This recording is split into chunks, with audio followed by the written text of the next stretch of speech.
Massive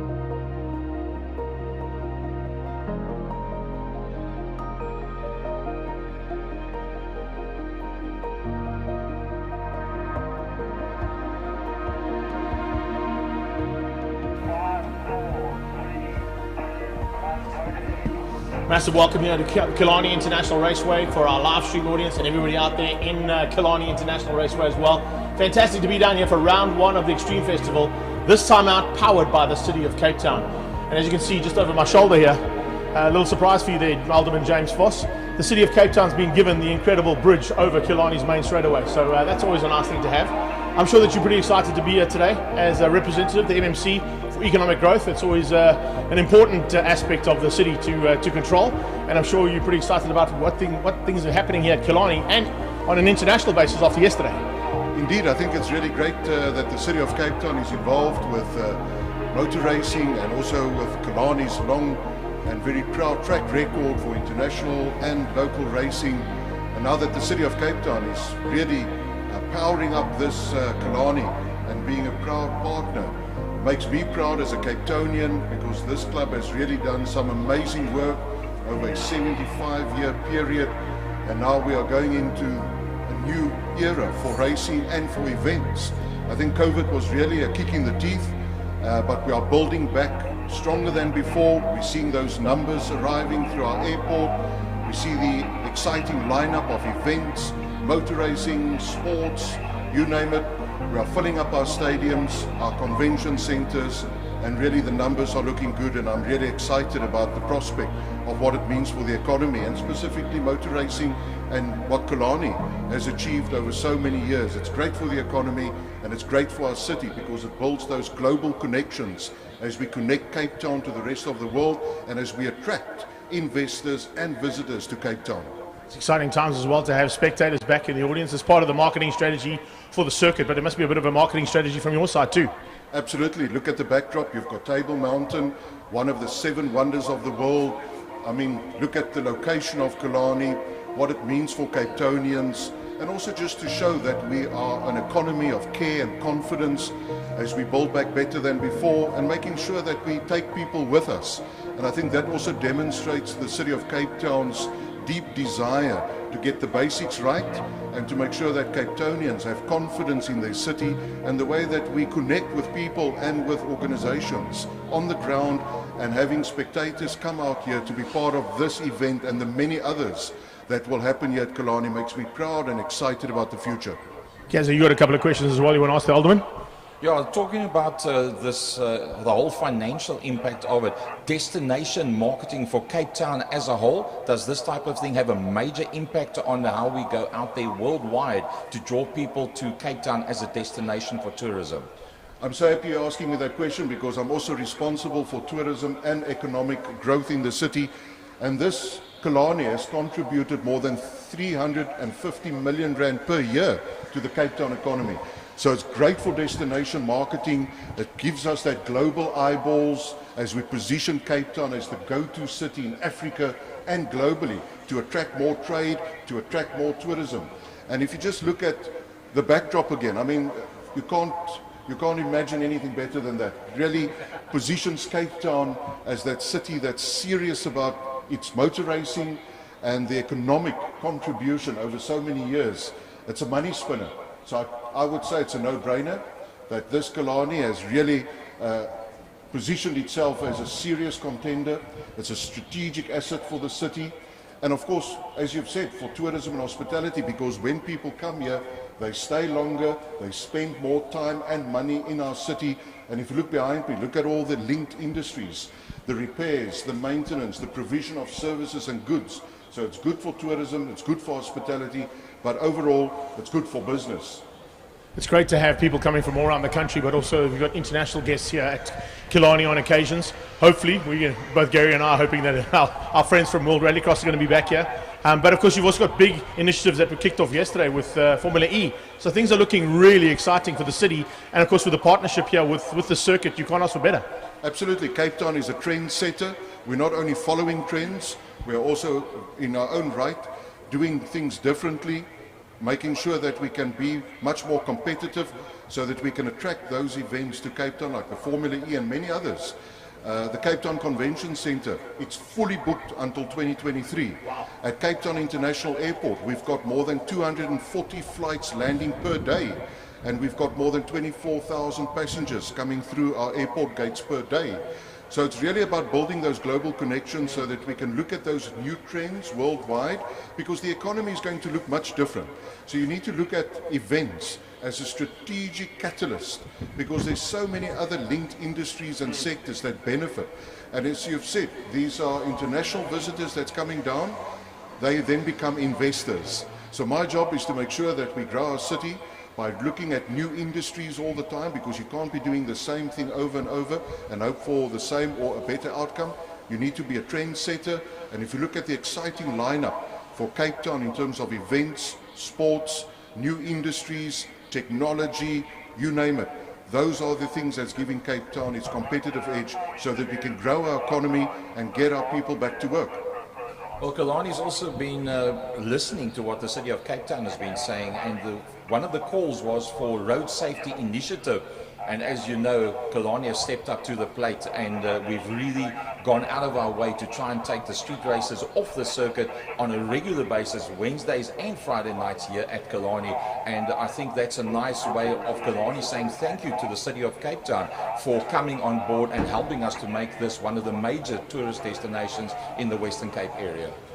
I think that's also something that really makes me proud of what Killarney is doing, making it much more inclusive, playing its role to make our streets more safer, so that you can open our doors and bring in a lot of that street racing, robot to robot, drifting, you name it, because that's also building social cohesion. Because it's important also to look at the economics behind what this Killarney is doing for Cape Town, but it's also important that we consider the social impact, how you are bringing people in to come and experience this multi-purpose world-class track, making our streets safe, because that's also growing confidence in what you are doing for Cape Town and with our communities. I'm really proud because it demonstrates your care and your deep desire to work with the city in making our streets safer and to get people to come and experience this facility, something that you have invested in for so many years that we can be proud of. And that's why we see Killarney as a strategic partner in Cape Town and for Cape Townians at large. I was about to say, it's incredible to say that after 75 years, the city has now realized the value that this property brings, the club that's behind it, and everybody that's behind the scenes as well. But I'm sure there's a working relationship that's now opened up, and it's going to just extend even further into the future. Absolutely. There's negotiations underway between Killarney and the City of Cape Town about the future. I'm very positive about those negotiations because, in my view, this is the place to be. This is the type of catalytic investments that we must do together as the city with our partners. And of course, it gives us that competitive edge to make sure that we take people with us so that we can instill care and confidence and make the events that we do in Cape Town attractive, exciting, and that's what we are demonstrating through our negotiations and through our partnerships. James, fantastic to have you here. Thank you so much for taking your time out of your busy schedule. I know you're going to enjoy the day's racing. You're speaking about excitement. It's about to get exciting down there. So from our side, we're going to head down to the commentary booth and get underway with the actual race day. I'm going to leave you upstairs here for the live commentary from WPMCs and, of course, all the Western Province commentators. They're going to take you through the day's racing. It's fantastic to have this gentleman with us, and long may this relationship continue with the City of Cape Town, putting massive effort into Killarney, and that partnership is going to just bode well for the future. We'll see you in a few minutes' time.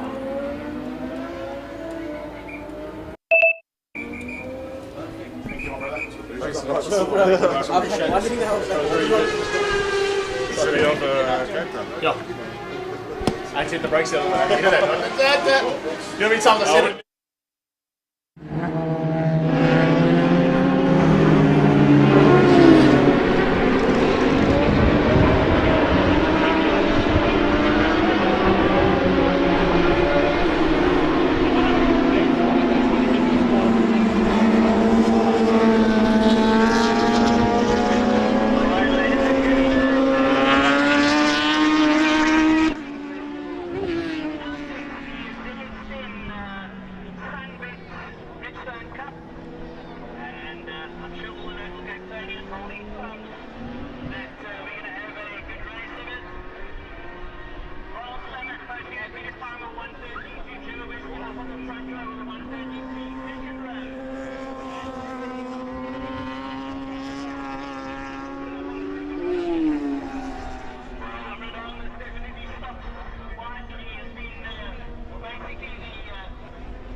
Big welcome to everybody here on our live stream feed coming from all around the world. Fantastic to have you guys with us here in Cape Town, with the city of Cape Town getting behind and powering up the Extreme Festival's round 1 here at Killarney International Raceway.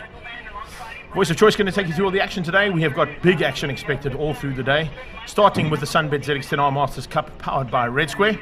Those bikes are on track at the moment. We've got Gazoo Racing SA Cup, Investchem Formula 1600s with the Formula Ford Kents, Comcare Polo Cup, for the first time Comcare joining the Polo Cup as the naming rights sponsor, G&H Transport Extreme Supercars, and the Global Touring Cars and Super Cup category all combined. 3 heats of Polo Cup, everybody else is out there for 2 times, and we're going to kick things off here with our Sunbet ZX10R Masters Cup. Ronald Slamet, Trevor Westman, and Dave Enticott lock out the front row for Cape Town-based riders, with Graham Van Breda, Jason Lamb, and Gareth Besaidon at the second row of the grid. So it looks like there's going to be some fun and games between those guys. And if we look at the way that the top 10 there are locked out by 1 second, it's very, very close between the ZX10R Masters Cup riders. Rob Craig, another Cape Town boy, is in 7th, ahead of Brian Bontekoning. And then one of the oldest men in this field, Johan LaRue, on that 3rd row. Behind them, Clint Mutton, Wayne Shelley, and Travis Nordia. And from East London, doing a super job and just getting to grips with the circuit for the first time. He's only been down here about 2 or 3 times, so looking forward to seeing how he progresses through the race. And as we come through there, you see Ian Harwood out there, man behind the Bridgestone tyres that these guys all run on the ZX10R Kawasaki's.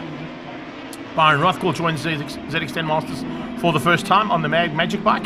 Great to have him there as part and parcel of it, with Byron Rothwell alongside him and Aubrey Murray. And then we've got Lafris Fritz, Henk Scaling, Jonathan Sherwin, and Ruan Alberholzer making up the field of 19 riders about to go to battle. We also welcome NGK as part of the sponsors here for the Sunbet ZX10R Masters Cup, joining them for the first time in a combination now of Sunbet, Red Square, and NGK.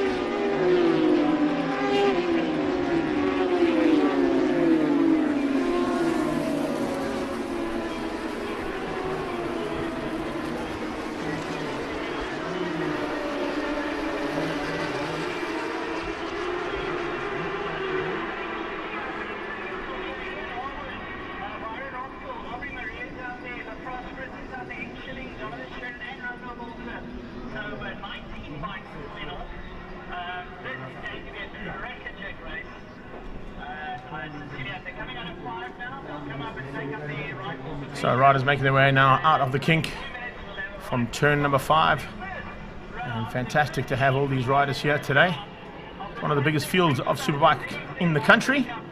And getting ready to go now for the very first time in action for race 1 of the Sunbet ZX10R Masters Cup. As I said, it's a Cape Town lockout on that front row. Ronald Slamet getting down to a 13.2 ahead of a 13.3 from Trevor Westman. The killer is there in 2nd. Enticott on a 14.9. So there literally is 2 riders that are slightly quicker than the rest of this field. Enticott's kind of in between the rest. And then you've got Graham Van Breda on a 15.2, 16.0 for Jason Lamb, 16.6 for Besaidon, 16.8 for Rob Craig, and a 16.9 for Bontekoning. 5-second board is up, and we're about to check the lights go on and off. As soon as those lights go off, we go racing. Great! Whoa! Slam it with a huge wheelie off the line! And a big wheelie coming from Westman, and he goes into 3rd gear down towards turn 1. Onto the brakes, and it is Slamet who still gets the whole shot into turn 1. A couple of guys running wide and very wide around turn 1 there as they go through holes for the very first time. And the riders sitting up there as they came through as well. Didn't quite get according to plan there from the start, but it's Westman that hits the front as they hit turn 2. Enticott right there with Craig on his tail. So Cape Town boys 1, 2, 3, and 4 as they go into turn 2. What a start to this one. Absolutely brilliant stuff. As they come through turn 2 now, flick it through a little left-hand kink and down towards a very fast damp step. Sorting things out there. Slam it off the line. Looked very good, but then all of a sudden it just sat up on him. And that was almost a bucking bronco he was on there. Very similar thing happened to Westman, but that was into 3rd gear as opposed to going from 1st and 2nd that Slamet had to deal with. So there was a little bit of issues there that had to be sorted out between those riders. And of course, with that incident, it dropped him bound slightly. He wasn't quite able to get the same kind of pace as he's been able to get through the rest of this race. But we'll wait to see how he improves. Number 1 plate there in 5th place is Van Breda. And Graham Van Breda, of course, running for the very first time without his dad. And of course, his dad, unfortunately, passing away only a couple of days ago. So it's going to be a tough weekend here for Graham Van Breda. But he has got Peter Labuskakny in his pit helping him out.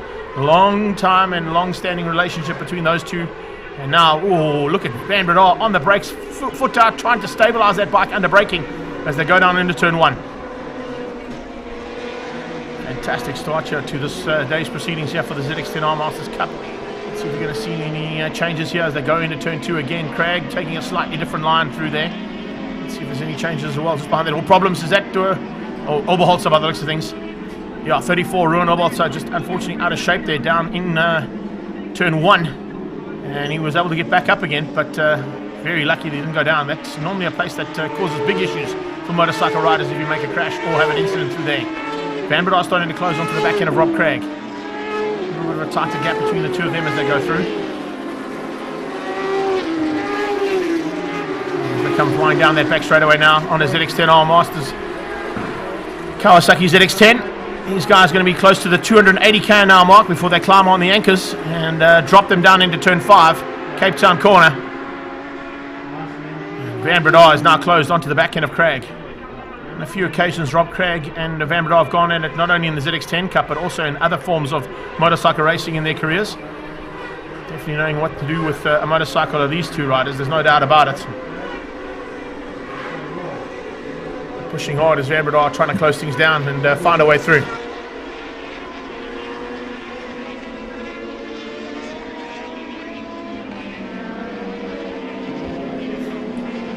Down further back in this pack, second pack of riders that are fighting hard there. The 14 bike coming through there, of course, and pushing hard. It's great to see that there's a bit of a fight on there as well. Behind LaRue, just behind him, Gareth Besaid, not on the 22, and then you can see Wayne Shelley in the mid-pack there as well. Wayne Shelley with a massive improvement, but arguably one of the best rides we've seen out of him in this field. Shelley's just looking for opportunities there that can try and open up to get the back end of Clint Munton. Munton is the 14 bike, Shelley's there in the second place. And now looking for chances for him to move up through the field. Behind Shelley you've got Johan LaRue, Travis Nordia is not too far behind that as well. And then as I said, welcome to Byron Rothquell into this field for the very first time. Pool Warehouse, Turbo Tags and Mag Magic Kawasaki. Usually a BMW rider in the past, but now stepping into the Masters Cup. And it's a good step up for him. We've still got Westman at the front as he hangs on ahead of the Red Baron, Ronald Slamet. These two Cape Town boys, as I said, were the class of the field in qualifying. So they're going to be a tough pack to beat.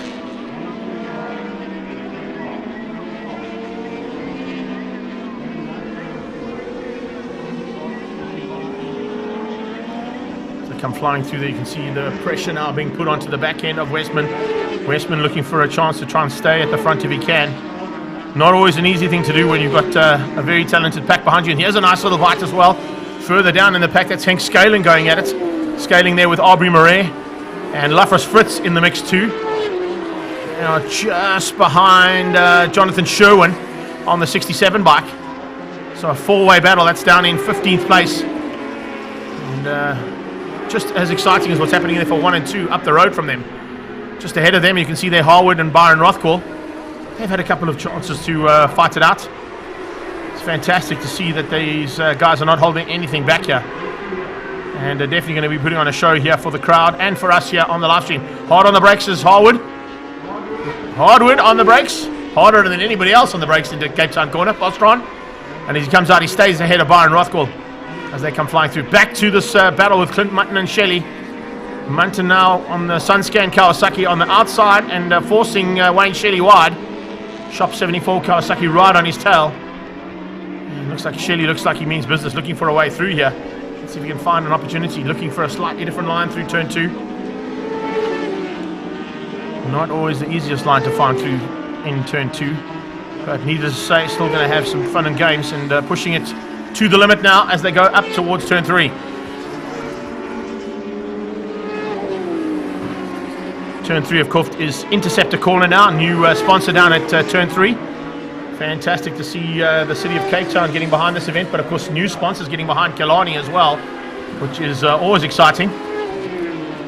Turn 1 Holes Hook, of course, famous Holes Hook.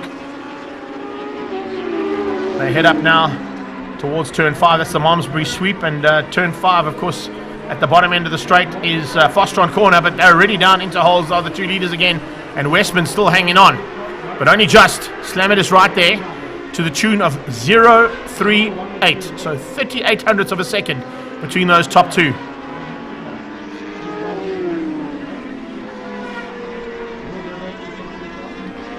They head towards Quarry as this pack comes into Hole's Hook again. A nice little fight out happening here. As you can see, Wayne Shelley on Munton. Behind him comes Johan Leroux. And Leroux fighting there with Gareth Poseidon. Poseidon are looking for a chance now. Oh, look at this, side by side as they're in Quarry. Coming out of Quarry there, eventually have to slot in and find a way past. You can't be going through 2 by 2 as they come out of a little kink. Into Interceptor. And now up towards Malmesbury.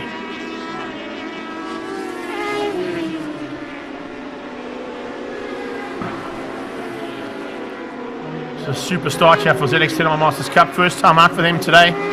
I'll be back a little bit later on for a second heat. They've only got 2 heats on the day as opposed to what we're going to see from Polo Cup. Enticot's all on his own down in 3rd. But it is literally a lockout here of the Cape Town Brigade, other than Rob Craig, who's now dropped behind Graham Van Breda. So those are the top 3 headed towards Quarry.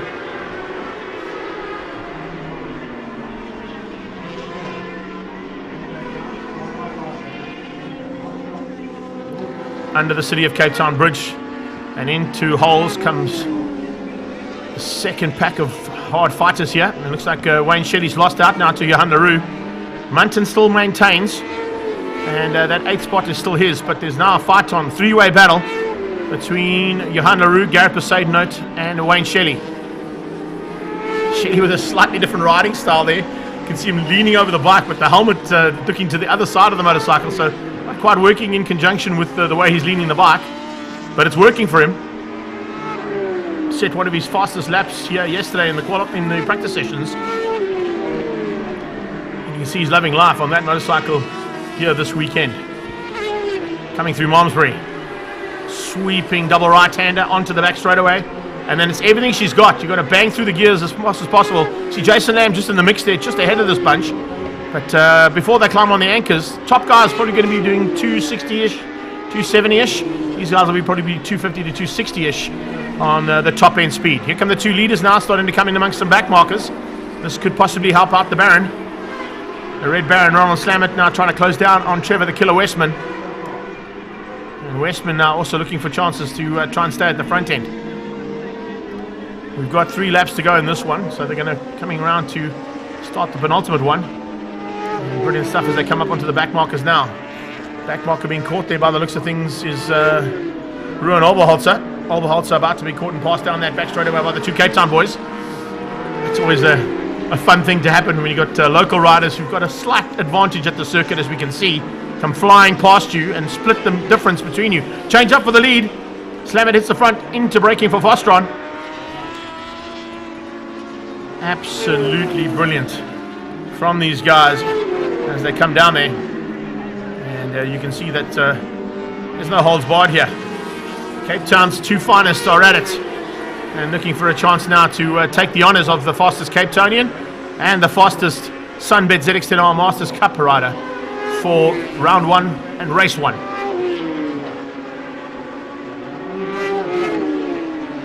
Further back, that is Rob Craig and Van Breda.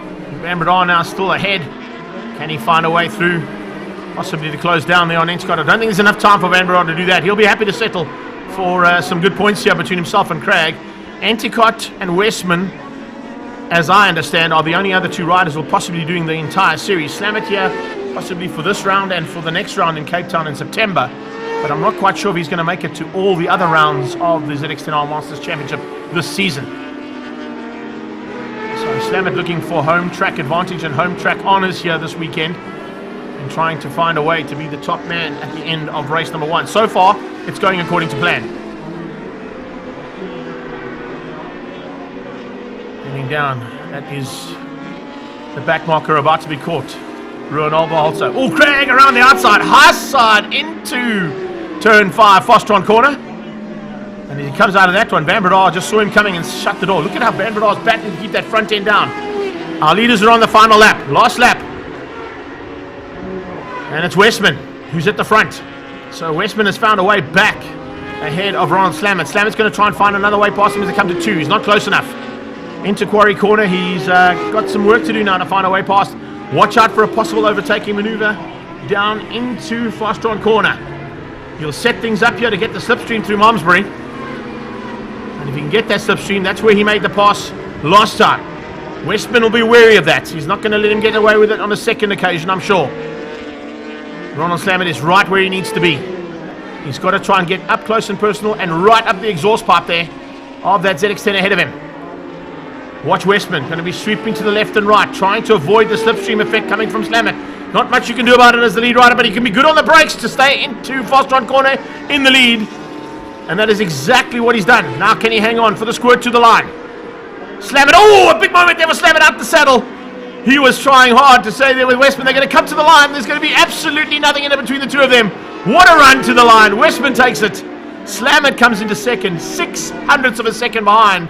And Entercott makes it Cape Town 1, 2, and 3 in the Extreme Festival's round 1, powered by the city of Cape Town. Is it going to be 1, 2, 3, 4? It is. Rob Craig comes through for 4th place. Van Bredar drops down to 5. Must have been something happening down at turn 5 Fastron Corner where Craig got through. So we've got a lockout of the top 4 positions from Cape Town riders from the ZX10R Masters Cup. Sunbed are happy with that. So are Red Square and NGK have joined them as well. And what a way to kick off the season. Coming across the line there, the rest of the riders coming through. It was Jason Lamb ahead of Brian Bontekoning. Didn't see much of Bonte that time out. The Roo just ahead behind them. And then it's Gareth Besaidnote, the last of the single digits, in 9th place, beating out the 14 bike of Clint Munton. What a run to the line there. What a way to start the day's proceedings. Fantastic action from the Sunbed ZX10R Masters Cup, powered by Red Square and sparked by NGK. There you go, confirmation of the results there. Trevor Westman, Ronald Slammett, Dave Entercott and Rob Craig, your top 4. All Cape Town-based riders ahead of Grant Van Bredar, Jason Lamb, Brian Bontekoning, Johan LaRue, Gareth Besaidnote and Clint Munton. Great ride from Wayne Shelley down in 11th place. He beat out Travis Nordia. It was Ian Harwood, Byron Rothwell and Aubrey Marais who finished up ahead of Lafris Fritz, John Sherwin, Henk Scaling and Ruben Alberholzer at the back end of the field. What a good run there from our ZX10R Masters Cup. Hope you enjoyed all that action. We got plenty more coming your way. And the next time we are on track, it'll be with the Gazoo Racing Cup. First time out for them. And great to have them here as an initiative from Toyota Gazoo Racing to start out a brand new category for the future of saloon car races. Most of them are going to be based in the hands of media for the first time out. But of course we have got a bit of action happening out on circuit as well. Just before we get into more race action, we'll be back shortly with that. We are going to be doing a small tribute to Neville Rousseau here from Western Province Motor Club.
So we've got a bit of action going to be happening very shortly, but just want to give a shout out to a couple of guys who were sitting in the sidelines, watching us from the sidelines, and all around the world.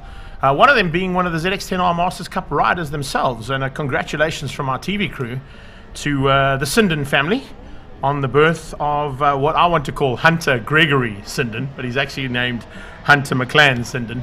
So to Lundy and family, congratulations on the birth of your beautiful boy. And I know that you enjoyed that one, but I'm sure you cannot wait to get back out on track on two wheels and have some fun with us again. Congratulations there, and thank you so much for joining us. And of course, also joining us from up in Gauteng, Clayton, Dylan, and Leo. The Coutinho and Thompson boys are all enjoying all the action here at Cape Town as well. So stay tuned, boys and girls, and the youngsters. I like to see them getting involved that early on. Great job, Lundy, and he is absolutely awesome.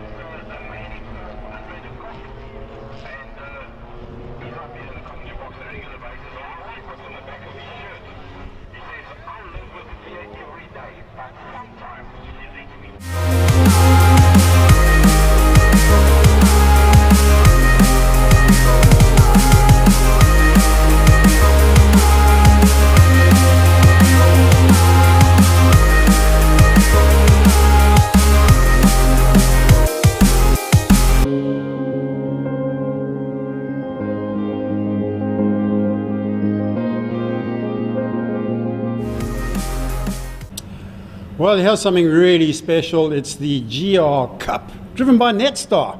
Brand new series to South Africa. We've got three of the drivers sitting with us right now. Jeanette in the middle there. You look pretty excited. Oh, can't get this smile off my face. And looking forward to it very much. Absolutely, definitely. Jeanette, you've done a little bit of practice. Tell us what the car's like to drive around the Killarney track. This car is absolutely phenomenal. It's a GR Yaris. So it's a 1600 three-cylinder turbo, but it's like a big go-kart. It's awesome. But of course, I love Killarney, so it's just great being here. So we're enjoying. Loretta, tell us about your experiences in the car. I think it surprised a lot of people. I think it does, and it always does. I think people maybe underestimate that it's only a Yaris, but it punches well above its weight. It's a manual, which is what we all like here as motoring journalists, but what a great package. It really is a fun car to drive, and I thoroughly enjoyed myself around Killarney. Thomas Faulkner? Yes. I was going to say something about your other racing car, but we'll stick to the GR Cup. I'm used to it, I'm used to the flag. Tell us about it. I mean, you're a well-experienced driver, so this is something new for you? It is, it's totally new. I'm used to rear-wheel drive cars. The GR Yaris is all-wheel drive, so that's quite different. You're getting a little bit of front-wheel drive and a little bit of rear-wheel drive. So that's, something of a learning curve. But so far it's been good. Fun to drive, quick, handles well, and surprisingly good brakes. We're heading about 202, going down the main straight into Cape Town corner, and absolutely no problems with the brakes. So that's a nice thing to have as a racing driver. Well, we wish you all the luck, Jeanette. Just before we say goodbye, can we expect some fireworks out there on the track today in front of all these crowds? Tell us what's going to happen. See, what I'm saying is the old Tunny is going to show the young men how it's done. So yes, definitely fireworks. There you have it. Back to you, Greg. Yeah, I think there's going to be some fun and games here, Dave. There's no doubt about it. As we get ready to go for GR Gazoo Cup racing for the very first time here. This, of course, is an initiative from Toyota. Great to see a manufacturer getting behind another series of racing. And what I understand from it, the 7 rounds of this championship this year are going to be in the hands of media.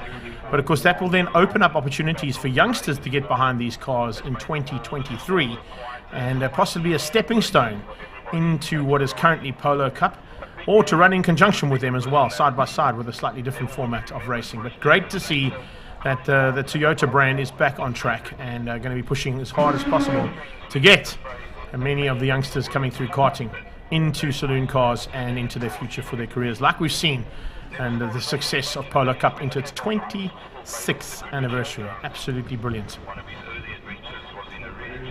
So on track at the moment, of course, we also do have a minute's silence, so we're going to just hold tight for that, and that is in remembrance of Neville Rousseau.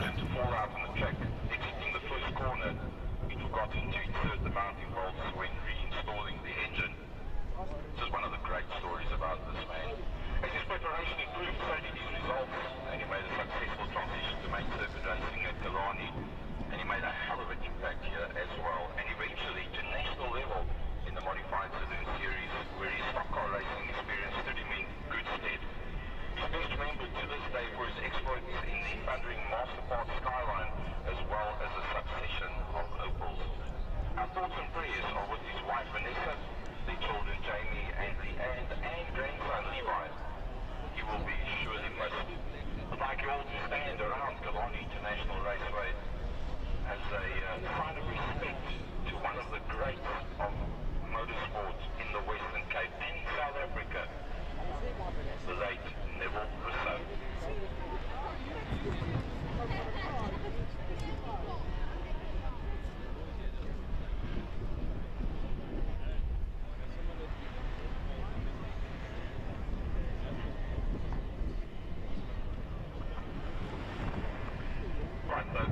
Thank you very much, and to Vanessa, Jamie and Leanne, Storms going forward, we will miss your closest and one of the people that has been highly respected through decades in motorsport in South Africa.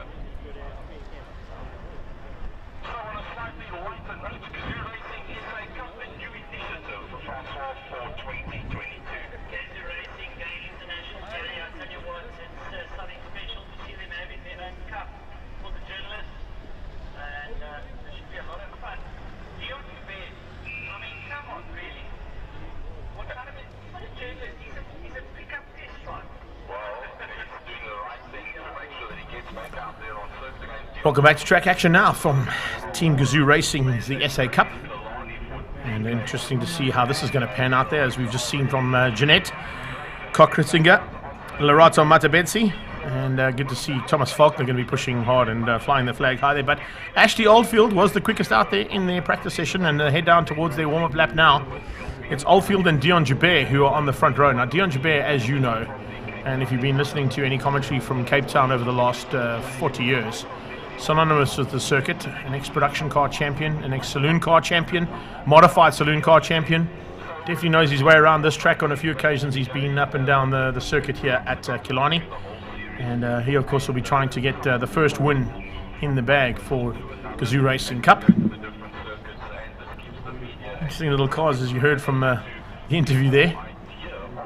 All exactly the same, run the same tyres. Basically a stock standard machine. And looking for an opportunity to get involved with this. You need to get hold of somebody at the Extreme Festival, maybe Tanya from the SWAT Cops, or deal directly with Toyota Kazoo Racing and see if there's an opportunity for your youngster to get behind one of these in the near future. As I said, the 7 rounds for this season are all going to be in the hands of media, just to get the promotion and marketing done for the series, and then we'll be getting underway. So let's have a look and see who's going to do what here in these Toyota Yaris's.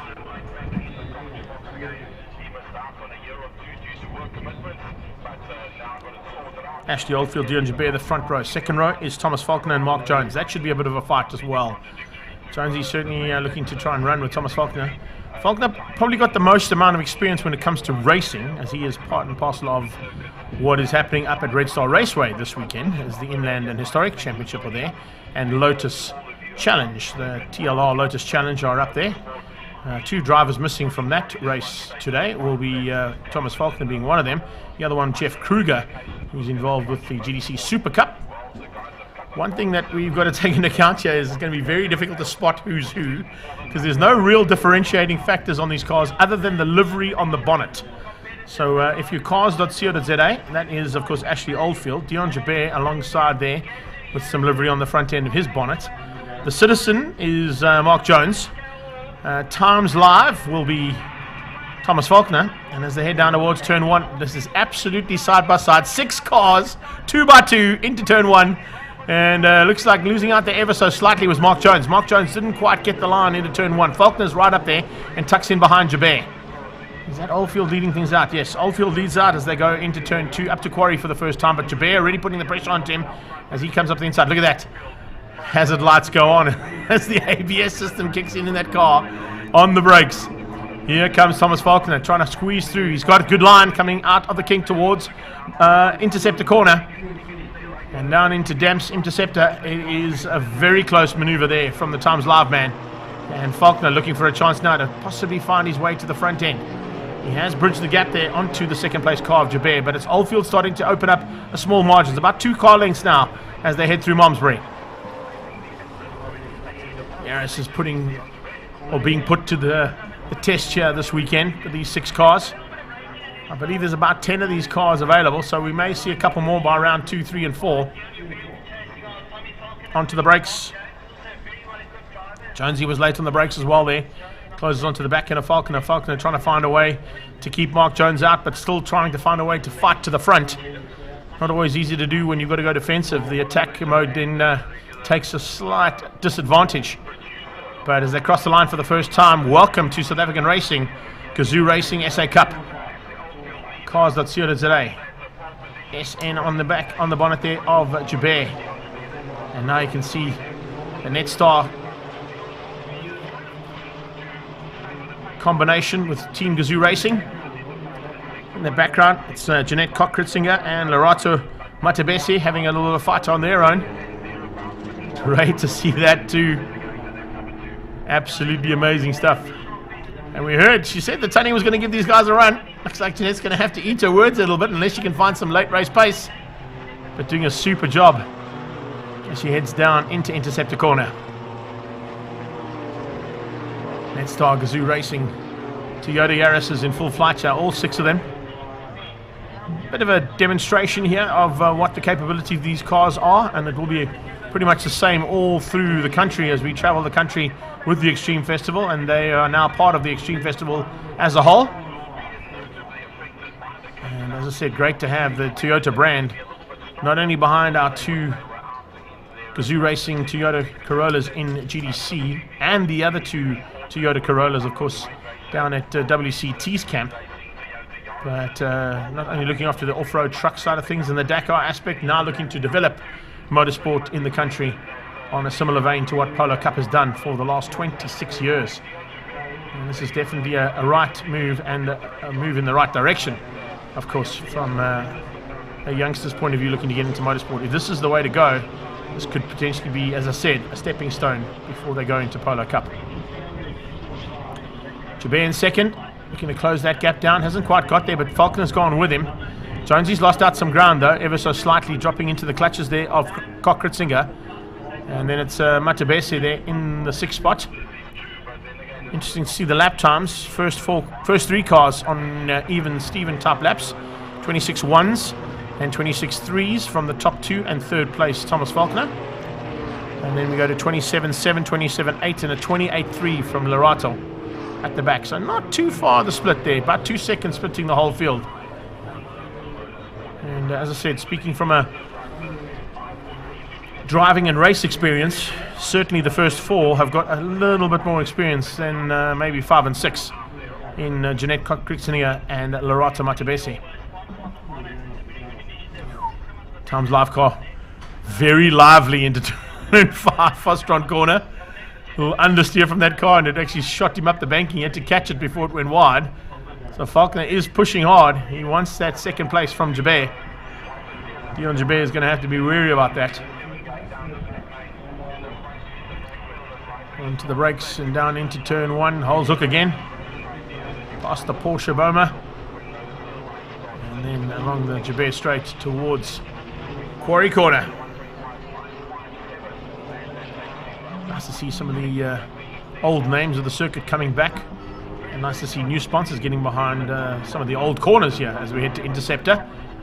Damps Corner, as it's always been known, but Interceptor now are our sponsors of Damps Corner. As they head there, you can see it's big pressure now.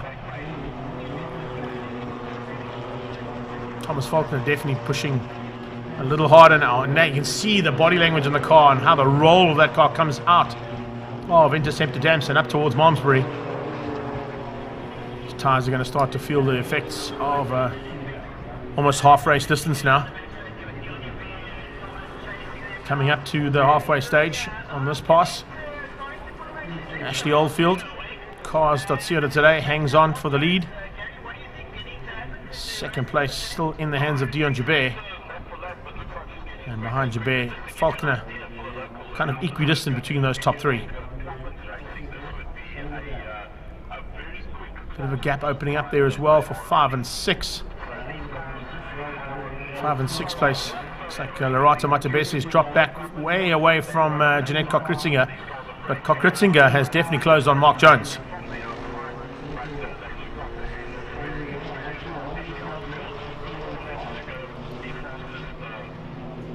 Moving up towards turn 2, Quarry Corner. Looks like there's a bit of a maneuver on here from Thomas Falconer. And similarly, coming from Jeanette Cock-Ritzinger, closing on Mark Jones.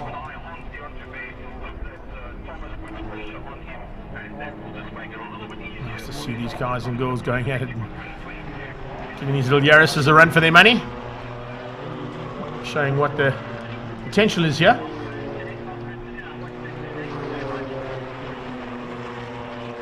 Big welcome to all of our viewers around the world on Facebook and on YouTube. We're down in the city of Cape Town, powering up the Extreme Festival's round 1. And round 1 of a big, exciting series and season of racing. Kicking things off here in the mother city.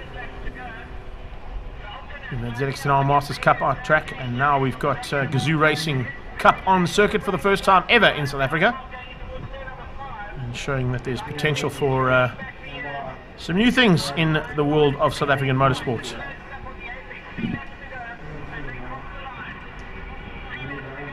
Got to chat to Alderman James Foss before the race day started as well, talking about how economic growth is happening here in the city of Cape Town, and of course also seeing the exciting times that are happening here for the city of Cape Town, not only at Killarney with the Extreme Festivals, with the South African Endurance Series coming down here as well, Extreme Festival coming down for a second time later on in the year, and as of yesterday, a big announcement of course with Formula E coming here potentially in the next 2 years. Looking at next year, and that's very exciting times for South African motorsports, as things are certainly looking good in the city of Cape Town and here at Killarney International Raceway. Up next, as you can see there, the Comcare Polo Cup, their first race of 3, and they'll be followed by the Investchem Formula 1600s first, I beg your pardon, and then the Comcare Polos. Sorry, I should have read that graphic a bit better there, Paul. Sorry, it's not you, it's me. Read the graphic, Greg. That's why Paul puts it there. But I'm sure you guys can read as well, so I don't have to go into too much detail there. But we've got exciting racing. It's 1600s and at the Comcare Polo Cup in the next couple of minutes. But we've still got a couple of laps to sort out here, and it's going to be 2 to go for these Toyota Yaris's in the hands of some of SA journo and media driving extraordinaires, I would have to say. Oldfield hanging on. Comfortable margin now for the lead. 2.4 seconds over Dion Jabeur.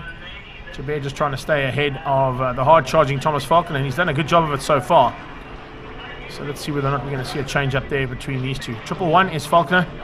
33 is Dion Jabeur. Not that you can tell the difference between those cars, as I said, other than the livery on the bonnet.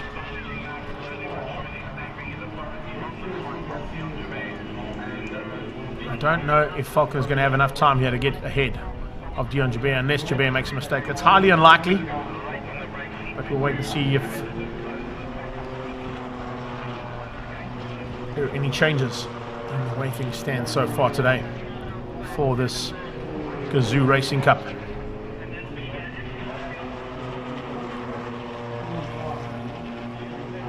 Oh, there's a bit of a late dash here from Falconer. He's saying, no, let's have a go here. And then also, similarly, from Jeanette Cock-Ritzinger in the 142 car, closing on Mark Jones. So there's 1, 2, and 3 down into Fastron corner, also known as Cape Town corner, as it goes into the fast right-hand banked double right-hander. And then across the line to start the final lap. I think the big move is going to come for 4 and 5. Mark Jones is under pressure here, and he certainly does not want to be vetted by the lady driver today. Let's see if there's going to be any change up there between the two of them. And can Jeanette give Mark a run for his money here on this final lap? Up into turn 2. And here they come. That's the second battle we're waiting for. Jonesy under pressure. JKK right on his tail. And I think Jonesy could be in a bit of trouble here. Jeanette is definitely trying as hard as she can to get ahead of him.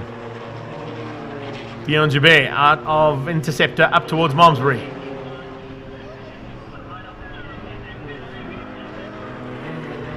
Sweeping through Malmesbury now for the final time in anger. And now it's everything she got.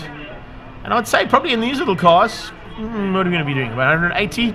Maybe up to 200? No, about 180 I'd say. At the end of the bottom of the straight. That's probably the top end that they're going to get on the back straight away. Oldfield not having to worry about anything, literally led from start to finish. It'll be very interesting to see how they line up for race number 2 later on. As they come to the line, it's Joubert who's going to just hang on. Ashley Oldfield takes the win. So it's Cars.co today that take the honours for the first time in the Gazoo Racing Cup. And yes, Joubert hangs on to beat out Thomas Faulkner. Just behind there, is it going to be Jonesy? It is. JKK just hanging on for the 5 spot. Good drive there from her. Well done. Jeanette Koch-Kritzinger for 5th place. A long way back to Lorato Matabese, who has dropped back slightly. I think if he may have gone into pit lane. I'm not quite sure. We didn't see where he came across. He has just crossed the line. No, he has crossed. There he goes. He has just crossed the line. He's just a long way back. I thought he might have had a problem somewhere on the circuit, but no issues at all for all 6 cars finishing the first race for Gazoo Racing SA Cup. And it's Ashley Oldfield, Dion Joubert, Thomas Faulkner, the top 3 ahead of Mark Jones, Jeanette Koch-Kritzinger, and Lorato Matabese. Up next, Formula 1600s and Formula Ford Kents. They'll be making their round to the circuit shortly. We'll be back soon.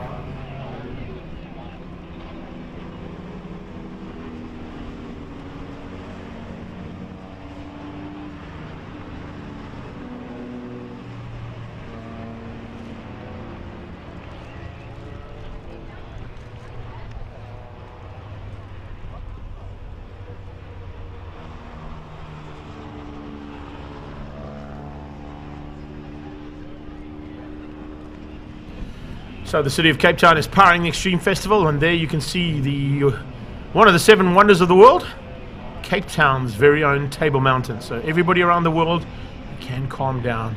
The mountain is still there. Thanks for that, Marco Laura. Just a concern from our guys watching, Paulie. Can we maybe make the graphic a bit bigger on the timing? He says it's quite small to read. So we'll see what we can do about that. We appreciate the input, and if we can make it bigger, we'll try, definitely. Sometimes what we do is we find that if we make it bigger, we don't get everybody in, but we'll do the best for you there, Marco, so thanks for that comment. We are a work in progress here, always. And it's always nice to have that input from our viewers. You don't get this anywhere else in commentary in motorsport, where you can have interaction with our team, and we do definitely appreciate everything that you guys do to ensure that we make it look bigger and better.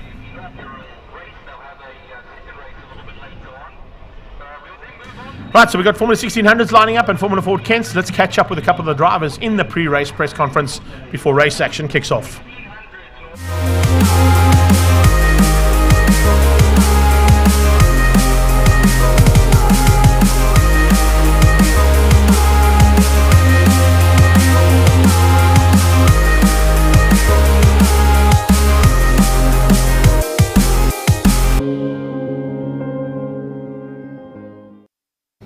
Next up, in Westcamp Formula 1600s, Troy Dolanchek, first time out in the series, first time in that car at this track at Killarney. How are you finding it?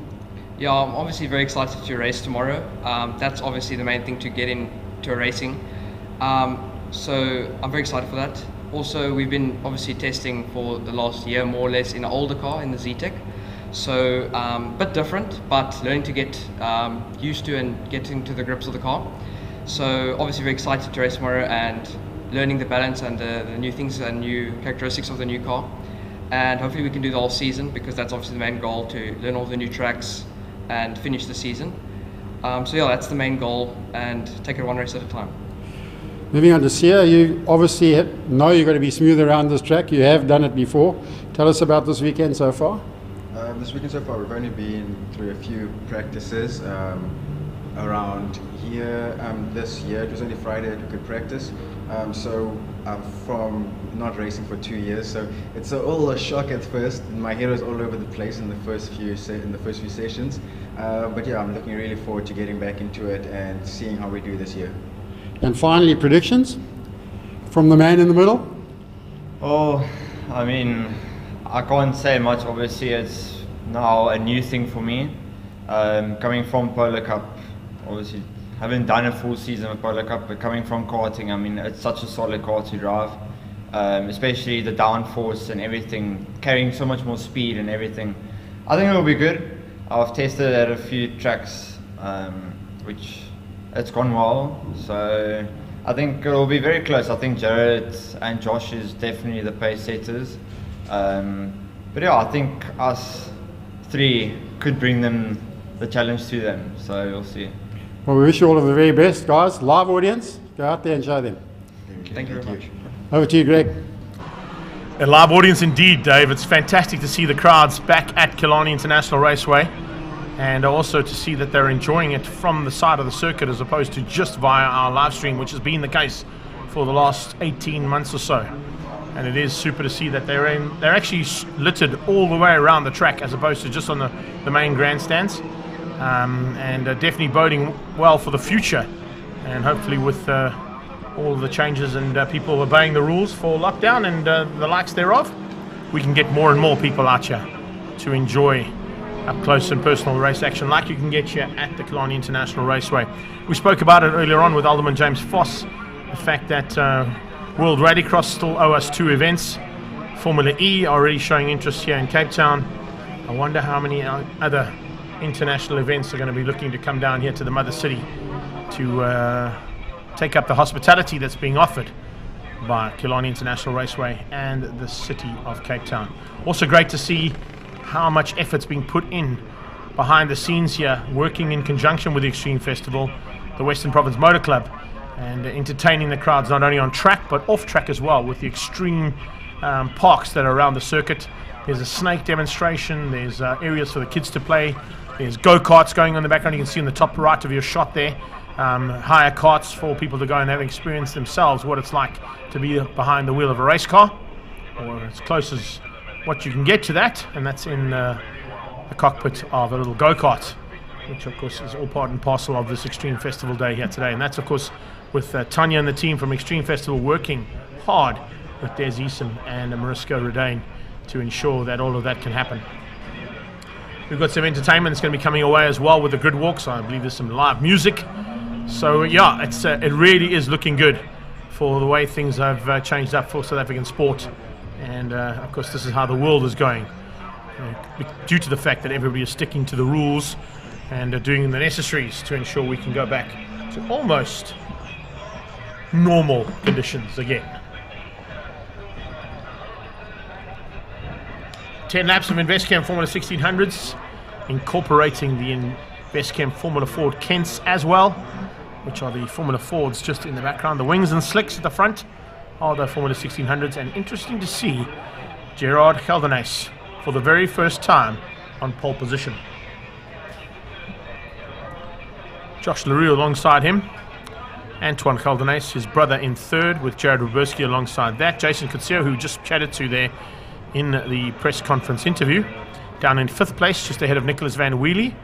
Van Wheelie had a couple of issues that had to be sorted out, and he got them sorted, so he'll be looking to push hard ahead of Delon Thompson, who steps up into single-seaters for the first time. Alex Voss and Andrew Schofield and Shrin Naidu. Teo van der Laan as they head down towards turn 1, getting a little bit of a wide start in the background, but you can see it's a great start from Gelderhuys. Gelderhuys hangs on, and his brother trying to dive on the inside, touching wheels into turn 1, into Hole's Hook. That is definitely... Oh, and there's wings flying as well. Little touches that went into turn 1 there, and I think it was the black car, by the looks of things, and there's a spinner in the background. Oh, a big spin in the background there in the mid-pack. I think possibly Srinaidu who's got out of shape there as they come through. The nose cone there is of, I think that's of Saf. Have a look and see. That I think may have been either Holtzhausen or, no, it's Holtzhausen, not Monkonkwana. Monkonkwana, of course, is in the red car, but I think it was possibly either Teo van der Laan or, as they went through there, just trying to pick up that car's number, but definitely some issues. Look at the pack at the front end. Much bigger field, the Formula 1600s that we've seen in a long, long time, and they're all fighting frantically as they go through there. Storm Lanphier in there as well, and leading things out from Formula 1600's point of view. Looks like the lead is in the hands of Schofield in the 9 car. Look at that, 5 abreast down into turn 5, and Fostron Corner's got action. Donenchek on the high side of the banking, trying to drive around the outside of Geldenhuys, and he's done it. That is fantastic bit of driving there coming from Troy Donenchek. Local man, and showing Geldenhuys the way around turn 5, Fostron Corner. The fast line was the high line, and he used it to perfection. Here comes Geldenhuys back at him. Oh, and he dives left and right, looking for a way through. Donenchek sees him coming and goes defensive almost instantaneously into turn 1. Holds on for now. But Geldenhuys is looking dangerous. They both run wide onto the dirty stuff. Jared Roberski sitting comfortably in 3rd, waiting for something wrong to go between these two. Tuck in line astern as they go through turn 2 Quarry Corner. Just behind them, they start to line up in the hands of Antoine Geldenhuys, and there's a spinner 88 is out as well. So a little bit of a problems there. Looks like that is for Ronald Van Wheelie.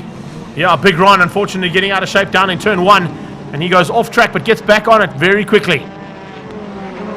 It's not the way the magnificent Paint and Hardware Formula Kent wanted to start things out there with Ron Van Wheelie behind the wheel.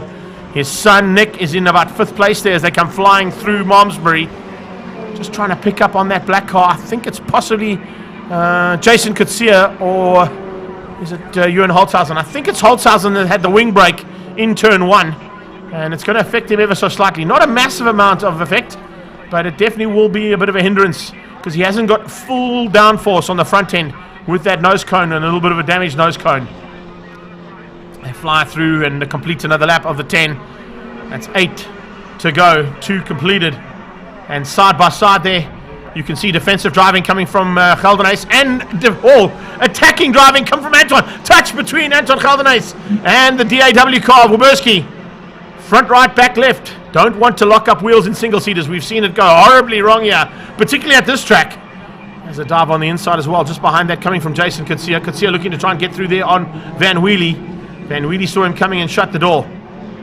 Jason Coetzee now in the 6th spot, bringing along Alex Voss and Andrew Schofield. Donenchek absolutely in awe of the way that these guys are driving. Josh LaRue at the front end doing such a great job though. I said it was Donenchek, but it was actually Josh LaRue that we were fighting with. Apologies for that one, but as they come into the mix here, you can see they're starting to sort things out. Brilliant stuff as they come through. Donenchek trying to put the pressure onto the back end there of Schofield. Holtzhausen's with him. So it's LaRue hanging on for now, just through turn 5 Fostron Corner again with Geldenhuys defensive driving and defending every inch of the circuit from Jared Roberski. Roberski flies down into turn number 1, holds hook this time, looking for slipstream. Can he get the outbraking maneuver done into turn 1? He's not close enough. And the reason he's not close enough is he had to go defensive on Antoine. So Gerard having a look to try and close down there on the back end of the lead car of Josh LaRue. And now looking for a chance to stay at the front end, the local man. This is fantastic stuff. Whoa, that's Ron Van Wheelie that just caught and passed. So Van Wheelie's off-track excursions have dropped him into the pack a little bit earlier on than what he expected. Nick Van Wheelie tries to hang on to keep out the intentions there from Jason Coetzee. 2nd pack starting to heat up. Fantastic dice here between Voss, Donenchek, Siyabonga, Mkonkwana there. And behind Mkonkwana, it's Srinaidu. Couple of changes there as they come in behind that Formula Ford. And slowly but surely you can see a couple of changes happening there as well. Rafe Driver SA car there of Storm Lanphier also starting to come into that 2nd pack. Not quite there just yet, but yeah, look at this. Oh, great shot down into turn 5, Fostron Corner. 2 cars side by side. And a change up between the 2 black cars once again. So this time out, it's Donenchek behind Holtzhausen. Now Holtzhausen behind Donenchek. Chopping and changing all the time. Here comes Antoine. Antoine has a look on the inside, trying to find a way through there on Holzhoek on that slightly tighter line. but Werberski carries the corner speed through there nicely. Werberski hangs on for now. How much longer can he hang on with the pressure being applied there? Not easy to do, especially when Anton Geldenhuys is breathing down your neck. Meat in the sandwich between the two Geldenhuys boys is Jared Werberski. And Werberski is certainly looking for a chance now to possibly take that number 1 plate. Andrew Rackstraw, the current champion in this category, has moved on to bigger things. We'll see him later on in the day in Global Touring Cars as he steps up into the Race Driver SA Audi. And we'll wait to see what his first day in the saddle in that car is like. But what a start to the Formula 1600 Championship for 2022. Coutinho closing down, looking for a way to close in and find a way past Nick Van Wheelie in the magnificent paint and hardware car. But that hasn't happened just yet. Abacus Division's cars are there in 2nd and 4th place. DAW Racing is Jared Werberski, currently sitting in the 3 spot. Up front, it's Investchem and Race Driver SA, New Heights and Steel Form Art. And Josh LaRue behind the wheel of that car. Wow, Werberski runs wide. That could be a little bit of a costly maneuver. Did Antoine see that happen? Can he pounce? He can. He closes onto the gearbox but can't find a way past. Further back, that's Van Wheelie recovering after his off-track excursion. He's been caught by a couple of the Formula 1600s. Probably going to be caught by some of the Formula Ford Kent guys by the end of this race. Just trying to see. I think that possibly is that Taya that far down? Could possibly be. We'll wait and see. So, we're into the thick of it now. Monkonkwana having a bit of a fight of his own there as well.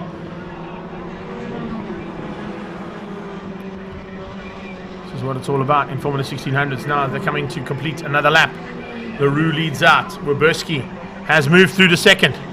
Werberski's got to 2nd place now and ahead of the 2 Geldenhuys boys. Can he put a bit of breathing room between himself and the 2 Abacus Division racing cars? Is there enough time? There is. We've got 6 down and 4 to go for Werberski to possibly get to the front and get Josh LaRue as well. Which one of these 4 drivers is going to take the first blood of the season?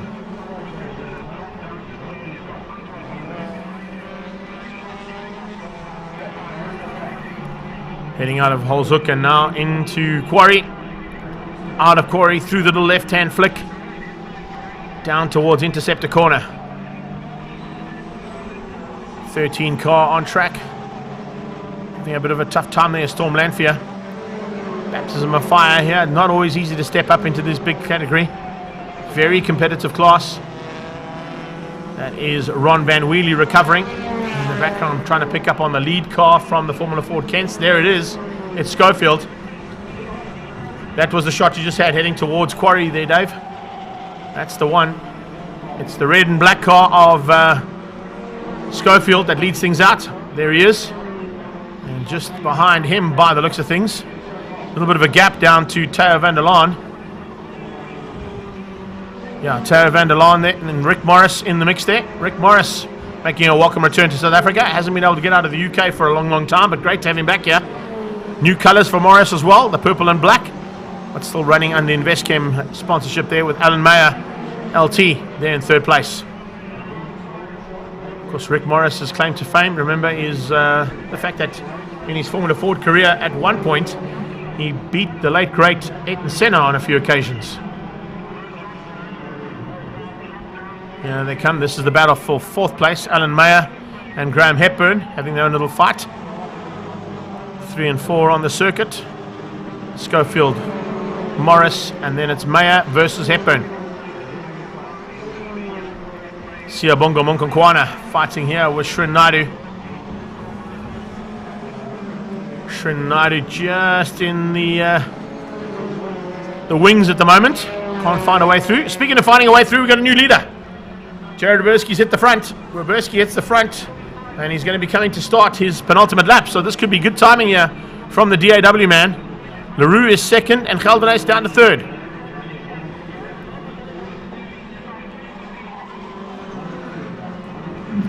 Did see a car parked on the sideline there into the entrance of the new pits. Could we see a change up? Yes, we can. Oh, what an outbreaking maneuver and driving around the outside of Holzhoek there from Josh LaRue. LaRue now hits the front. So the fight is on here. These guys are not holding back. Werberski into second. Josh LaRue finds his way back to the front only after half a lap in second place. He's basically led the race from start to finish, other than that half a lap that Werberski found to stay ahead of him. Werberski looks very dangerous though. Look at the pace and the body language in that car, trying to just squeeze through and open up a gap there between himself and LaRue to get past.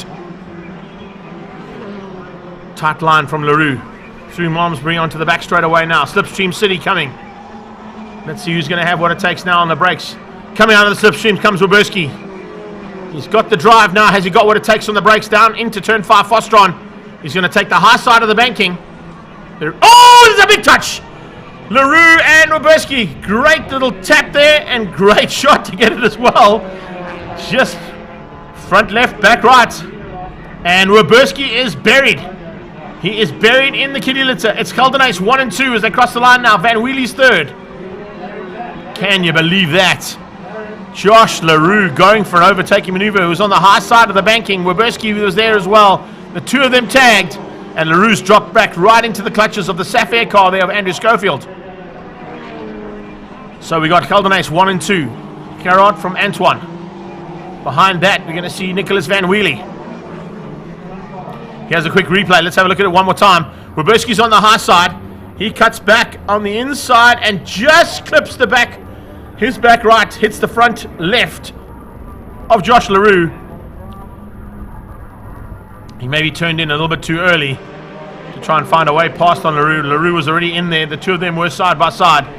We got yellow flags down into turn 5, so no overtaking into turn 5 Fostron corner, which means that Jason Coutinho's got to try and find another way through if he can, and that'll be a bit of a drag race to the line with Nicholas Van Wheelie, who'll be looking for his first podium. Ex-champion, or former champion I should say, in this category. But what a start here from the Killarney boys. He was on pole position. He's going to take the first victory of the season, and his brother's going to join him on the podium in second. It's Killarney 1 and 2, Gerard versus Antoine, and Van Wheelie hangs on to beat out Jason Coutinho. Good baptism there for Coutinho, just off the podium. Josh LaRue, the man who was fighting for the lead, who could potentially have taken the victory here, ends up down in 5th place, just ahead of Andrew Schofield. Munkonkwana, Shrin Naidu and Troy Dolenshek come through for 7, 8 and 9th place. And Teo van der Laan will come through for the 10th spot, making up the top 10 in the Formula 1600s. Looking for the run to the line now for the Formula Kents. Here they come. This is the 13 car. That's Storm Lanfear, about to be caught possibly. Andrew Schofield looking good there, and now looking for a chance will be his dad. And it looks like Schofield's going to take this one relatively easily. Ian Schofield coming to the line for Formula Ford Kents. Takes the victory. It's a big gap down to Rick Morris, who's in second place. And Morris in the mix there with a couple of the slower Formula 1600s as well. Will take second place in the Formula Ford Kents. Alan Mayer hangs on and beats out Graham Hepburn. And Duncan Foss makes up the top 5 for our Formula Ford Kents. Formula 1600s and Formula Ford Kents combined there for their first heat, as always. And a great 10 laps of race action from the InvestChem sponsored series. This, of course, is the highest paying motorsport category in the country. You win the championship, it's 250k in your back sky, along with a test in a Formula Renault and a test in a global touring car for potential of where you want to be in your racing career.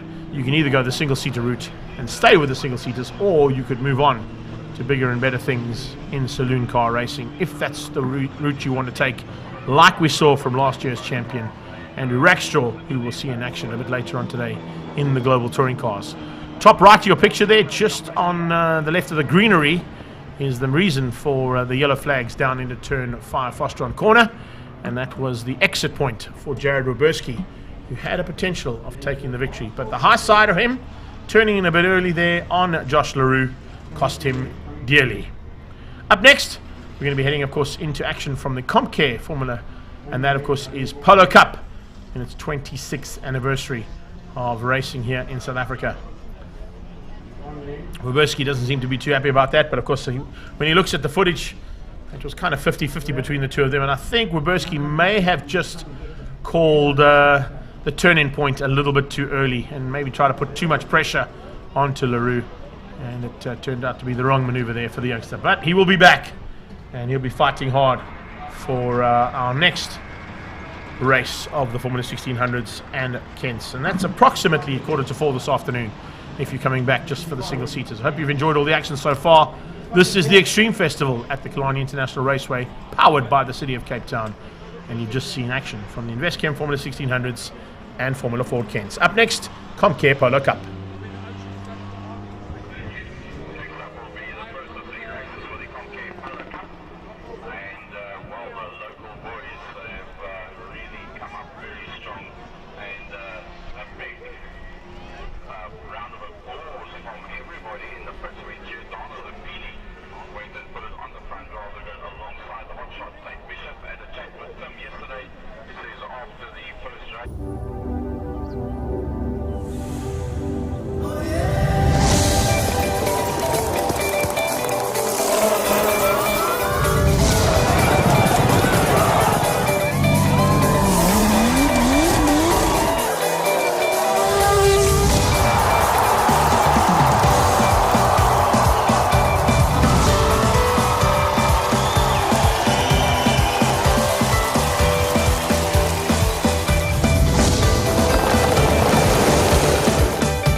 Next up, we've got the Flying Freckles Brigade. It's the Comcare Polo Cup, and these are the youngsters in racing, and boy oh boy, the track action is amazing. Gio, home track for you, bit of an advantage, but looks like you're coming under a bit of pressure as well. Yeah, home track for me. I'm really enjoying the pressure so far. I think we're performing really well this week, and I couldn't really be happier right now. And you guys got new sponsors on board and all that sort of stuff? Yeah, we're running the same sponsors I did towards the end of last season, and we are expanding, so we've got a teammate this year. So fantastic. Jagger, you've been driving all sorts of cars. I've seen you everywhere lately, now in the Polo Cup. This is the big time. Yeah, it's a big adventure for us. First front-wheel drive car I've raced. So I think I'm adapting to it pretty well, and I'm hoping to have a very good weekend done. Well, we wish you luck, Davy. No pressure, but you know, the rookies have kind of won it every year after that. So that's where we're coming from in your case, aren't we? Yeah, well, my team told me there's things to accomplish. I think this year is going to be fun. I'm looking forward for it. But yeah, if you have a good team behind you, I think it's possible. But yeah, let's just push every season, and this race is going to be hard. I think the Cape Town boys are quite fast, but we'll try our best. See, Joe, not really smiling. He's thinking about the race. Guys, thanks for the interview. Good luck to all of you. And remember, big crowd now. We're racing in front of a big crowd for the first time. Fantastic. Have fun. Thank you. Thank you. Awesome, Dave. Thanks to catch up with two of the young guns and a rookie. And of course, each of them now into, Davy and Gio into their second season of Polo Cup. But a nice return of the Robertson name to Polo Cup racing. Remember, his uncle Devon was an ex-Polo Cup champion. And of course bringing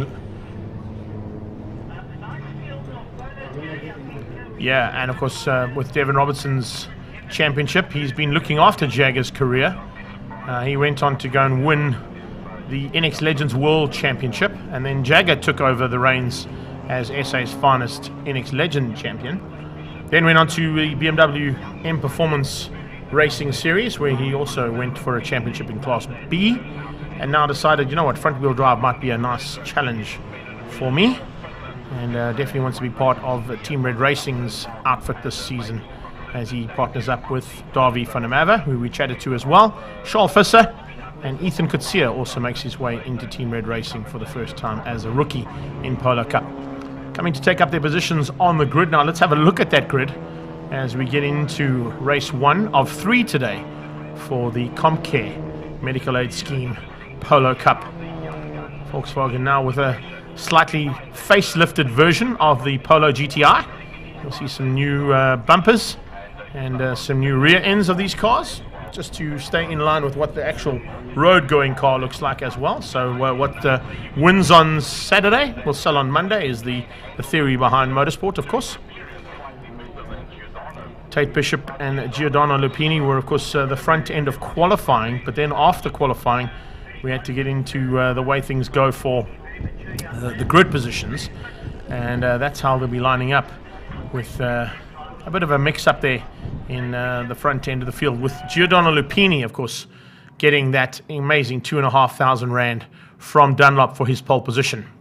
So Lupini's on pole, his teammate is right behind him. Alongside Lupini on the front row is another Cape Town-based rider, as our Dunlop Brolly Babes make their way onto the grid to definitely improve the looks of the grid and take out our COC. Eric Schultz didn't see that umbrella coming. Umbrella's flying down there.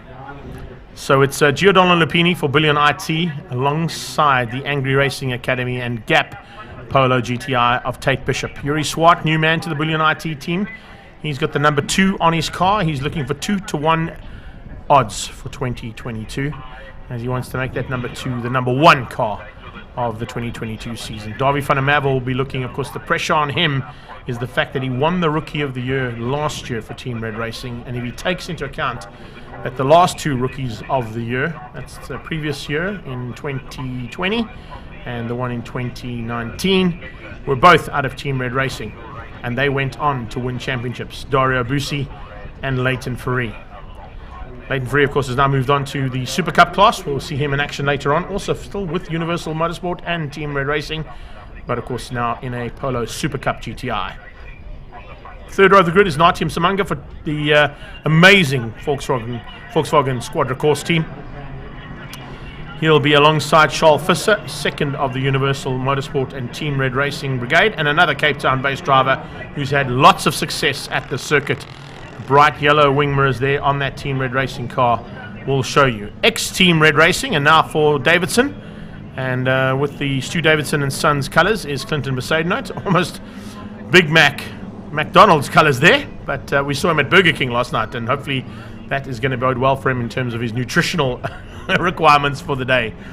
Let's see if it all pays off there for Clinton Besaidnote, the man from Port Shepstone, and bases his racing at the Desi's Raceway circuit down in Port Shepstone. It's Jagger Robertson who's behind that. He was the top rookie, finishing ahead of Dean Fenter in 8th and 9th place, respectively, for Liqui Moly and Universal Motorsport. And Dean Fenter, of course, out of the VDN Auto Cars, Chamber 77 and Wright Motorsport Camp. Quanda Mokoena, the lone Stradale car out there, alongside his former teammate in Lonica Martins. She's no longer part of the Stradale Motorsport Camp, but still got some Stradale stripes on the side of that car. And of course she's running for Denmark and Trio Scrap Metals now in her machine. She's ahead of Bryce Pillay, who runs for MIG Logistics, Cara Hill for the Calex team, and then it's Ethan Coutinho down in 14th place for Team Red Racing, just ahead of the second Squadra Course Volkswagen Motorsport Development Team driver, Zolele Njabuksa. Fantastic drive from him so far, and definitely improving every time he gets behind the wheel of his Polo GTI.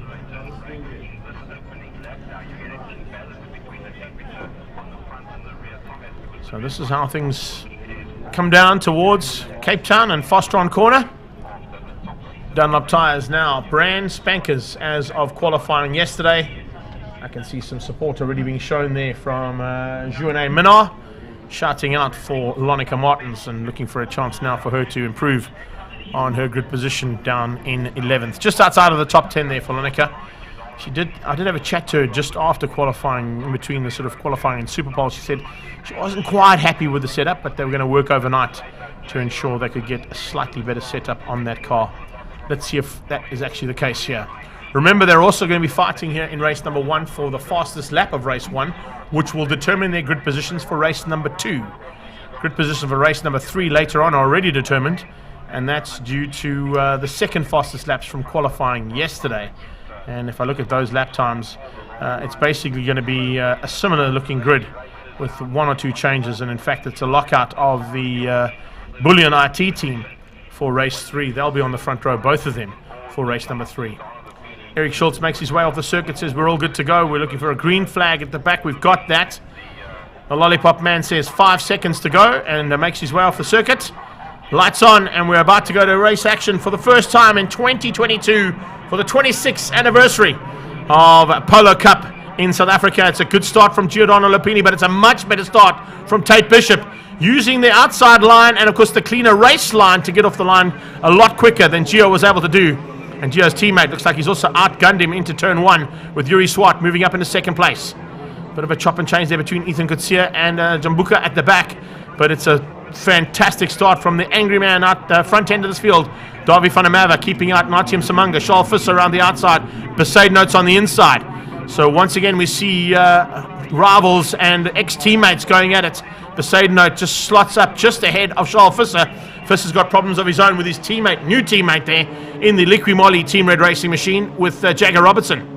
So it's Jagger Robertson who's now holding up the second part of this field, and on his tail looks like that's Dean Fenter. Lonica Martin's behind that as they come flying through. Is that Lonica, or is it possibly Kwanda? Could have been Kwanda McQuena, I think. No, it's Kwanda McQuena, then Lonica.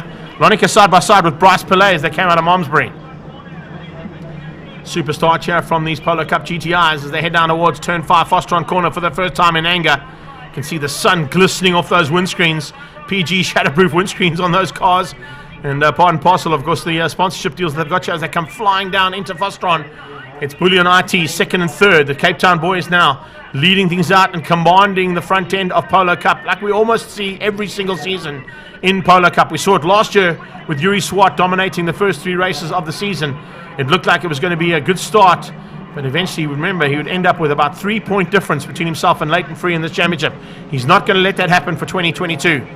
Visser now moves ahead of Besaid Note. Maybe using one of the push-to-pass mechanisms that these cars have and the availability of the drivers, remember, to use those push-to-passes here. And they definitely come into play. You can only use 1 per lap, otherwise it starts to affect the car's heat and temperature. So you've got to just time it and use those chess strategy maneuvers on those push-to-passes to perfection. Bishop, though, is the man to beat at this stage. Here comes a maneuver from the 27 car of Fenter. Dean Fenter definitely looking like he's got something in his deck of cards, and looking for a way now through on the Stu Davidson and Sons car of Clinton Besaid Note. Besaid Note dropping into the clutches there of Dean Fenter. Lonica Martin starting to close that gap down between herself, and you can see there Jagger Robertson just ahead of her in the Liqui Universal Motorsport machine. Man from Big Boss Auto. Oh, Yuri Swart. Oh, Yuri Swart gets a tag. Swart into turn 5. Fostron gets a tag from Tate Bishop. He catches it, fortunately, drops down to 3rd place behind his teammate, but it looks like Davy van der Merwe is going to have a go at him. Davy van der Merwe definitely got better drive coming out of Cape Town corner and passes Yuri Swart on the main straight. Possibly hit a push to pass there as well to get through and make the maneuver stick when he saw the mistake that was happening. And with that push to pass, puts himself right underneath the back bumper of the first of the Bullion IT cars there, Giordano Lupini. Lupini was the pole man. Oh man, what a start to this Polo Cup action.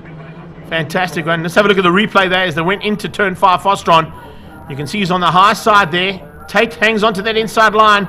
Yuri just had nowhere to go. There was a tag. There's a part of bits of plastic went flying there on Yuri's car, and unfortunately he stays on track. He has lost a little bit of ground. He's got 1 position back again on Davy van der Merwe, and he makes his maneuver through there on van der Merwe, who's now back down to 4th place. This is Ethan Kutsia, first time for him in Polo Cup, fighting with Cara Hill in the Calyx car. And just behind that, it's the final car on track there of Njambuka. Super run here from the mid-pack as well, coming out of Bryce Pillay, MIG Logistics car, closing onto the back end of that second pack of Polos fighting hard here at Killarney. Gio looking for a way through. Can he find it? No, he can't. Defensive driving from Davy van der Merwe to keep out Natim Samanga in the Squadra Course car. And he's having to defend frantically from Davy van der Merwe's teammate.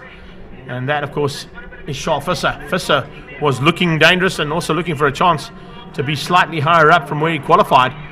And let's see whether or not he's able to do anything about it. Here comes Yuri Swart going defensive on Van der Merwe. Van der Merwe late on the brakes into turn 1. Lonica Martin's looking to try and close down on her ex-teammate.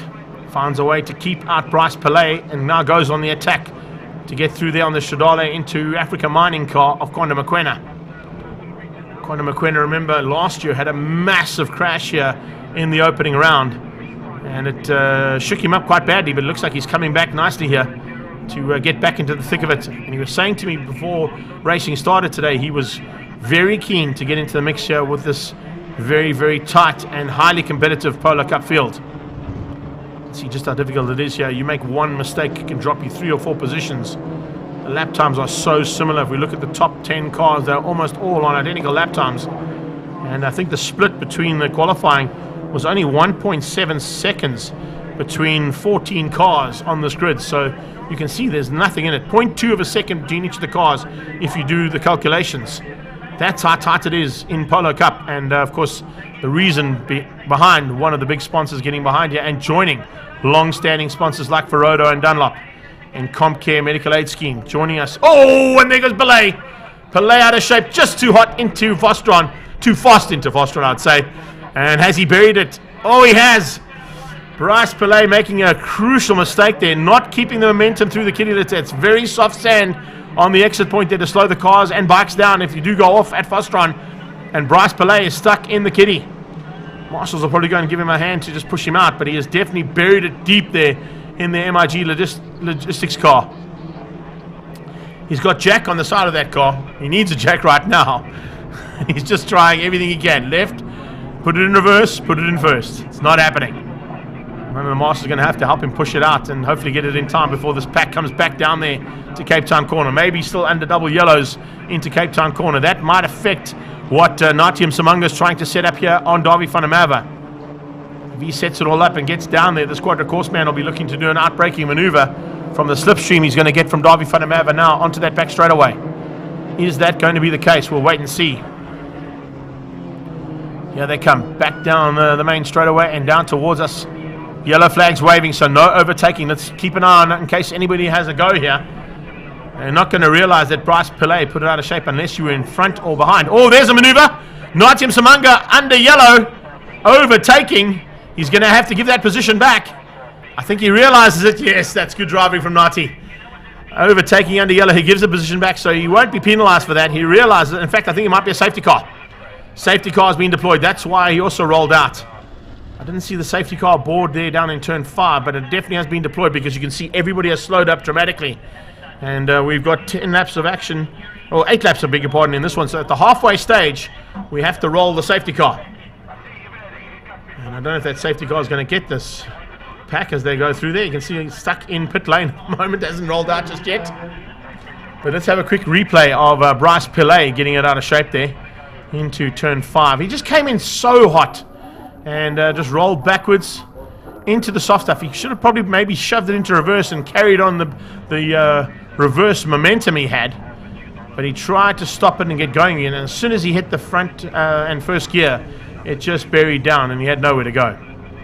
So Tate Bishop will assume the role of the safety car and pace car for this point of the race. What it is going to do is it's going to concertina the field up again and bring them all back a little bit closer and up close and personal between the battles that were happening out there.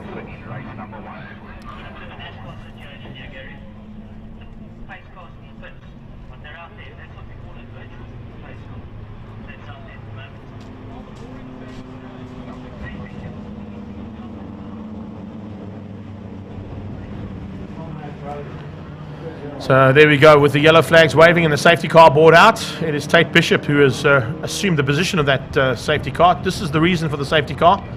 We've got a car buried and the marshals were not able to help Bryce Pillay get it out of the big hole he's dug in the soft sand, which means we have to get a bit of assistance there from Nissan Navara, one of our course cars today, helping us get Bryce Pillay back on track. If they get him unbuckled, he might be able to get going again and take up his position at the back of the field.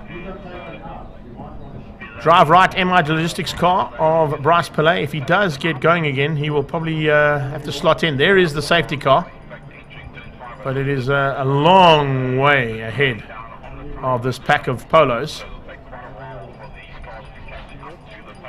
So Tate Bishop will hang on for another lap here. It looks like we might get maybe one lap of hot action here for Polo Cups as they complete what is going to be lap 6 and start lap 7 of 8.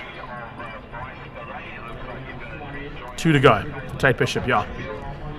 So 2 to go for Tate Bishop, and we're still under safety car, but I think that safety car will probably pick them up and then roll straight into the Park Fermé area at the end of the back straight and give these guys and girls a chance to go at it for one lap of frantic action in ComCare Polo Cup for 2022. And I was saying earlier on, it's great to have ComCare joining us as our naming rights sponsor. Remember, they are an extreme sport medical aid, covering all forms of extreme sport that most medical aids won't cover. The Universal Healthcare Group have found a way to get around that, and ComCare, of course, also supplying each of our drivers with substantial coverage on their medical aid for 2022. There we go, picked up eventually by our safety car. And it's Tate Bishop, Giordano Lupini, Yuri Swart, Darby van der Merwe, Nati Msimanga. And behind him will be Charles Visser. Dean Fenter's just behind that. He's ahead of Clinton Besaidno. Jagger Robertson's there for single digits. And then it's Kwanda Mokoena in the top 10, just ahead of his former teammate, Lonica Martins. I would assume, and it is, the lights are out on that safety car. So, is it a Renault Duster? Yes, a Renault Duster being used here. That car will roll off into the Park Fermé area, and Tate Bishop will then resume the roll until they cross the line. There's no overtaking allowed until they cross the start-finish line. That's the one thing we've got to take into account here. We still have... There was lights off on that car earlier on. Now the lights... Yeah, they're still off. So as they come round there, that Renault will pull and peel off to the sideline. And you can see Tate trying to get some heat back up into the rubber. The Dunlop Shod cars here about to go at it for one more lap. And it's going to be one sprint lap to the line to sort out race 1 of 3 today for ComCare Volkswagen Polo Cup. Here we go.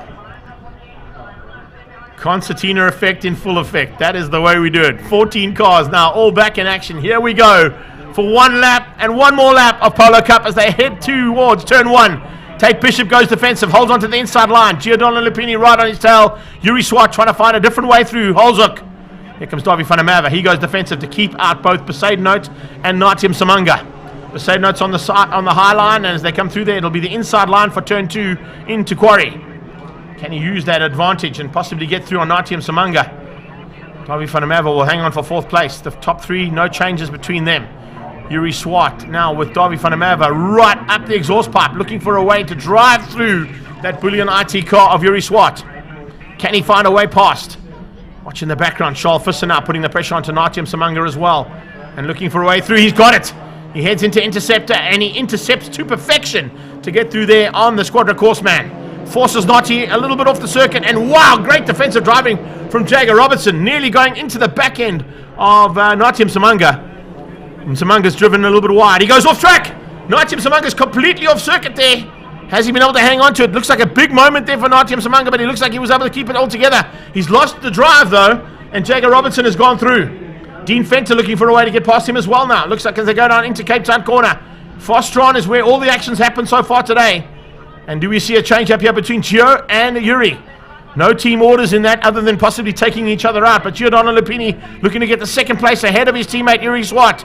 Oh, across the dirt there was Ethan Coutinho by the looks of things. The flag is out.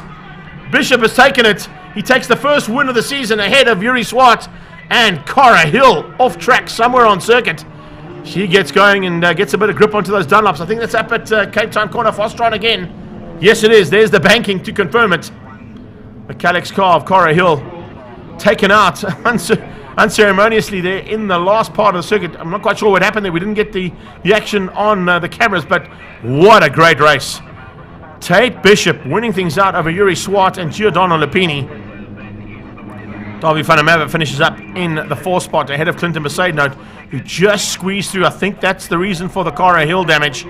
There's a good possibility that Zolela and Njambuka came together there with Cara Hill into turn 5. So it's Tate Bishop from Yuri Swart, Giordano Lupini, Darby van der Merwe and Clinton Besaidnout. Great job from Charles Visser. He finished up in 6th place ahead of his teammate. And if we look at the rookie championship there, so far Jagger Robertson stays at the front end and leads things out there ahead of Dean Fenter. Then it was Natium Samanga, Kwanda Mokoena and Lonica Martins. She was just outside the top 10. Ethan Kutsia finishes up in 12th place. Zolila Njambuka, I think, possibly involved with the incident between himself and Cara Hill. There is some battle scars there on the 2nd Squadra Course car. And the Squadra Course car stayed on track. Cara Hill ended up in the kiddie litter and eventually got back onto the circuit. So I'm sure there'll be a little bit of a chat between them. Possibly a little bit of a visit to the COC by the time they get to sort things out there. But they make their way down into the Weybridge and into Park Vermeer. And the confirmation is that Tate Bishop has taken the first victory of 2022. Opens up his account here in the Comcare Volkswagen Polo Cup Championship.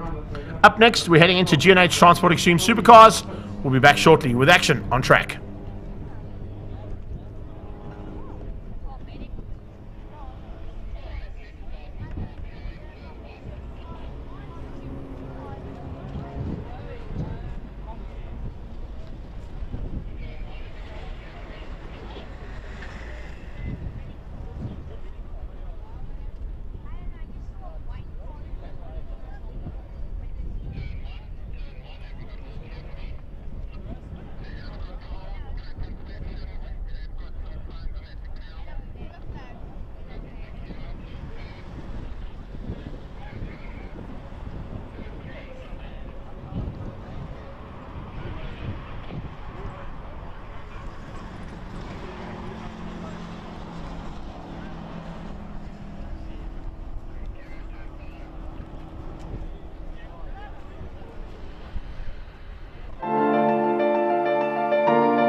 Arguably the most spectacular race today is going to come from the G&H Transport Extreme Supercars.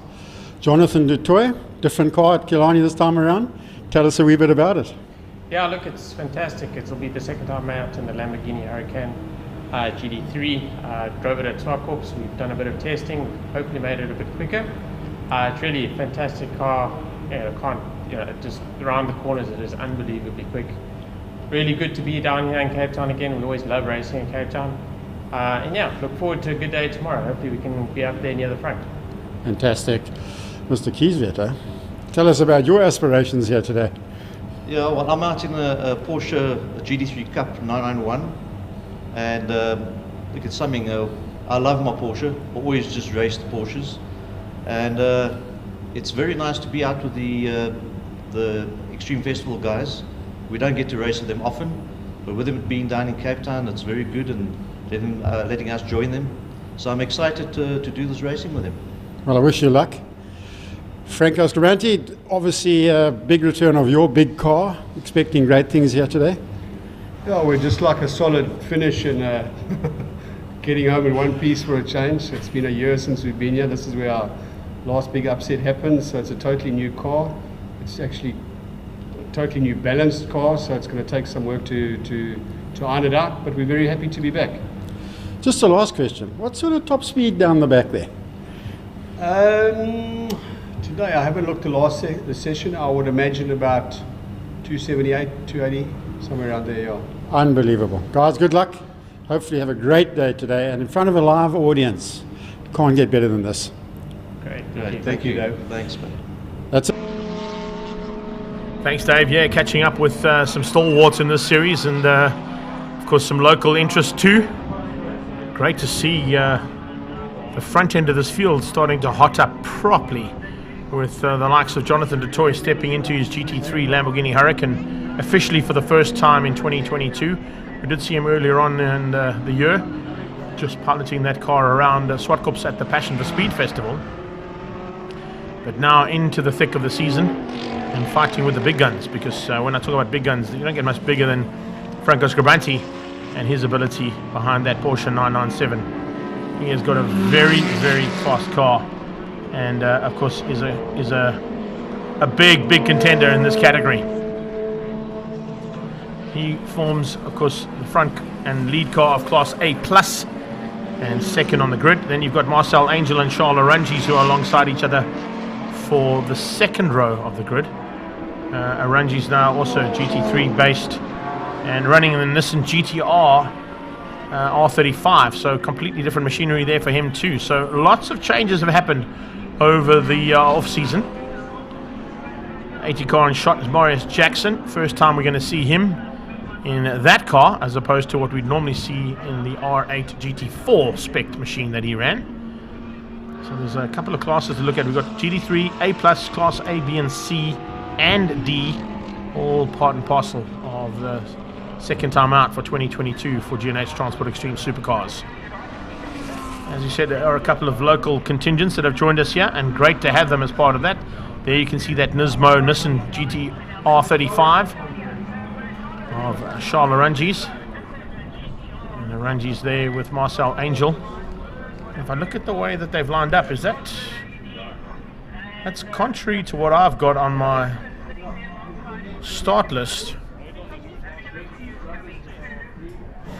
In fact, yeah, it's a completely different grid to what I got. Qualifying is what I've been given here is qualifying on my. Let's see if there's a change up that happened there that maybe I missed. It's definitely something different to what I've got. So we'll go with what's on the screen, because what they sent us on the group is slightly different on the grid there, Paulie. I don't know if you picked up on that, but I've got a grid that's completely different to how they've lined up. But we'll go with what they're lining up. Making their way through the pack, it'll be Jonathan du Toit. He'll be on the front row. He's on pole ahead of Franco Scribanti. That's not changed, but it has definitely changed up here. Ricky Jonakara, unfortunately, not making it out for this one as well. Just getting an SMS and WhatsApp sent through to me there. So du Toit, Franco Scribanti, front row.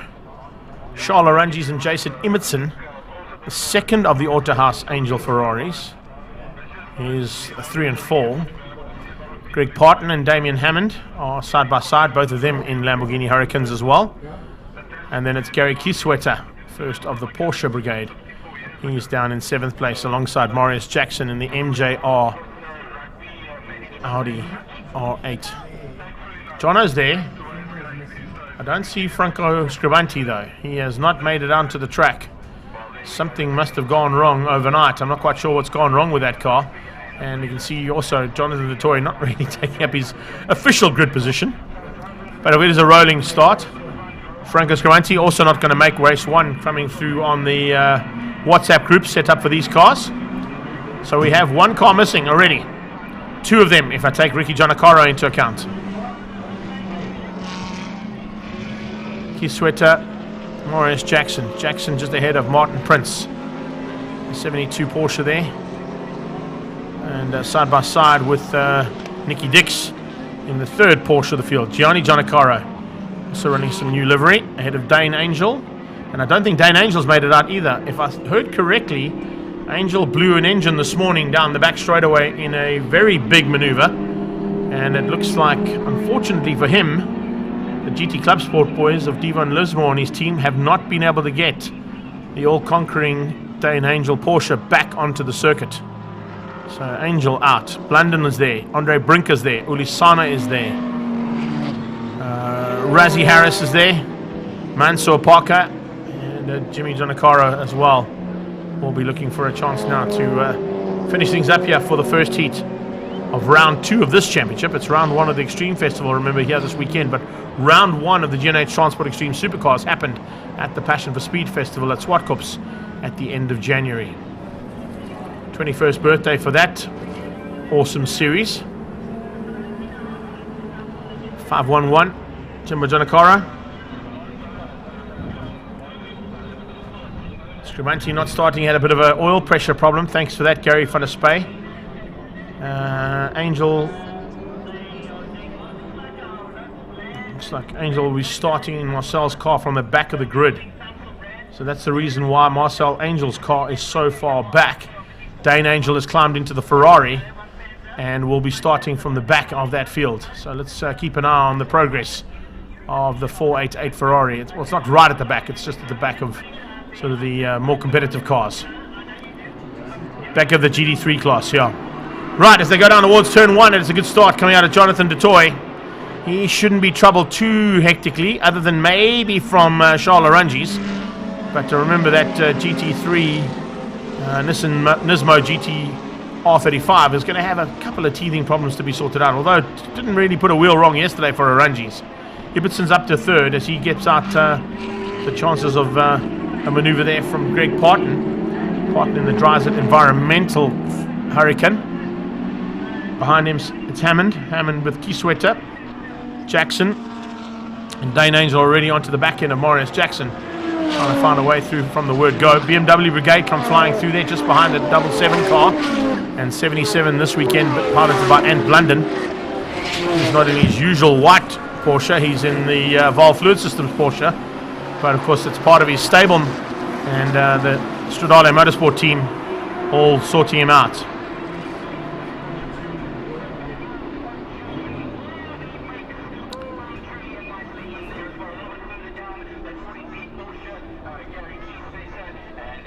Oh, there's some information I didn't know. Roy Obery actually bought Ant Blunden's old Porsche. So I'm expecting to see Roy Obery probably by the next round in that Porsche coming back to play with us. And also participating in the South African Insurance Series as well. So a little bit of chopping and changing as we saw from the interviews. Some new cars, some new drivers. New car at the front end with Jonathan Toy behind the wheel is looks like it's going to be a dominant factor in this class. And we were expecting to see Dane Angel and Franco Scribanti giving him a run for his money. There is Angel. Squeezing through there on Kisweta, getting ahead of Kisweta and Jackson now, and now looking for a way through on the Trinity Protection Services Lamborghini of Damien Hammond. Nice maneuver here, look at that. Big pressure onto the back end of Kisweta. He soaks it all up there in the Martini Racing colours. Jackson behind him. MJR Audi.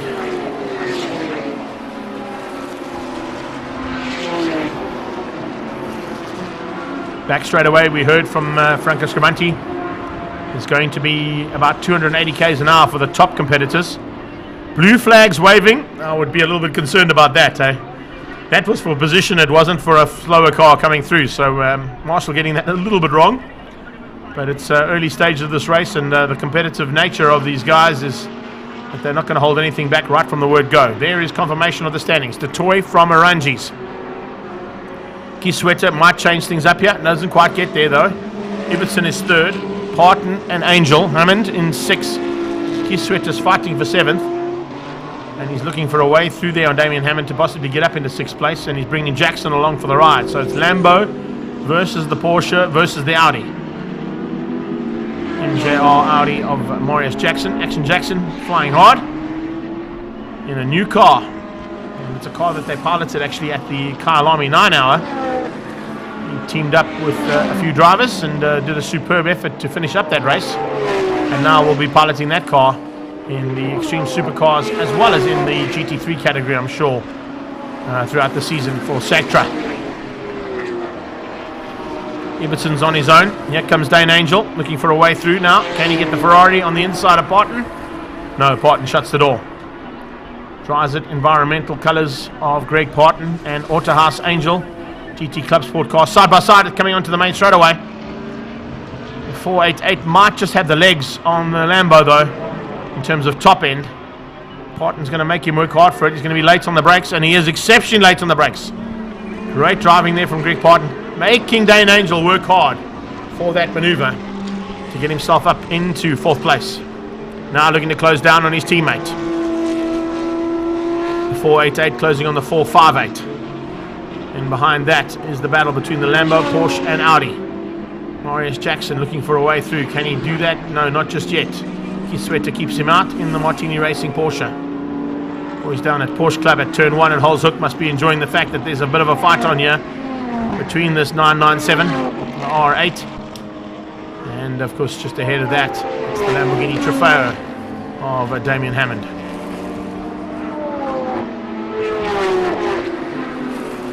Flying through onto the back straight away. Angel closing now on Ibbetson.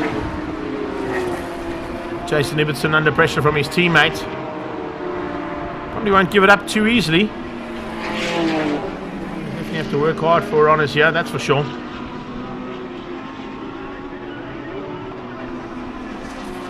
Information is coming through as well from everybody on WhatsApp. Yes, that's Dane Angel, not Marcel Angel, in the 488 Ferrari. And he's now changed that position up with his teammate Jason Ibbetson.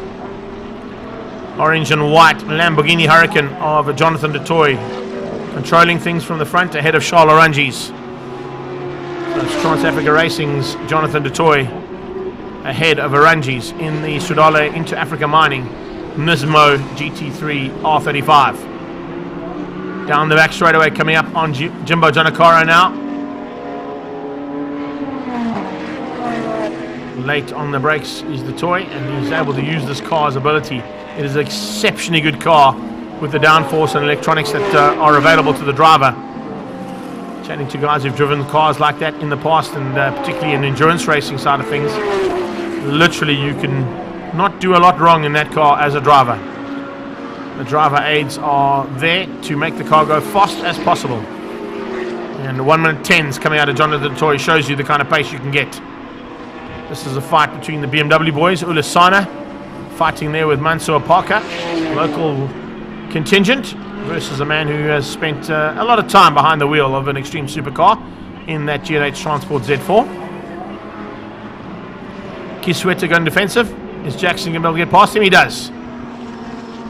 So Marius Jackson moves up one position, up into 7th place. Hammond still maintains 6th, and the Porsche drops down into 8th.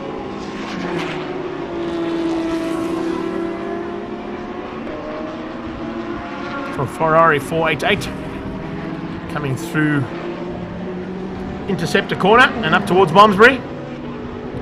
Also coming up on the back end of Jimbo Janakara, going to be moving out of the way just to allow him through.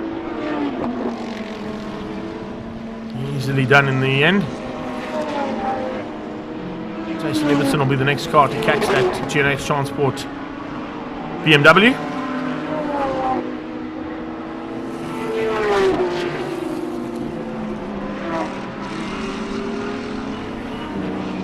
The Lambo out front is going to be a tough car to beat today. Jonathan Toy settling into his new beast. And this, I want to say steed, but you can't say steed because it's a bull. So the Lambo is in good hands here with Jonathan Dutoy.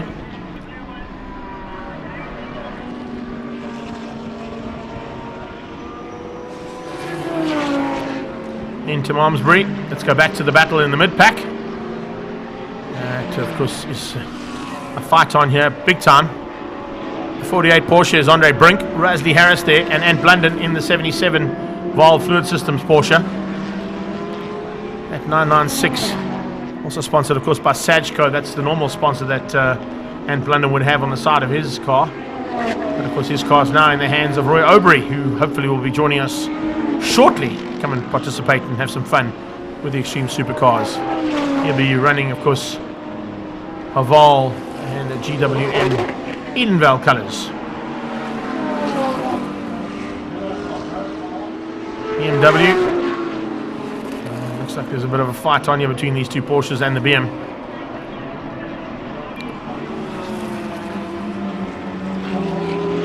'77 Blunden trying to find a way through. Hasn't found one just yet, but continues to fight hard.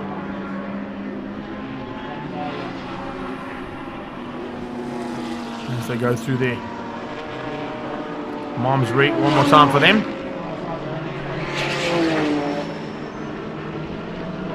Oh, this is good stuff from Jackson. Jackson on the inside of Hammond into Holes. Hammond holds that outside line. He's got the inside line now for Quarry Corner. Jackson's going to have to drive around the outside of him if he can. We have seen an Audi drive around the outside of Quarry in the past, but that was, of course, at World Rallycross, and they would have turned left there at that tyre barrier into the dirt. This time, though, Jackson just not able to get through there on the youngster. Damien Hammond definitely becoming quite a seasoned vet in the cockpit of that Lamborghini Trofeo.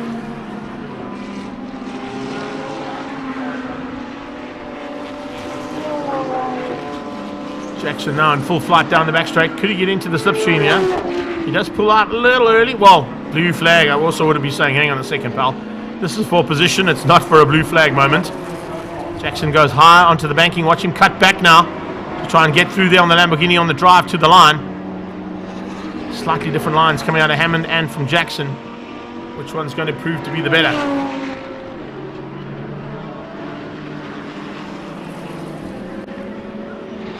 Jackson's got the inside line. Is he good enough on the brakes? No, he's not. Hammond just keeps him out for now. This is the battle for 6th place on track. Let's go back once again to the two Porsches. Great little fight there between Andre Brink and London and Rasley Harris. Now into the thick of it comes the leader. And with a lap to go, Jonathan du Toit's caught the back markers. And there's a lot of them. Quite a bit of traffic to negotiate out of Holes Hook. Du Toit will realise and know the ability of that Lambo. Doesn't have to worry too much, just bide his time. And eventually on the straightaways will use the additional power available to that GT3 spec car. And gets through there very easily in the end.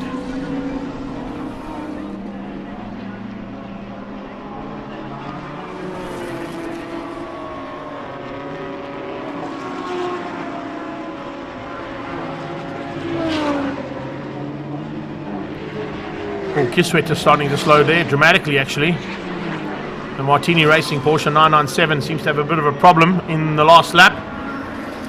Martin Prince being caught and passed there by the leader. And in the background you can just see Charles Orangi's also picking them off one by one as he heads down into Fastron Corner for the penultimate, well, for the last time actually. And they're now under braking. Behind that, let's see if there's going to be any changes. I don't think there'll be any changes for 1 and 2. Flags out, and du Toit takes the first win of the second round of this championship. And a great start for the new car for Charles Orangi's in that Nissan GT-R 35. Nicky Dix, Martin Prince and Andre Brink still to finish things up.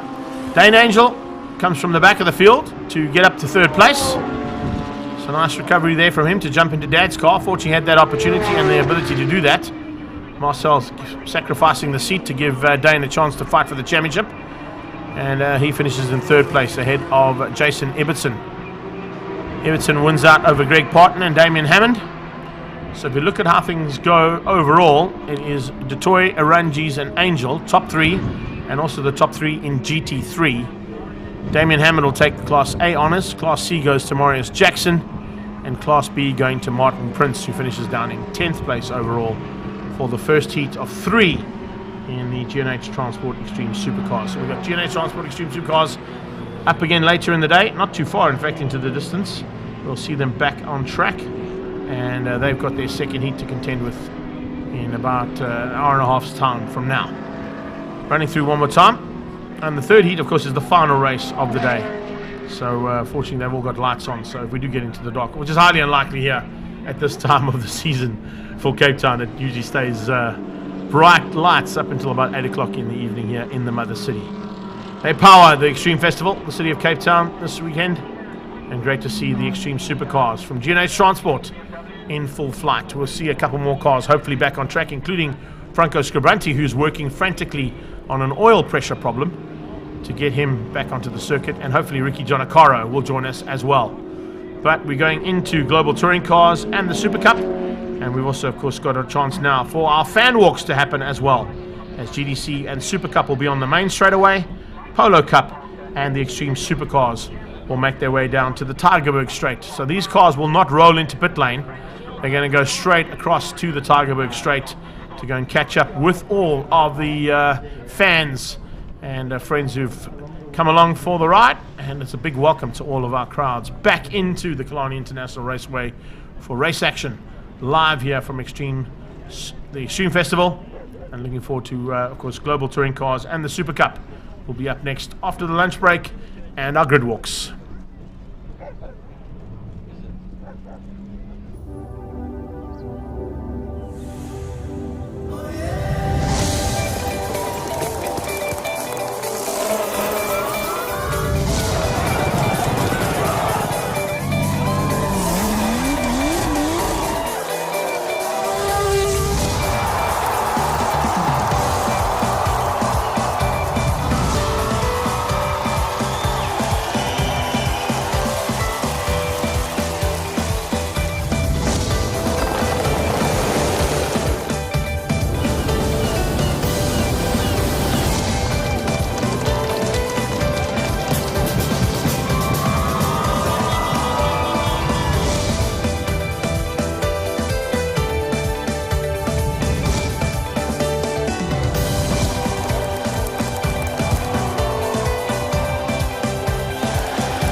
Well, GDC is looking fantastic for this year. Sorry, just a second. Making sure we're recording. First round of the GDC is for South Africa for 2022, starting Robert Volk, champion, defending champion, all that sort of thing. No pressure, Rob. No pressure. It's great to be back. Obviously, expanded field, so it's great to have a couple more cars on the line. So it's been good thus far. Car's been behaving well. Good balance. Hopefully, we can carry through to qualifying. It's all that counts tomorrow. So looking forward to it. Killarney, how are you finding it? I love this track. So first time here with the Corolla, and finding my feet, finding the balance, and yeah, getting there slowly. Your teammate, I guess you have to beat him, eh? Even though he's your boss. Yeah, but he's helping me. He's helping me a lot. Michael he did a great job last year in the first heat. So yeah, he's helping me a lot with setup wise and also a bit with the car. And yeah, for me it's great to have such a great driver as a teammate. He's teaching me a lot. And go. Sorry about that, folks. Jumping in with the interview there with Saad Variawa, but straight into race action now for heat number 1. And they caught us a little bit off guard, but we are into race 1 action as they go down towards Holzhoek for the first time. Great start coming out of Robert Volk. Daniel Rose right on his tail, and so is Brad Liebenberg trying to go around the outside of Jonathan Mogotsi. It's great to see a bigger field of global touring cars for the first time in 2022. The return of Volkswagen, the return of Audi, the Hype Energy and Universal Motorsport car there. Brad Liebenberg moving himself up into 3rd place, tucked in behind Daniel Rowe now, and 1 step ahead of Jonathan Mogotsi. 3 Toyota Gazoo Racing Corollas now in full flight. Oh, and problems down in Holzhoek already, and there's 2 cars that have spun out. Looks like there was a bit of an incident there between some of the Super Cup competitors. They go down into holes, and now up towards Quarry Corner. It is leading things out at the front end by the looks of things, Jeff Kruger. Kruger's got Masters on his tail. Masters got Campos, one of the Campos. I think that's Jason Campos is up into 2nd. Or was that Keegan? Keegan is in the 2 car, I think. So let's just double check that one for you guys as they go into the first part of what is going to be an incredible day's racing here for Global Touring Cars. Big welcome to all of our competitors, and of course the fans are back in the house here at the Killarney International Raceway. And it's a big field of Global Touring Cars and Super Cup competitors that are going at it here for the first time in 2022. Big welcome to everybody who's joined us on the live stream as well and on YouTube. Thanks so much for your support. Like and share, pass it on to all your friends and family, and tell them what we're doing here in the city of Cape Town at Killarney International Raceway for round 1 of the Extreme Festival. First time out here for Brad Liebenberg in the Hype Energy and Universal Motorsport Audi. He has got, he's basically the meat and the sandwich there between the 2 Volkswagen boys. Team Red Racing's Jeff Kruger leads out. Change up there between Masters possibly and Campos. Campos side by side as they go through there, and he just manages to hang on. But a bit of a fight on there, as you can see. Leighton Free in the mix there as well as he comes up behind the back end of this fight between Masters and Campos.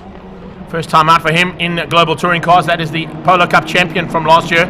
He now steps up into Super Cup for the first time and piloting the Elite and Universal Motorsport Super Cup GTI. Late braking from Liebenberg, trying to close things down. Speaking of closing things down, Saud Variawa all over the back end of Michael van Rooyen. Mandla Ndakani behind that, just dropping into the clutches of Julian van der Vat. And the second Audi there, race driver SA Audi of Andrew Rackstraw. First time out for him, rookie in the Class 2.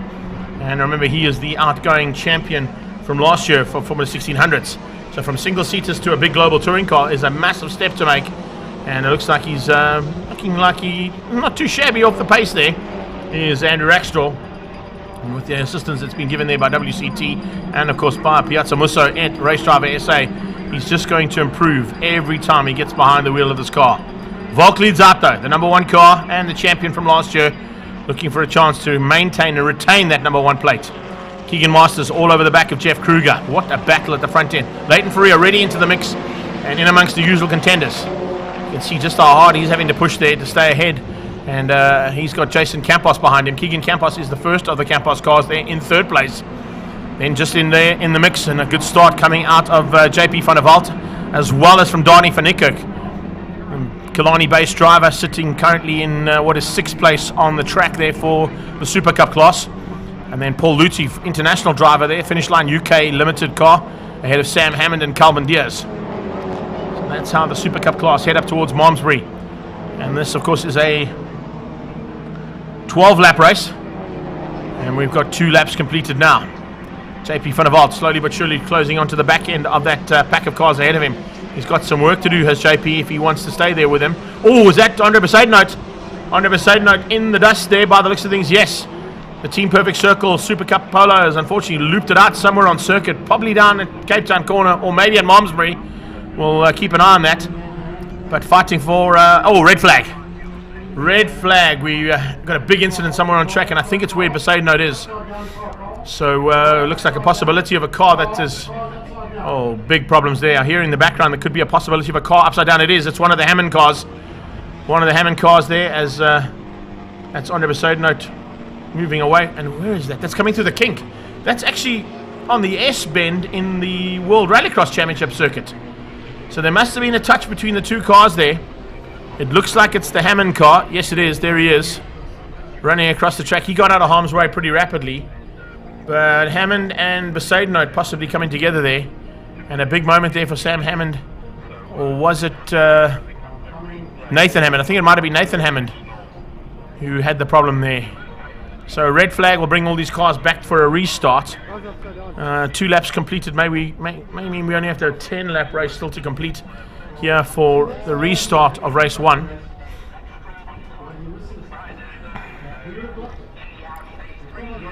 So let's have a look and see what possibilities of there. We didn't get the action there on camera, but we possibly got it for the TV package later on. We are recording each camera here for our live stream, so when we put the TV package together, we may have that incident on camera, but unfortunately just missing it there between the 2 races between Global Touring Cars and Super Cup.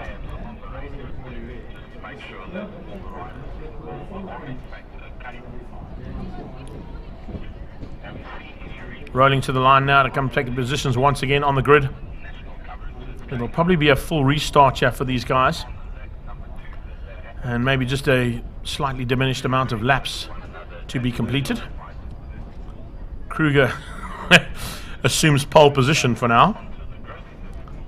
They'll probably shuffle those cars around. It is Nathan Hammond that had the big one there. And that is a slightly second-hand Trinity Protection Services Polo Super Cup GTI. So that's a big moment there for them. And hopefully, looks like the driver was okay. I saw him running across the circuit, so hopefully that's the case. Just getting some information coming to me via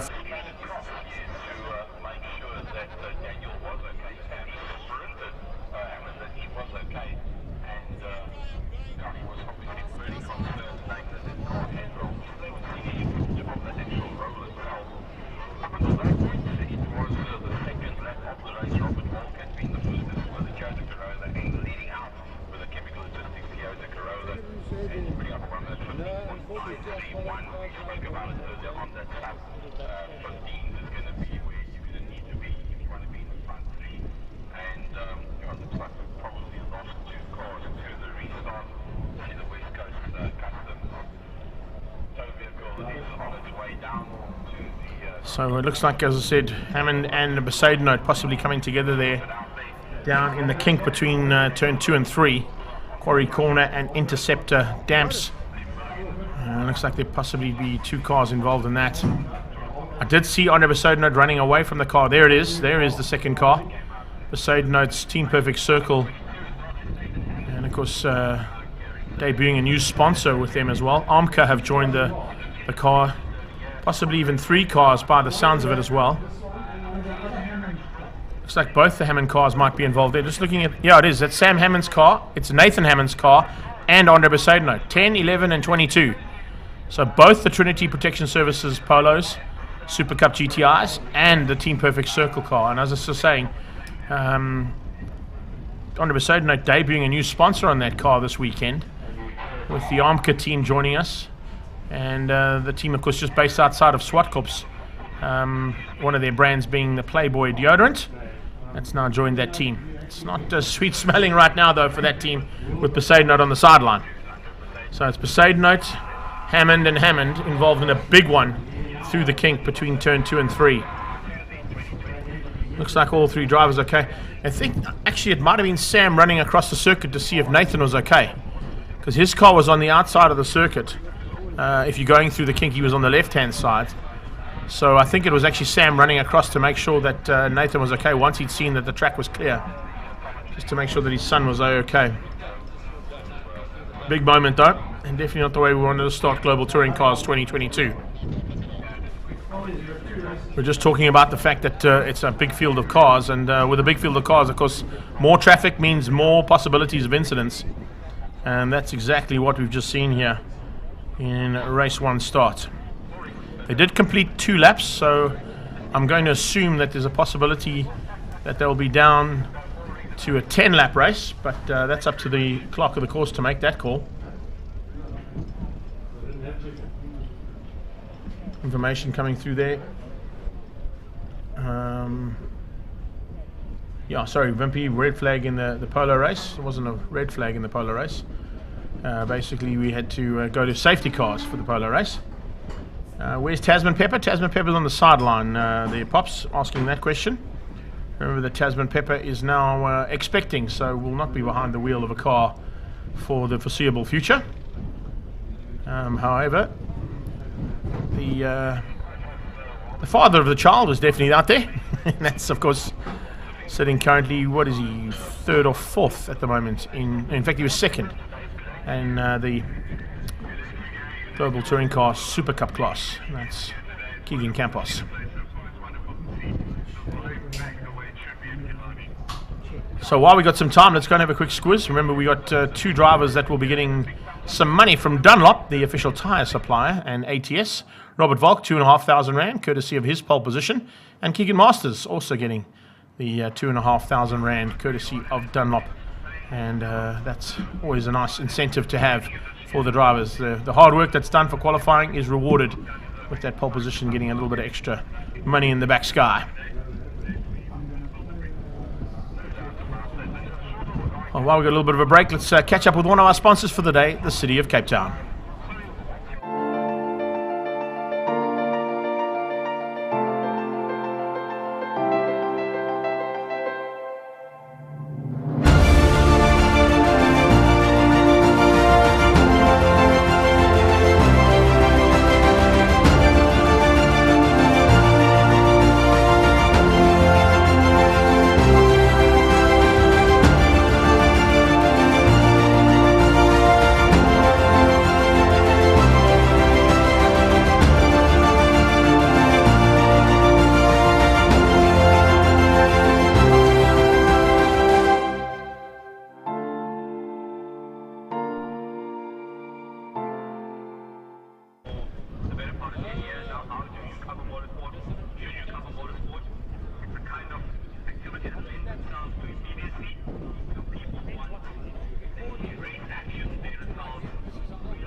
Cars rolling is always a good thing to see. After a little bit of a break in the proceedings there due to a big incident between the two Trinity Protection Services cars of Sam and Nathan Hammond and Andre Frisco, the side note in the Team Perfect Circle and Playboy deodorant car. Unfortunately, all three cars out of this first heat. A couple of cars that didn't have too much damage were Sam Hammond's, then Andre Besaidnote. So if they can get those cars back into pit lane, there might be enough time for them to get those cars repaired and ready for the second heat. Switching left and right to try and get as much heat back into the Dunlop rubber that they are supplied with. Our official tyre suppliers for global touring cars and the Super Cup category. I was getting information from the sideline as well, saying that if they haven't changed the grids and gone back to the original grid positions, which is what they looks like they've done, then they have to go to a complete restart and not a shortened race. But according to the timing monitor, it's saying 9 laps. So yeah, discrepancy there. I'm not quite sure who's right, but we're going to run with what we've got here. It's the original grid positions, as you can see, as they come rolling through there. And it's a 9 lap of action about to go and get started again.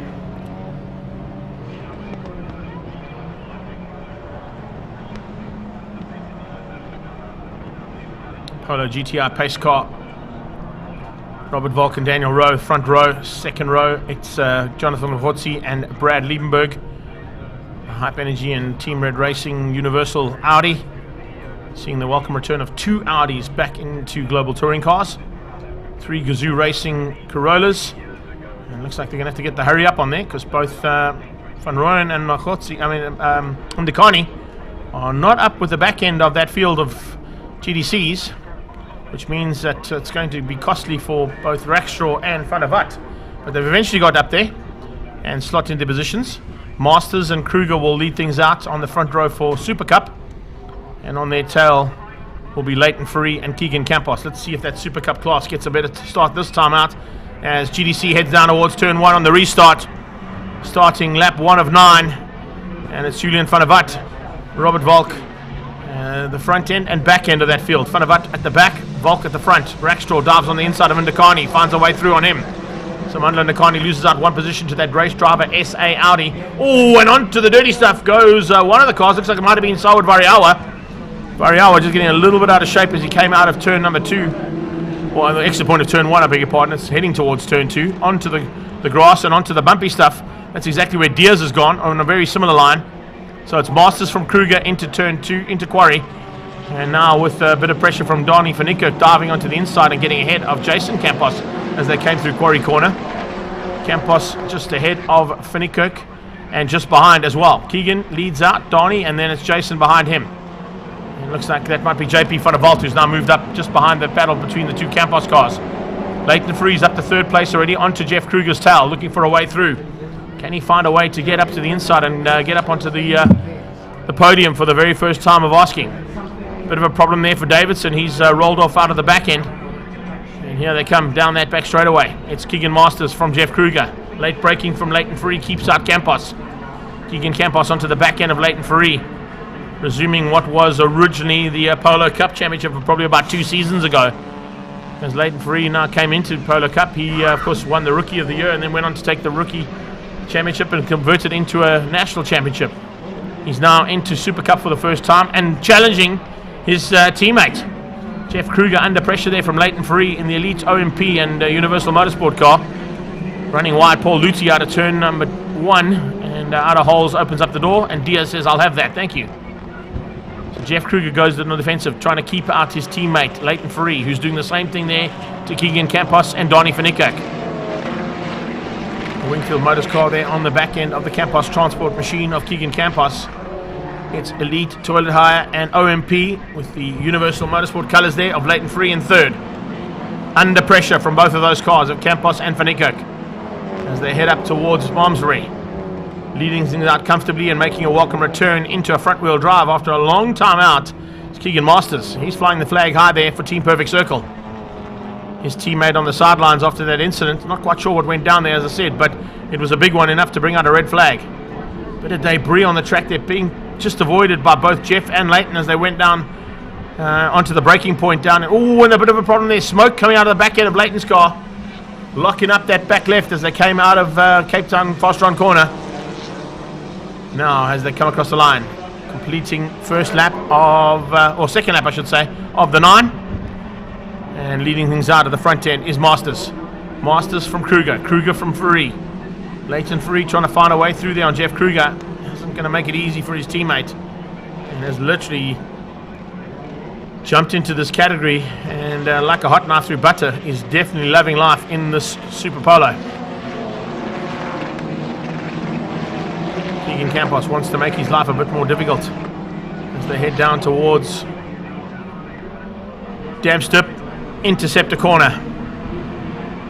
And look at how tight it is between these three fighting for honours. The Express Toilet Hire machine on a charge here. Down to Cape Town and Fastron go the leaders of GDC. It's Robert Volk still ahead. And on his tail, Daniel Rowe. Danielson hasn't found a way through just yet. Hype Energy, Audi and Universal Motorsport car. That is the A3 of Brad Liebenberg in third place. With a bit of breathing room now on Jonathan Mahotsi down in fourth. Mahotzi's been closed down by Rackstraw. Andrew Rackstraw incredibly has got through on all three Toyota Gazoo Racing Corollas and on Julian van der Walt. So 2 Corollas and the Ford. And it's the second Audi who's up in the 5th place. So we had Corolla out front, the WCT and Investchem Chemical Logistics car of Robert Volk leads out over Volkswagen Motorsports Daniel Rowe. Hype Energy, Sparco and Universal Motorsports Audi of Brad Liebenberg. And then the second of the Volkswagen Motorsport GTIs, that's a GTI 8 of Jonathan Mahotsi. Rackstraw hangs on to keep out Van Rooyen and Ndakani. Looks like Saud Variawa dropping by the wayside there at the back end in the third of those Gazoo Racing Corollas. And he's now got to try and find a way through there on Julian van der Walt in the Ford.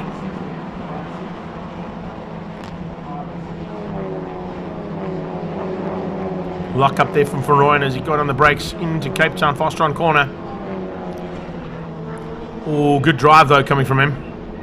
Looks like he might have a slightly better drive there on the Audi, but the Audi goes defensive, holds that inside line. They're going to be side by side across the start-finish line. Rackstraw taking on a multiple champion in this category and a seasoned campaigner, and going to be hard-pressed to keep up Michael Van Rooyen. Van Rooyen forces him to go inside, and he holds that middle line around Holzhoek, and he eventually squeezes through and gets ahead of the Audi. His teammate coming along for the ride. Can Ndakani do the same thing? Honda has a big look, not close enough just yet. Leighton Fourie under massive pressure from both Campos and Van Niekerk. Great to see that. Look at how he's working hard there. Fourie is under pressure, but fortunately the 2 cars behind him are fighting so hard it might help him out. So Campos goes on the inside, follows the youngster through, the rookie in the class, and Van Niekerk has to slot in behind him. 3-way battle, and currently for 3rd place on track.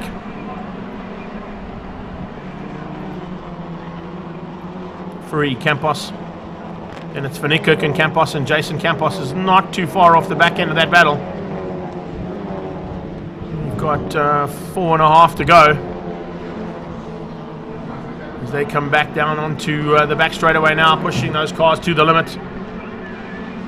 Super Cup Polo GTRs over the 220k an hour mark, and then down the brakes and down the box as well. Locking up is Leighton Fourie. You usually see that. In fact, that could be a little bit more than a bit of tyre rub there. You'll see when those indicators come on, that's an indication not of ABS, but actually of the push-to-pass mechanism being used by the driver. So it looks like all 3 drivers went to push-to-pass there. Leighton Fourie trying to catch Keegan Campos on the manoeuvre out of that final corner, but he was up for the challenge, was Keegan Campos, and he went on the push-to-pass as well. Using the additional bit of power that it gives you, almost a DSG style, or DSR I should say, style extra power button coming in these cars, similar to what they get in the F1s.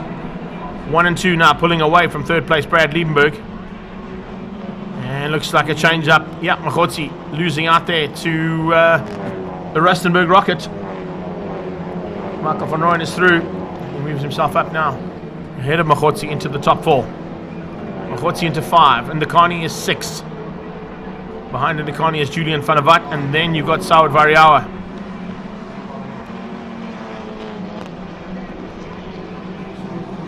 Rackstraw's gone out the back of the field as well. I'm just saying, where is that second Audi in my head? And looking down the back, looks like it's dropped right out of it. So it must have been a mistake somewhere there from Andrew Rackstraw. And the last lap was a 1 minute 25. So yeah, definitely something went wrong there for Rackstraw's lap to drop from what he was currently doing in sort of the 16s down to a 25. Hype Energy Drink and Universal Motorsport Team Red Racing now is the home of Brad Liebenberg. And looking for a chance now to close down on the top 2. Masters for Team Perfect Circle still leads out over Jeff Kruger for Team Red Racing. His teammate Leighton Fourie is right there for 3rd. 4th place is Campos, then Van Niekerk, then Campos. Keegan ahead of Jason in terms of the battle of the brothers. And there is Rackstraw. Rackstraw slowing between turn 2 and 3. And the race driver SA Audi looks like it just might have cried out too much. He's not going to be able to finish this one up where he wanted to, that's for sure. Rackstraw made himself up to 5th place before the red flag came out. And oh, there we go, 3 is Variawa. Saud Variawa losing the back wheel, driving the wheels off the car, literally. Looks like the back left has gone flying off that car. And looking at the damage, maybe there was a bit of damage there and a bit of touch between him and the Ford of Julian van der Walt, because van der Walt's got a bit of bodywork off the side of the car. So a possibility of a touch there between the two of them. That might have knocked the wheel off if Van der Walt and Variawa came together. Van der Walt now closing onto the back end of the second of those Gazoo Racing Toyota Corollas. There is Saud moving out of the way. One of the youngest drivers in this class, remember, in terms of global touring cars. The youngest driver in Super Cup is Leighton Fourie. Youngest in the GDC class will definitely be Saud Variawa. Only 16 years of age and doing a really awesome job there for Team Gazoo Racing. Take nothing away from that. Express Hire and Team Red Racing Polo Super Cup GTI ahead of some seasoned campaigners. The rookie is in the house and he's looking for a way through now on his teammate. Leighton Fourie versus Jeff Kruger.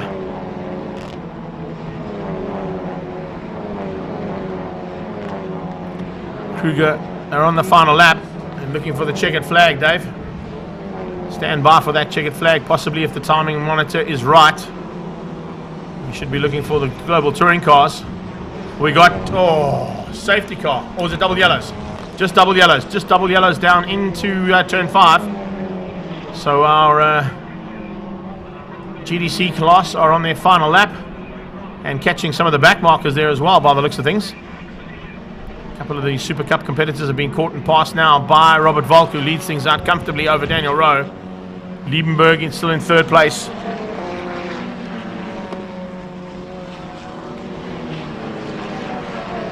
Van Rooyen trying to close down. Possibly spoiled the day there for Liebenberg, but I don't think he's going to have enough time. And having to come out of that slightly through Malmesbury to get through on the back marker possibly has spoiled his chances. There'll be no overtaking into turn 5, of course.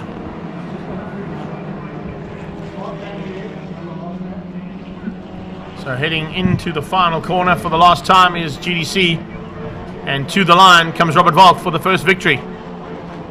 Volk ahead of Rowe, Rowe ahead of Liebenberg. Liebenberg is going to podium in his first time out, stepping up from Super Cup into GDC. Daniel Rowe makes a welcome return for Volkswagen Motorsport in 2nd, but is the champion who takes the victory. Keegan Masters, look at the gap he's got now. 2nd place still up for grabs. Will Leighton Fourie have a go yet? Jeff, no, he's going to hang on to the back end. Jeff Kruger is going to probably have to fight hard for 2nd. By the time he comes round, he should have just enough to stay ahead of Leighton Fourie, but Fourie's going to make him work. Here he comes to the line. It's going to be Keegan Masters for Team Perfect Circle for the win in Super Cup. And it's Kruger and Fourie. Formation flying across the line there for Team Red Racing. One in official Team Red Universal Motorsport colours, and the 2nd car there of Leighton Fourie in the Express Hire and Team Red Racing colours. Confirmation there, Volk, Rowe and Liebenberg, your top 3 in global touring cars, beating out Michael van Rooyen, Mandla Ndakani, Julian van der Walt and Jonathan Machotsi. Keegan Masters taking the victory in the Super Cup class, beating Jeff Kruger and Leighton Free to the line. And then it was Keegan Campos who followed them through for fourth, ahead of Donnie van Niekerk, Jason Campos and JP van der Walt. Daniel Rowe on the slowdown lap. Looks like he's looped it out at turn 1. What happened there? Something broke by the looks of things. That's why he's looking a little bit more closely at the back of the car. Something broke on that car. He was very lucky to make it to the finish line then. Had that been a lap before, Daniel Rowe would have been out of it. So, yeah, these guys are literally driving the wheels off these cars. Saud, I think, might have had a little bit of assistance, though, if I look at the damage on the side of the Ford of Julian van der Walt. But we'll get confirmation of that and let you guys know later on. But that brings us to the end of race number 1 for Global Touring Cars and the GDC Super Cup. Great effort there from all of our drivers for that 12-lapper. And, of course, the red flag due to that big incident. Hopefully all 3 drivers are okay. They look like they were. 2 Hammond boys and Andre Besaidenout.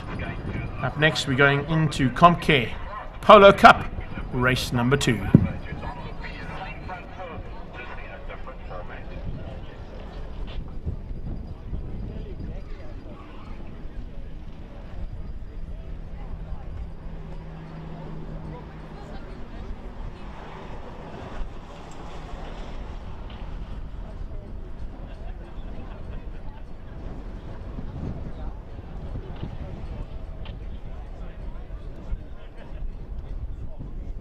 Camera 2 is doing battery change.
between races that you have drivers on just about to go off the line. So yeah, it's just going to do motorsport is healthy throughout South Africa.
CompCare Medical Scheme and Dunlop Tyres proudly bringing all the action along with Ferodo, the number one in brakes for CompCare Volkswagen Polo Cup race number 2.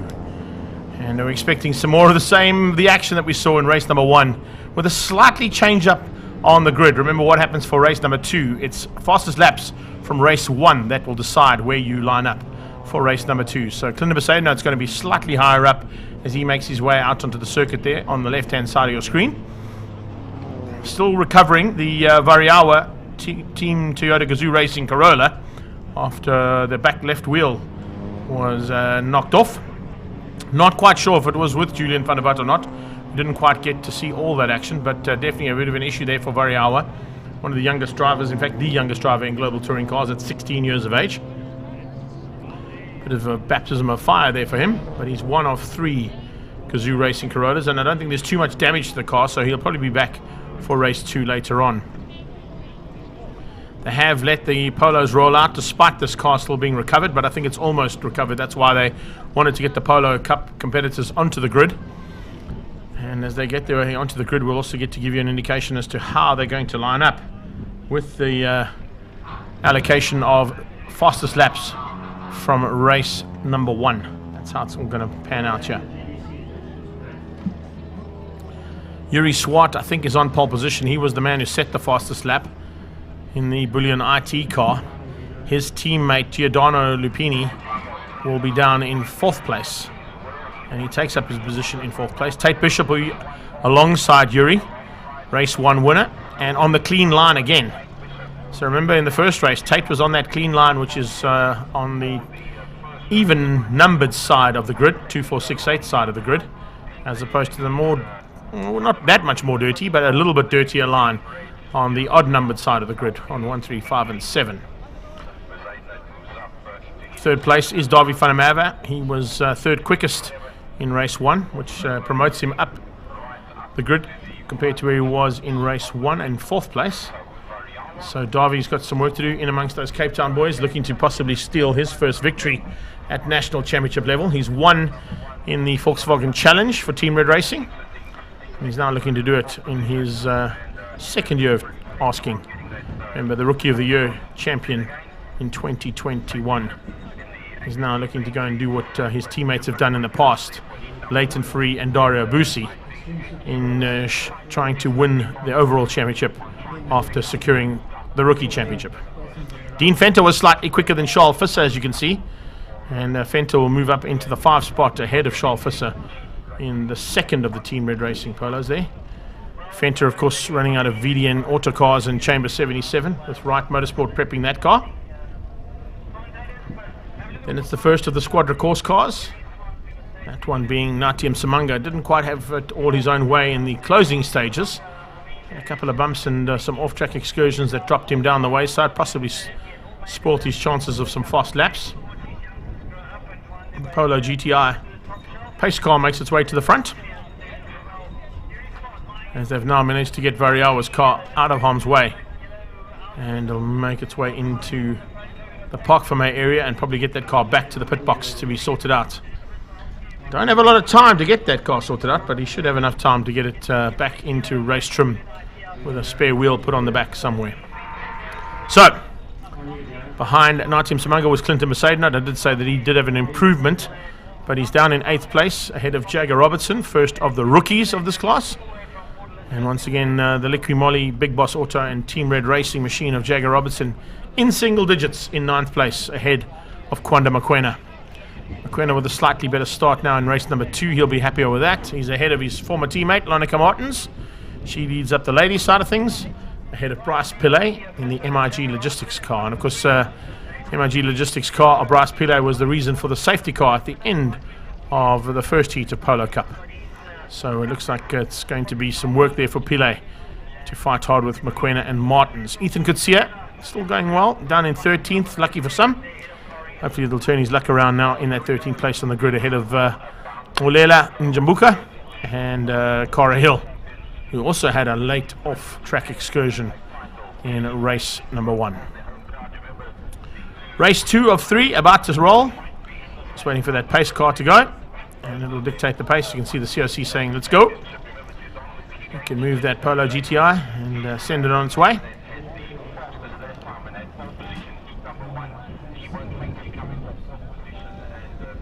Looking good so far for our live stream feed. Hope you're enjoying all the action we're bringing you here. Tyron Alberts has joined us from the Emerald Isle. Good to have you, T. Hope you've enjoyed all the action so far. Hein van Marcus, so is Jenny de Wit. How you doing, Jen? And McBride's in the house as well. Bernard McBride. Our Queen was here for a little while. Hopefully she'll be back for this race action now from the second heat of Polo Cup. Just one more warm-up lap to go here for these guys and girls. And then they come to the line to take up and resume the battle for 22's championship here with Polo Cup. It's the 26th running of Polo Cup in South Africa, and ComCare have joined us as the naming rights sponsor, a medical aid scheme that covers extreme sports, and they're covering every single one of these drivers as well. Fantastic to see.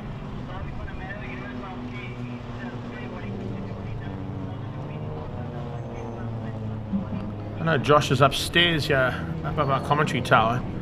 I'll try and get hold of him to bring him down here before race number 3 and get a little bit of insight as to the reason for ComCare getting behind this series. Doc Pretorius, of course, from Universal Healthcare.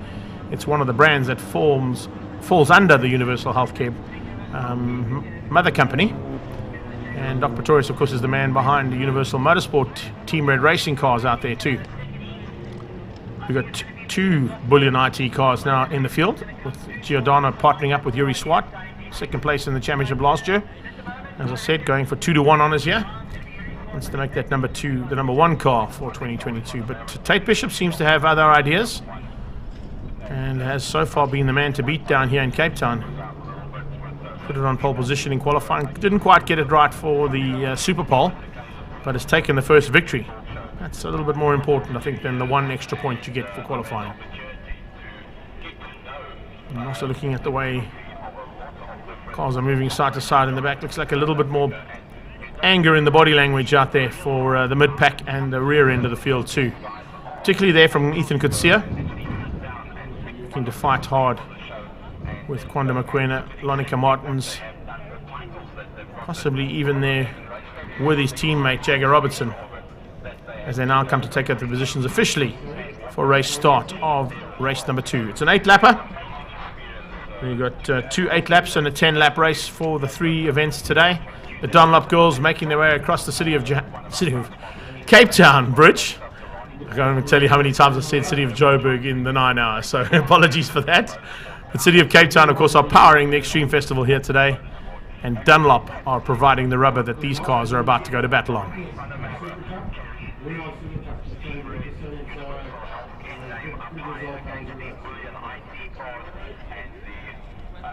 Right, we are now got green flags at the back. The Lollipop Man about to give them the 5-second board. And as we go to race, it is time for race 2 of Polo Cup. Lights off and we're racing. Good start there from Tate Bishop. Once again, as I said, from the cleaner line on the inside and even numbered side of the track. But once again, Yuri Swat showing him the way through. Yuri Swat, hole shots into turn 1, holes hook, and hangs on just ahead of Tate Bishop. Behind him, it's Fanamava. Davi Fanamava getting a great start off the line as well and moves himself up into 3rd place. Dean Fenter out of nowhere, up to 4th. Where did that come from?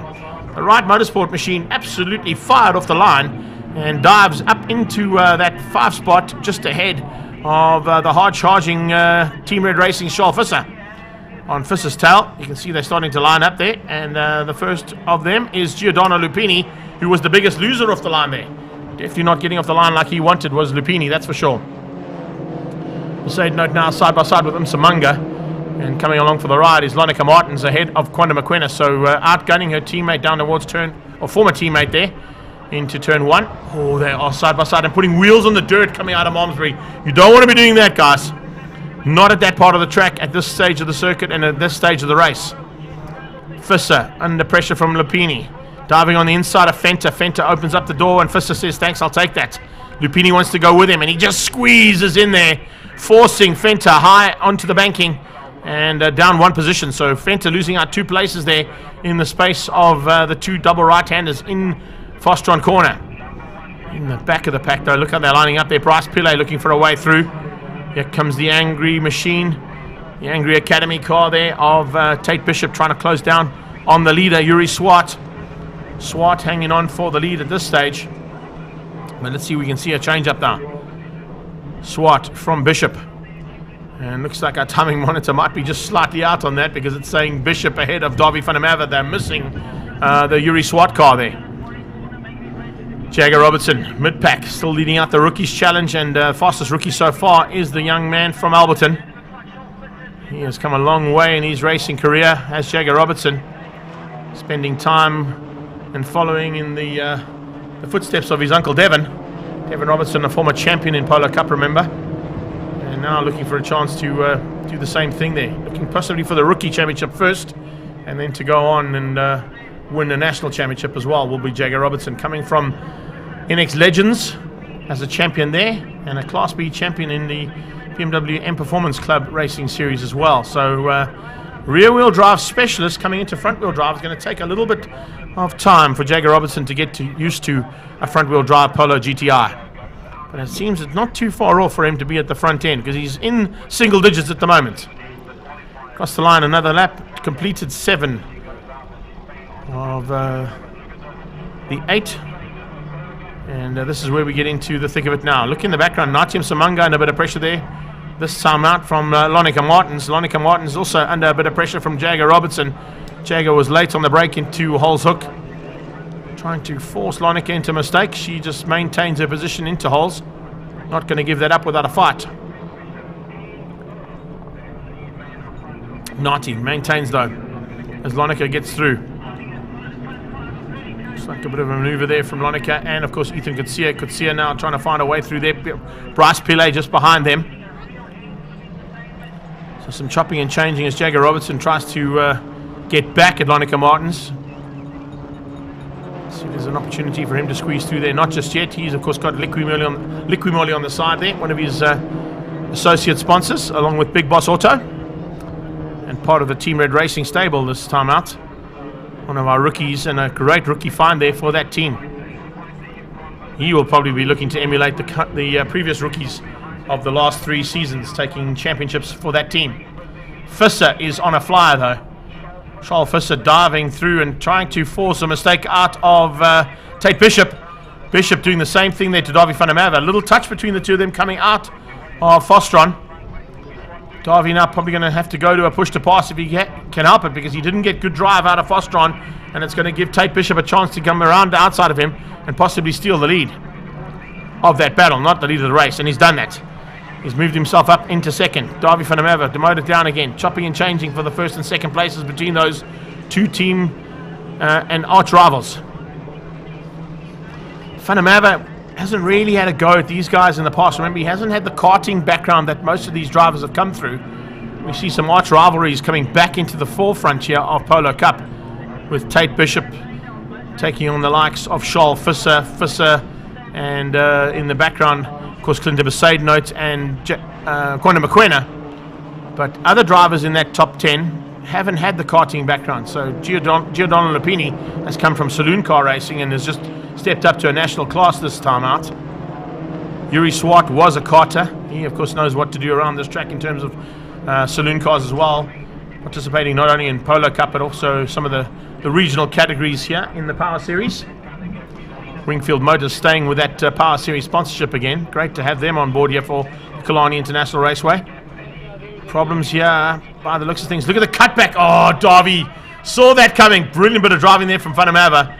Realizing Tate Bishop was coming in there way too hot, and he just cut back and slid up the inside and took second place away and brought his teammate into the hunt along with Giordano Lupini. So Bishop now goes side by side with Davy van der Merwe. Van der Merwe holding the inside line for Hole's Hook. Is he good enough on the brakes to keep that inside line? Yes, he is, and his teammate goes with him. Charles Visser realized that the door was going to be opened up there by Davy van der Merwe, and he tried to go with him. Bishop saw him coming, slammed the door shut, said, "No, you're not coming through here. I'm going to have to find another way around me." Davy holding up this pack and allowing Yuri Swart to get away.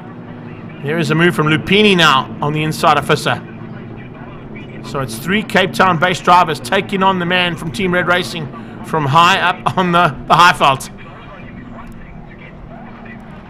Cape Town boys showing the way around here, that is for sure, in Polo Cup, but it's kind of what we expect when we come to Cape Town and the Killarney International Raceway. Things will definitely change up by the next round, and there'll be some different drivers at the front end when we get to Swartkops, when we get to East London, and we get to PE. That's when things certainly turn around, and the whole idea is that they're going to be changing the look and feel of how things go. Down onto the brakes into turn 5, Fostron corner. This is a big move here from Giordano Lupini, looking for a way through, but Tate saw him coming. Bishop shuts the door. The Angry Racing Academy car keeps out that second Bullionati car of Lupini and allows Visser to come back into the hunt there for third place. Behind them, Dean Fenter. What a drive here from Fenter. One of the best we've seen out of him in a long, long time from Dean Fenter. We've got 3 to go. Van der Merwe goes defensive into turn 1. Reason being he had to. Angry Academy car and the Bullionati second car are on his tail, looking for a way through frantically. Besaidnout keeps out Msamanga. A little bit of a gap to Robertson, who's now got ahead of Martin. And looks like Lonica Martins has got Kwanda Mokoena on her tail. Quarry corner hasn't seen a lot of action here today. It usually sees quite a bit of action, but today it's been pretty quiet. We've seen big action through here in the Super Cup class. Kwanda Besaidnout and the 2 Hammond boys having a big incident through that little kink towards 3 now. Interceptor corner. Tate Bishop looking for a chance now. Can he find a way past on Davy van der Merwe? Is Van der Merwe going to buckle under the pressure? Highly unlikely. He's had a lot more pressurized races than what he is in right now, and has survived and taken victories in those in the past.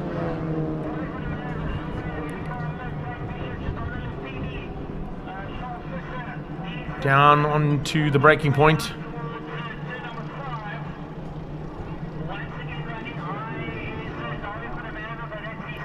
And now comes up into...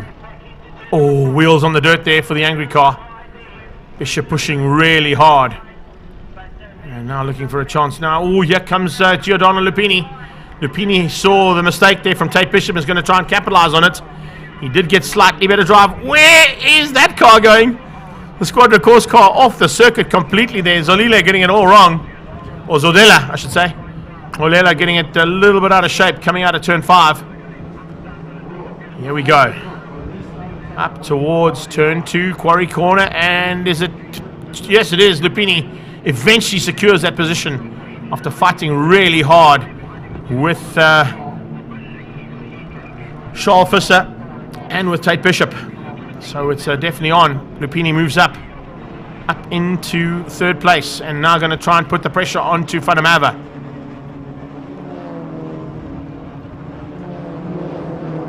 Up into Malmesbury. Defensive driving from Lupini might compromise his drive ever so slightly. That might give Bishop and Visser a chance. Visser now into the slipstream. Let's see if he's able to use that slipstream to good effect. Well, he got into the slipstream, but Tate Bishop saw him coming and moved out of the way. Trying to get a double slip here from Giordano Lupini. He's got through. Can Visser get on the inside under braking? He's late on the brakes. But Lupini just maintains that midline. Oh, there you go. Little tap from the angry car. And it's the Buglianati car that goes side by side with Visser coming out of turn 5 Fostron corner. Still side by side. To the line they go. Tate Bishop's on the inside line. Going to try and follow Lupini through. But Visser's on his outside. Here they go towards turn 1 Holzhoek. Late braking from Visser. Even later coming out of Lupini, and he maintains. Wow, that is so close between these 3 drivers. Lots of respect. Lots of room being given and a lot of place to play, but hardly any effort to try and make that maneuver stick and secure what is now 3rd place. Fanamava getting away ever so slightly because of the fight that's happening behind. Visser slides in and looks like Lupini slides out. Visser moves up. Visser slots up 1 position there as we see Lupini making a small mistake and Bishop doing a similar one. So it's Charles Visser now moves up ahead of Lupini and Bishop. Bishop side by side now with Lupini as they come out of Interceptor heading towards Malmesbury. He's got the inside line for Malmesbury. Lupini might have to back out of that or try and go around the outside. Not an easy thing to do. There's not a lot of grip out there, but he manages to hang in there unbelievably. Possibly one little wheel on the dirt there from Lupini's point of view, but side by side here from these two as they go towards the line. This is the final lap, and this is where things could change up here between these 3 drivers. Dean Fenter in the wings, waiting to pick up any of the pieces potentially here between these 2. He tucks in behind Bishop. Bishop goes side by side with Lupini. Lupini slots in. Lupini's teammate going to the line for the checkered flag. Oh, and Giordano runs off the track. Gio runs off the track as Yuri Swart takes the victory. So Yuri takes the 2nd race of the day. Darby Fanamava comes through for 2nd ahead of his teammate Charles Visser. It's off-track excursions there for Giordano Lupini, which allows Dean Fenter to come through to finish up behind Tate Bishop. Poseidon and Natium Samanga across the line, beating out Jagger Robertson. And that's the way it finishes up here for the 2nd heat of CompCare Polo Cup. Yuri Swart from Darby Fanamava. Charles Visser ahead of Tate Bishop and Dean Fenter, and Giordano Lupini in 6th place. Just off the back of that was Clinton Poseidon for 7th and Natium Samanga right on his tail. And then behind that, a big battle between Jagger Robertson, Kwanda Mokoena and Lonica Martins to wrap up what was the top 10.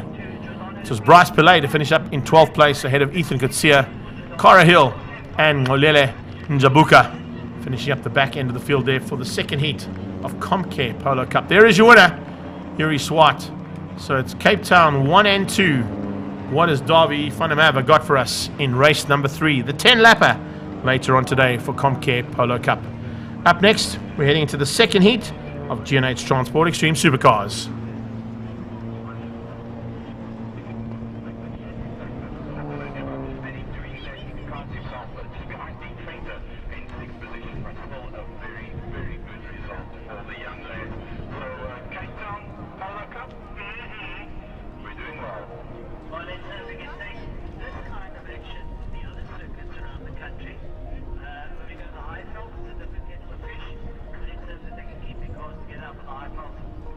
Also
Well, that's always a nice sight to see. Franco Scrivanti with some problems in heat number 1 with oil pressure. They seem to have got that sorted out.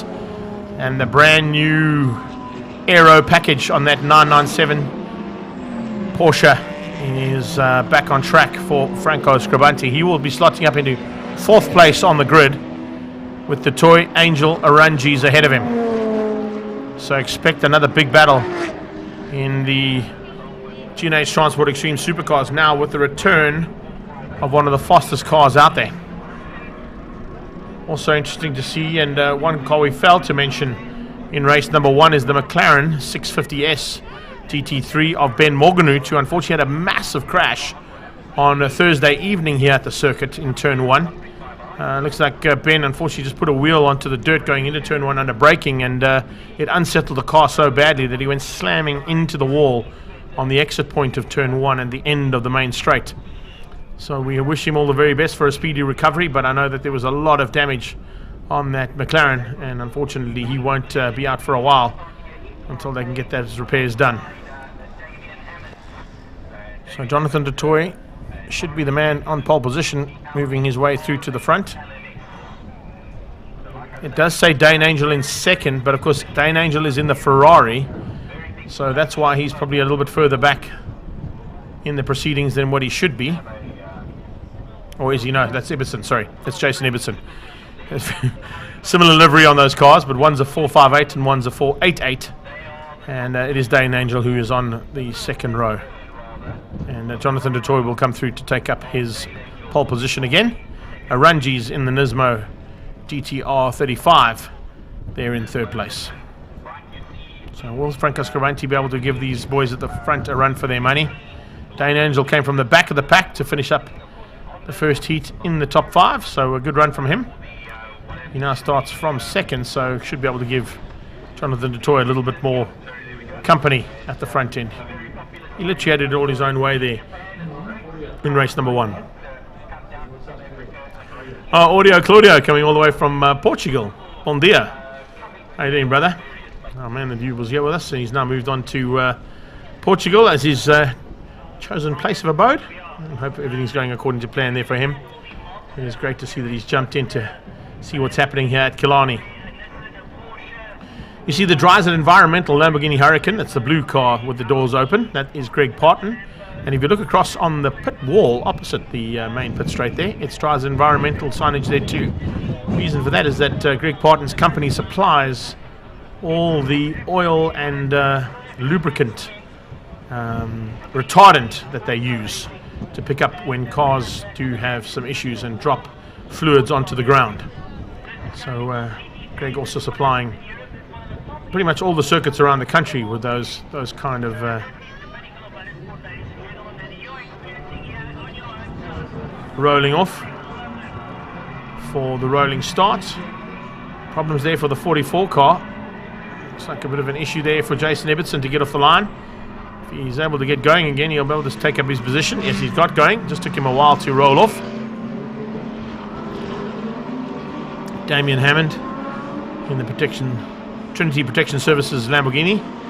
That's the Lamborghini Trofeo. Ricky Jonacaro is on track as well. That's also good to see. And he had a bit of an issue in the first heat, didn't quite make it out, but he's definitely out for race number 2 now. So they've worked hard on that car in between the 2 heats to get both the Jonacaro's Lamborghini Trofeos.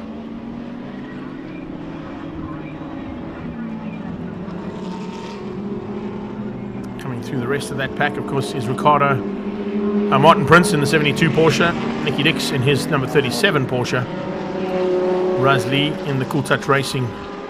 Razli Harris. We've got Ulisana, Mansour Parker and Jimbo Jonacaro at the back of the field as they get ready to go now.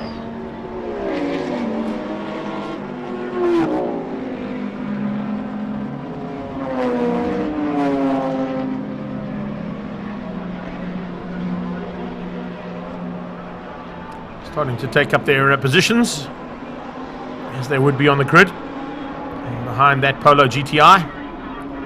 CompCare Racing Polo GTI from Polo Cup, doubling up here for duties as the pace car for G&H Transport Extreme Supercars. Lights go out and Jonathan Dutoy moves up to that pole place, the position that was required to run across the line. No overtaking and no accelerating until the lights go off. You'll actually get to see from the high angle of the cameras here possibly a little red line zone that they go into. And here we go. Down towards 1 we go once again to Holes Hook. Franco Scribanti around the outside looking for a chance to possibly get into the mix right from the word go there with the Ranjis. The 2 of them are side by side. The Porsche has to slot in behind the Nismo. And R35 GT getting into the mix almost instantaneously with the Porsche. Dane Angel applying pressure onto the back end of Jonathan Dutoy. It's a lot closer here between the first 4 than it was in the first heat, that's for sure. Remember, this one is another 10 lap of action coming away here. And this is the second of 3 heats of the G&H Transport Extreme Supercars here at Killarney International Raceway. The Extreme Festival's round 1, powered by the city of Cape Town. We've got power plants out there. One is Lamborghini based, one is Ferrari based, one is Porsche based, one is Nissan based at the front end of the field. All fighting hard for position 1 on track. See the timing monitor saying it's Zolile Tlaka out front. I don't quite think he's here today, but anyway, might sort things out now as they cross the line and complete their first lap in anger. And it's Jonathan Dutoy from Franco Scribanti, who was just a nose ahead there of Dane Angel, and he taps him. Oh, a little tag there between Scribanti. Unbelievable stuff there between the 2 cars as they came into Holes Hook. The Porsche coming together there and tagging the back of the Ferrari. So already some action in the second lap of anger here. And now it's Scribanti with some pressure coming from Aranjis. How many times have we said that in the past? Aranjis fighting hard here. Possibilities of a change-up could be imminent as we have to wait and see if there's any damage to the front of that Porsche. It was a light tap between himself and Dane Angel, and Angel this time unfortunately not able to survive the tag there from the Franco Scribanti Racing Porsche. Let's have a look at that in replay. Yeah, just a little touch there between Franco and Dane Angel. Actually, to be honest with you, I'm not quite sure if there was a touch. I don't think there was. I think Angel just got that out of shape on his own and maybe went in a little bit too hot. It doesn't look like there's any damage on the front right. That's why I'm saying it's highly unlikely But of course, we'll wait and see. Maybe we get some onboard footage for our TV show later on in about 2 weeks' time on Ignition TV. Nismo in third, Isaranjis, the current champion in this class. We've got yellow flags down into turn 1. That's possibly because the Ferrari is still stricken in the kiddie litter here. Has he got going? Looks like he has. And they might withdraw those yellow flags now, but it's now Ibbotson who's moved up to 4th place. Behind him it's Parton. Parton's got pressure coming from Marius Jackson. What a turnaround there from him. Jackson into the top 6, one of the highest finishes you've seen out of him ever in a G&H Transport Extreme Supercar race. That is 77 Ant Blunden, not behind the wheel of his usual Porsche. He's in the Valve Fluid Systems Porsche from Stradale Motorsport, having sold his car on to Roy Aubrey. 37 is Nicky Dix, that's the Curvent Air Conditioners Porsche. And he's fighting very hard there with Martin Prince. Great little two-way battle between the two Porsches. Lamborghini's in the house just ahead of that. Gianni and Riccardo. Ricky doing a super job on his return here. And first time out for him in the Cape Town round of this championship. He had not a bad outing at Swartkops for round 1 at the Passion for Speed Festival. But he's not the leading Lamborghini Trofeo. This time out, that's in the hands of Damien Hammond for Trinity Protection Services. G&H Transport, the livery on the side, and the sponsor of that car, the Z4 of Ulisana. And Ulisana, of course, looking for a chance to wrap things up in his class. Class D, leader at this stage is Sana. New colours on the side of that Porsche, new livery as well as new aero package. Almost complete rebuild there for Franco Scribanti. And he now goes on the hunt to close down on Jonathan Dutoy. Dutoy in the first heat, you could see, was able to get into the 10s relatively easily. And on the third lap of anger, Franco Scribanti's got into the 10s. 1 minute 10.370 from Franco Scribanti to be exact. And it's 11 deads coming out of the Lamborghini Huracan out front. Here comes Scribanti. Move on for the lead, possibly down into turn 1. Around the outside and drives past the Lamborghini. That's the power of that twin-turbo Porsche. Unbelievable stuff coming out of Franco Scribanti as he hits the front now and tries to get away. A 10 dead from Franco Scribanti to make that happen. A 10-5 from his arch rival and new man to the series in a new car, Jonathan Dutoy. Not new man, of course, new man and machine together as a team, but Jonathan Dutoy previously, of course, piloted the Silver Dream Racer from Trans-Africa Racing, a Ferrari 430 GT Cup car.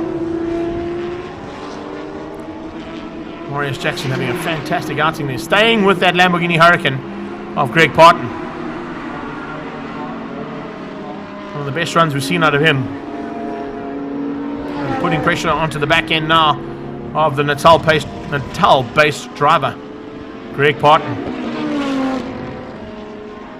Parton just going defensive into Malmesbury to keep the Audi out. Behind that, first of the Trofeo cars is Hammond, Giannicaro. Looks like Ricky's gone missing somewhere on track as well. He's dropped off the timing monitor. Big move here from Action Jackson. But not able to get through just yet on Greg Parton. Jonathan Dutoy, second place at the moment. Losing ground now to Franco Scribanti out front. Scribanti down into the 10-minute deads. 0.91 on the last pass. Now he's got some clean air. Maybe he can open up the wings and open up the engine. Get those twin turbos to breathe some Porsche fire through that box. And hopefully look for a victory here, as he missed out on the first heat earlier today. Gianni Giannicaro trying to close things down now onto the back end of Hammond. Nicky Dix fighting still with Martin Prince. The Porsche battle continues. Two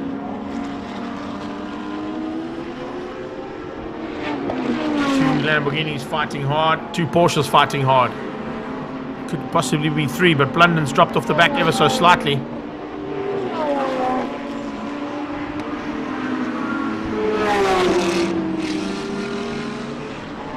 Pinnacle and Curvin Porsche out the front end at this stage, ahead of the Mobile Porsche. And Martin Prince can't find a way through. Johnny Janakara hanging on, possibly for a win if he can catch the back end of Damien Hammond. He's got some time to do it. They've got 3 laps and 2 corners to go.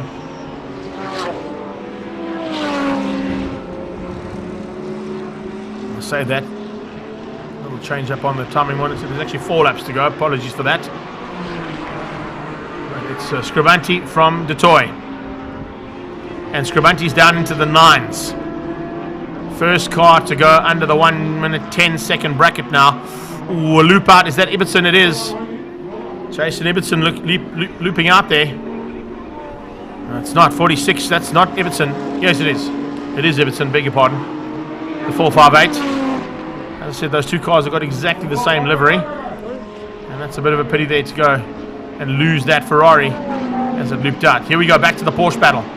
That's Ibbotson right behind that Porsche battle now. So Martin Prince, Nicky Dix will have to be aware that there's a slightly faster Ferrari who's had a crash and now wants to make up some ground. So we can see if there's any damage. Doesn't look like there is. Maybe just got on the loud pedal a little bit too quickly coming out of Quarry. Now down the back straight away, closes in on the 2 Porsches.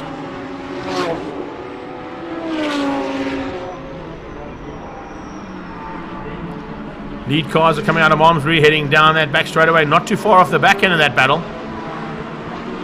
Oh, this is good. Ricky Janakara. I thought we'd lost him, but he's back on track. And he's having his own little fight out there with the 48 of Andre Brink. Brink under pressure from Ricky Janakara as they come to cross the line one more time. Right behind them come the lead pack. So Ricky Janakara going for an overtaking maneuver down into turn 1. Is he going to have enough room to get through there? He's not. He has to slot in behind the Porsche again. But have a look in the rearview mirrors, because here comes the steam train of Class A Plus and GT3. Franco Scribanti closing in on that battle. I think Ricky Janakara saw him coming, opened up the door. Gave him some room and he allows the Porsche through. He'll be now looking to do the same thing there for Charles Orangis. Inside line from Scribanti to find a way through there, and he gets through relatively easily. Here comes Jonathan Dutoy doing the same thing there on Janakara, and now on Brink.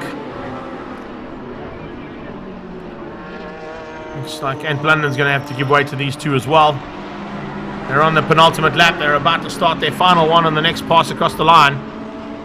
And still some work to be done here from Jonathan Dutoy if he wants to outgun Franco Scribanti.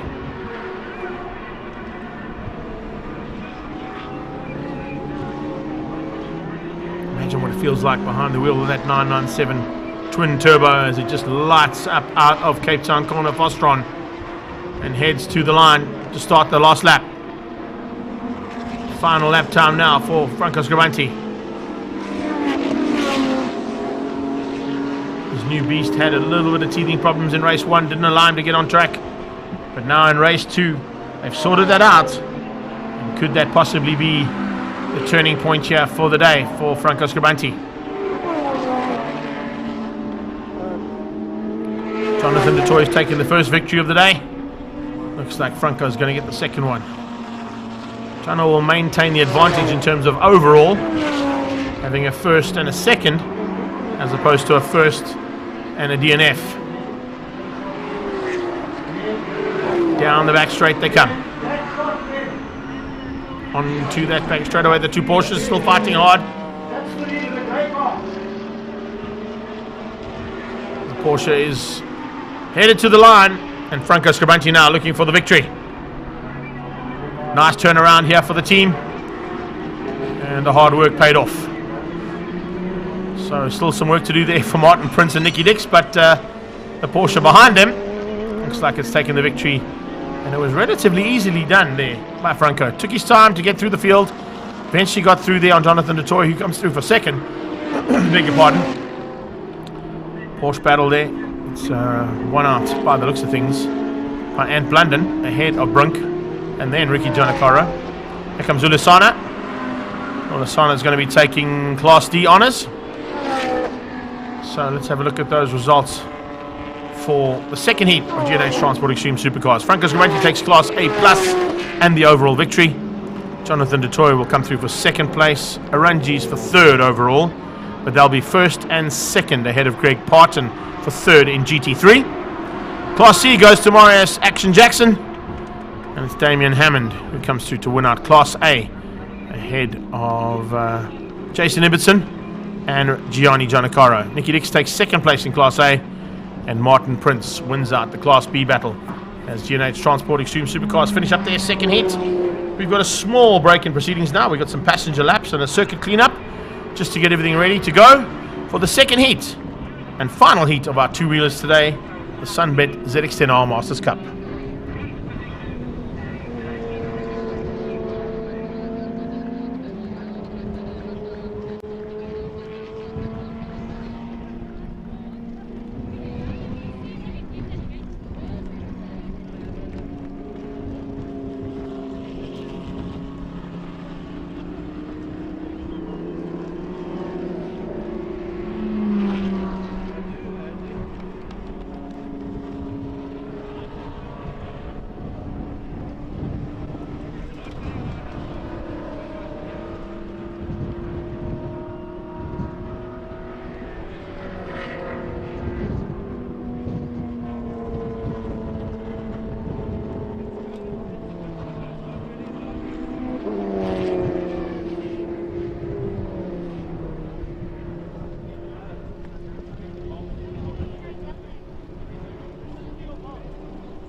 Well, next up on the program is the Sunbet ZX10 Masters Cup. Dave Enticott, home turf for you.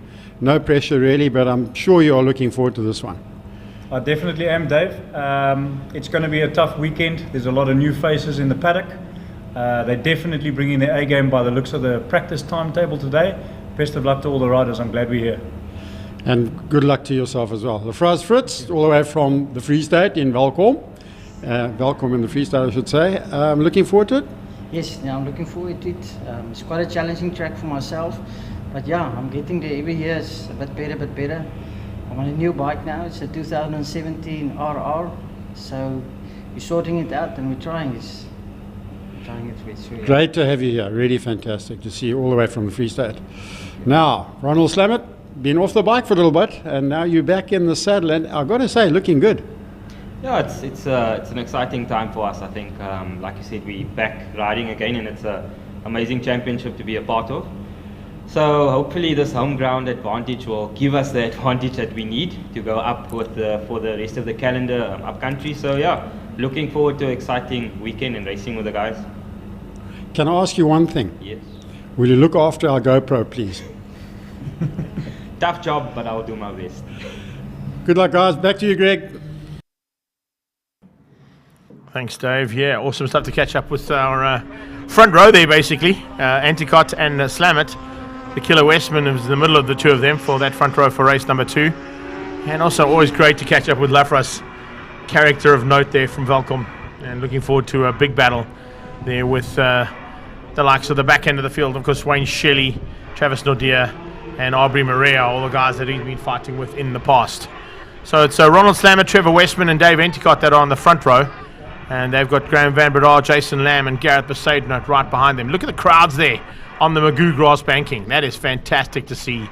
All big crowds coming back to Killarney International Raceway and just spreading themselves all around the circuit to make the circuit look really packed and full, which is exactly what we wanted here at the round 1 of Extreme Festival, powered by the City of Cape Town.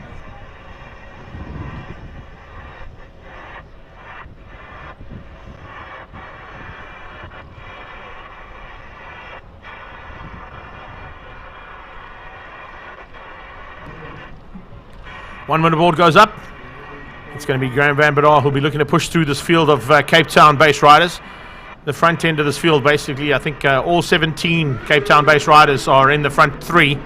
That's how it feels for Graham Van Bredar, being swamped out by the local contenders here. Jason Lamb is in the house along with Gareth Besaidnout, trying to do something about those Cape Town boys. And as they come through Holzhoek for the first time now, this is where they start to get into that race mode. The visors are down, the red mist is about to come up. The Red Baron is pushing that red mist probably to the limit right now, as he wants to get the victory. And as you heard in the interview, take it with him as he goes up country to participate in this one, and definitely do whatever he needs to possibly wrap up a ZX10R Masters Cup Championship to go along with his numerous Western Province Motorcycle Championships, and of course came close on a few occasions to national championship status as well. So it's the Red Baron and the Killer out front. Enticott and Van Bredar, GVBD, Jason Lamb and Gareth Besaidnout. GB there just ahead of Rob Craig. Craig on the Matrix Consulting Services bike, Mad Max Kawasaki as well. It's Brian Bontekoning and Johan Leroux with Wayne Shelley and Clint Mutton making up the top 10. And then, of course, it'll be 11 and 12th place Travis Nordia and Ian Harwood that'll be making up those first couple of rows of the grid. These guys are ready to go. They've been waiting a while. It's been a bit of a long break between race 1 and race 10 here for the ZX10R Masters Cup. But, of course, it's their second heat. And they line up now to go to battle one more time here for the two-wheel brigade.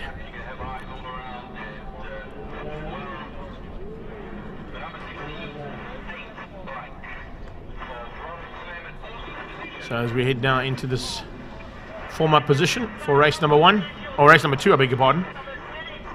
Let's see who's going to have what it takes to take this victory. Here we go. Lining up and getting ready to go. Visors are down. Body language changes. Lollipop Man says 5 seconds before those lights go out, and they go out. This time a much better start coming out of Slam It. A little bit of a wheelie once again coming out of that mid-pack, and it's Westman who loses out. Huge advantage there with that wheelie. He drops down to about 5th place. Van Breda's right behind him. Round his outside, by the looks of things, there was a superb start coming out of Jason Lamb. Jason Lamb much better off the line this time out, and looks like also Rob Craig has dived through there on Westman. Westman comes back at him though. Lamb under pressure almost instantaneously again to return the favour coming from GVBD. Van Breda out there and pushing hard and pushing it to the limit there for a possibility of taking another number 1 plate in this class. He's already got 2021s on the bike right now. Let's see what he can do about this big pack of riders that he's got to fight with, and he's probably going to be fighting with them all season long. We heard from Slam It, he's going to be looking to do the full season. We know Westman is coming along, Entercott is coming along, and Rob Craig. I'm not quite sure if we're going to see Jason Lamb for the full season, but it would be really cool if we did. Ronald Slam It though is just making hay while the sun shines and disappears in the front end. The Red Baron disappearing there on the Valley Mark, the Vault Markets and True Vine Kawasaki. Mid-pack there, as you can see, and backpack starting to get into their own little fights as always. Wayne Shelley just ahead of that first pack of riders, and then of course the second pack they're made up of Sherwin, Scaling, Lafros Fritz, Aubrey Moret and Byron Rothwell. Rob Craig inside and finds a way through there on Dave Entercott. Entercott now having to look for an opportunity to get back at Craig. Can he do that? It's 4 Cape Town riders, 1 to 4 on track. Jason Lamb behind them. Eastern Cape man doing a superb job there. Possibly going to look to fly the flag high for the Eastern Cape, but at this point in time, take into account Graham Van Breda, your current champion, is down the field, a long way down. And a lot of work to do there for GVBD if he wants to steal the podium here. It's definitely not going to be an easy thing to do, that is for sure. But now as they go into the right-hand sweep, double right hand at Malmesbury.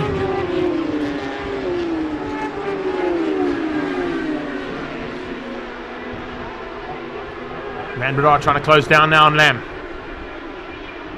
In fact, that's not Van Breda. That's 42, that's Jason Lamb.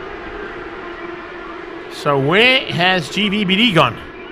Van Breda's dropped back down to 10th place. There's a problem there on Graham Van Breda's bike. Not quite sure what's happened there, but he's dropped right out of it. Here they come across the line. Let's see if we can pick up on Van Breda and if there's any indication as to what's going on. He's slowing up dramatically. He's dropped back behind Clint Munton. He's out of the top 10 as Graham Van Breda, the number 1 bike from 2021 with some problems.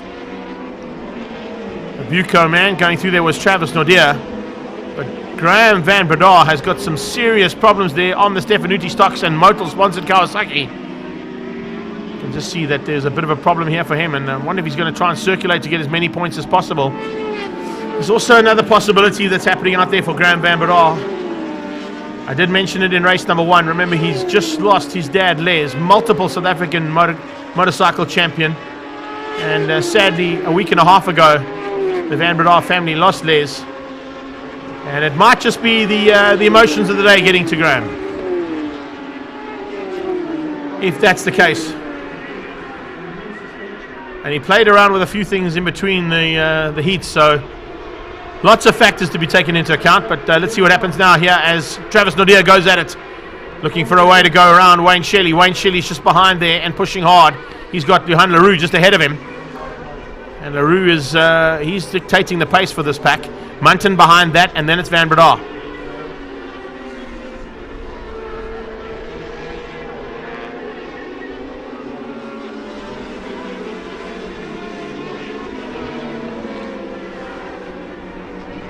Absolutely awesome stuff here from the ZXNR Masters Cup. Sunbet behind them. Red Square powering them up as always. And NGK have joined the party this year to be part and parcel of this incredible championship.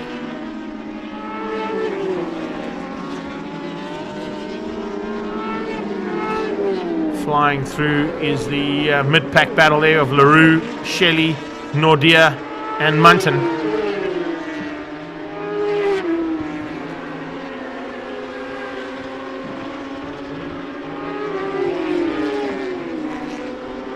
A bit of a fight on here. They've got a couple of fights at the front end that have kind of sorted themselves out. Slamet has been closed down rapidly by Trevor Westman. The killer is on a charge. Travis Nordia giving Wayne Shelley a little sit-up moment there. There are the leaders coming out of holes. I mentioned that Westman is right there, and he's not too far off the back end now of the leader. So the Red Baron having to fight it out now with the killer Westman.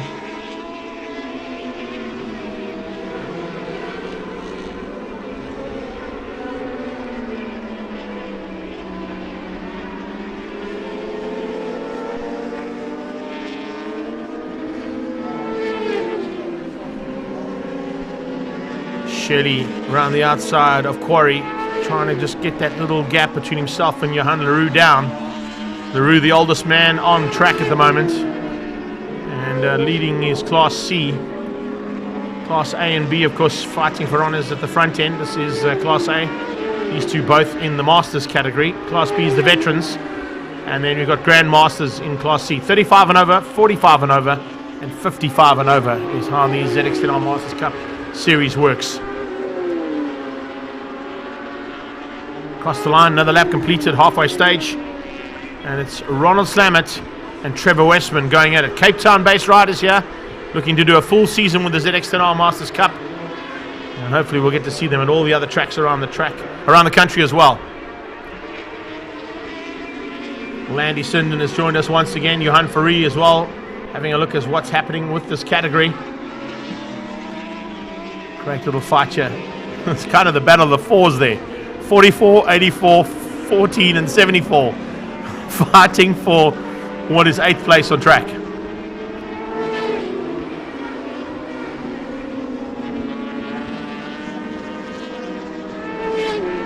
can see where Van Bredaan's got to.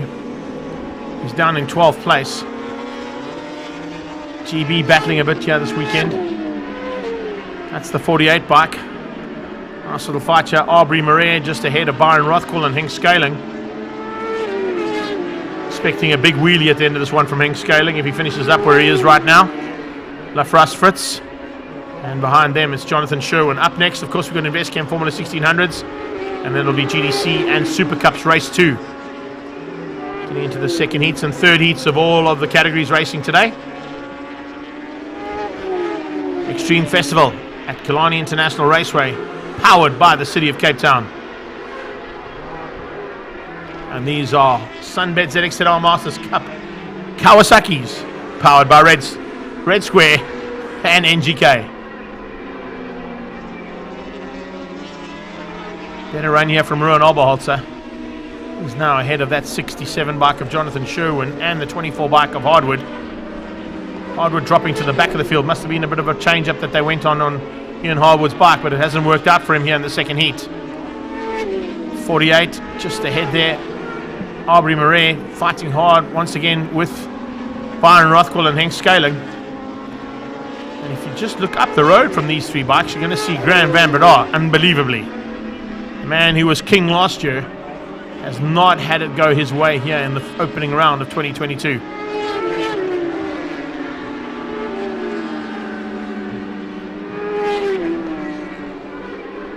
It's a good run there from Aubrey though, that is for sure. Much better from him in the second heat. So it is now Travis Nordia who's moved to the front of this fight. He's ahead of Shelley and Munton. But that's where we find our champion. Graham Van Breda down in 12th place. Definitely not what GVBD wanted here, that is for sure.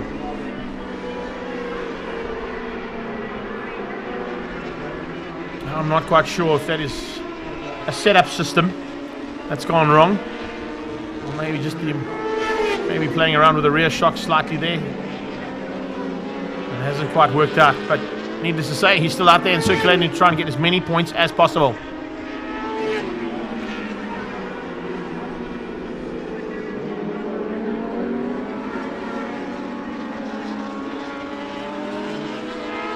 Leaders are in a fight of note. Slamet controlling things from the front, but I think Trevor Westman is letting him do that. He's happy with the pace that Ronald Slamet is running, and he knows he might just have a little bit extra in the bag with 2 to go. So 2 laps to go now. Are we going to see a change up? Are we going to see some different body language from the killer? He's in second, and it's usually where he likes to pounce from in the closing stages of a superbike race. Trevor Westman, Wayward Project 60s bike there, and the Volt Markets, I beg your pardon, and True Vine Kawasaki fighting for honours. 42. Well, I can tell you something. The fight is on there still between the 42 bike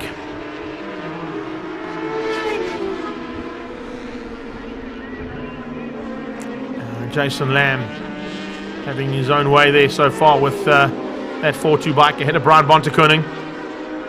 Gareth Poseidon just behind them. Here comes a battle between Scaling and Byron Rothwell.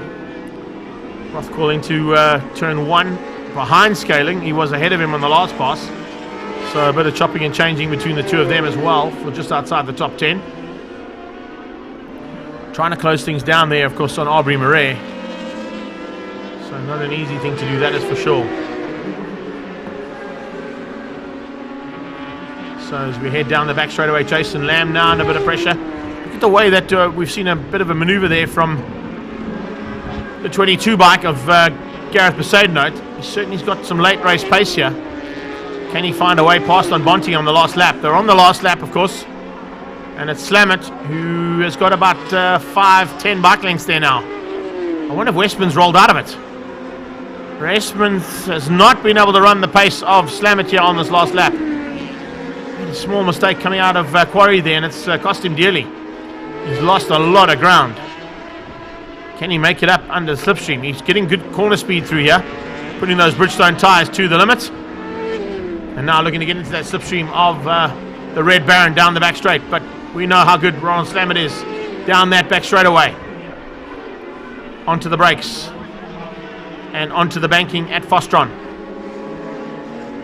It is Ronald Slammett for the victory. He's going to hang on ahead of Trevor the Killer Westman. Those two are 1 and 2. Going to make it 1, 2 and 3 as Endicott will come just behind them from a Cape Town point of view. Craig will make it 1, 2, 3, 4 for the Western Province riders.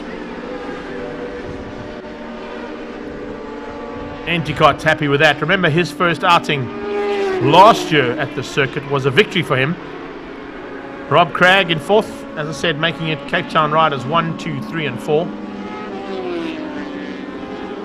And that's how they'll finish up with Jason Lamb in 5. Here he comes. Behind that, it's going to be Brian Bontekoning and Gareth Poseidon. Travis Nordia just behind that on the Buco bike. Having to fight though on the Buco bike. To the line there with Johan Leroux. Just beating him to the line. Only just for top 8 and 9 single digit figures. And then it's Clint Munton. And Graham Van Breda incredibly in 11th place. GVBD's troubles have not been answered here in Cape Town, and that is definitely not what he wanted in the second heat of Sunbet ZX10R Masters Cup, powered by Red Square and NGK Spark Plugs. Ronald Slammett takes the victory, Westman in 2nd and Endicott in 3rd. It's Rob Craig, Jason Lamb, Brian Bontekoning, Gareth Poseidon in 7th, Nordia's 8th ahead of Leroux and Clint Munton, making up the top 10. That's how we wrap things up here for the second heat of the Sunbet ZX10R Masters Cup, our only two-wheel category today. We've got a small tribute that'll be coming up in the next few minutes, and that's because, of course, as I mentioned in the race, we lost a stalwart to South African motorsport in Les Van Breda. Graham's dad passed away only a week and a half ago here after some troubles in an operation he was having in the Springs area, and we send our condolences out to that family. We'll be doing that in a few minutes' time. Stand by for that tribute, and we'll get to that in a few minutes.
So as I said, a little tribute here to Les Van Breda.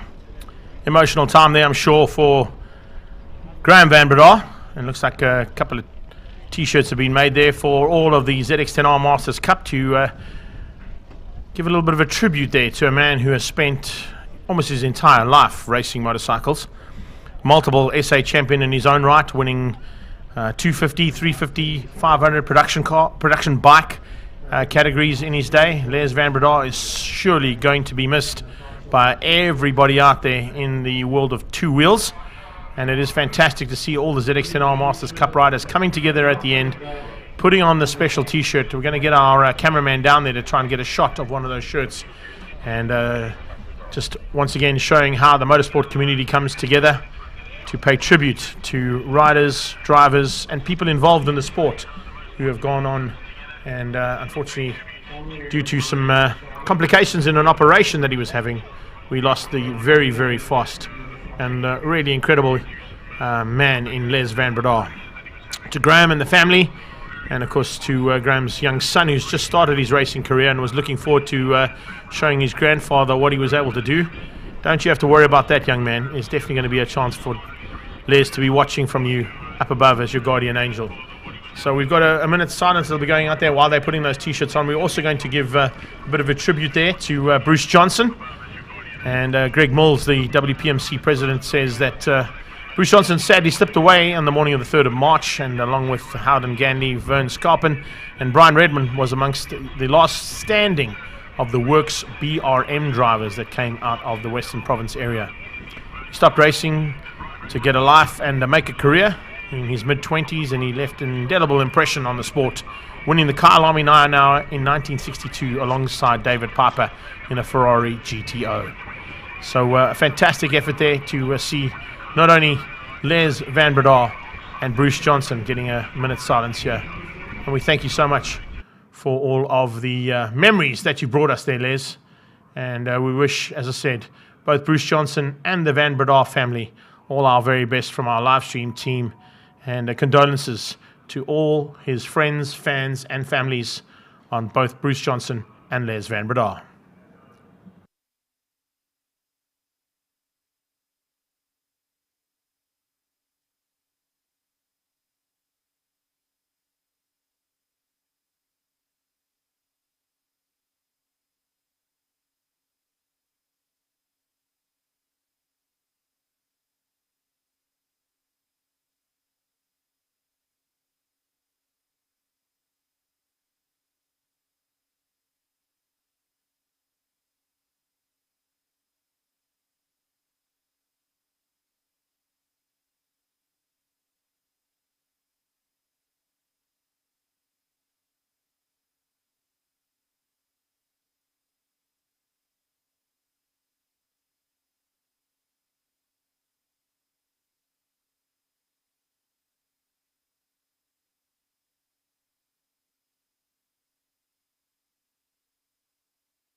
So a massive thanks there to everybody for the minute's silence, and also for all of Western Province and people all around the world showing their condolences and paying respects there to Bruce Johnson and to Les Van Breda. And as we said, from our live stream team and from the Western Province Commentators Association as well, a massive condolence and lots of love to both the families for these stalwarts in motorsport in South Africa.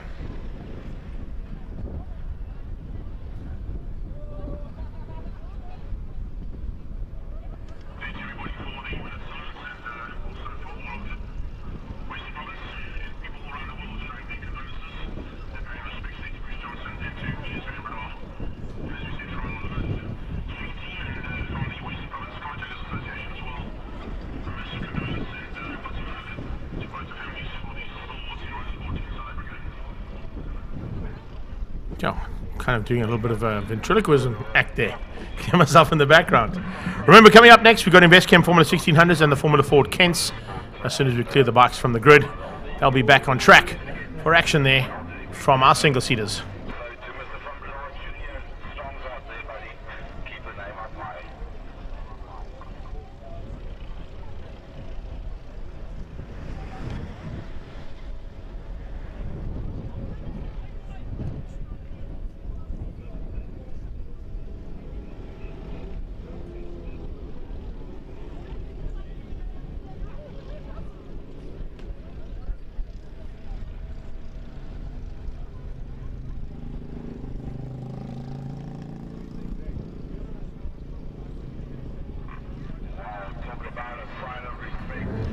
That's awesome stuff. Van Breda leading out the pack.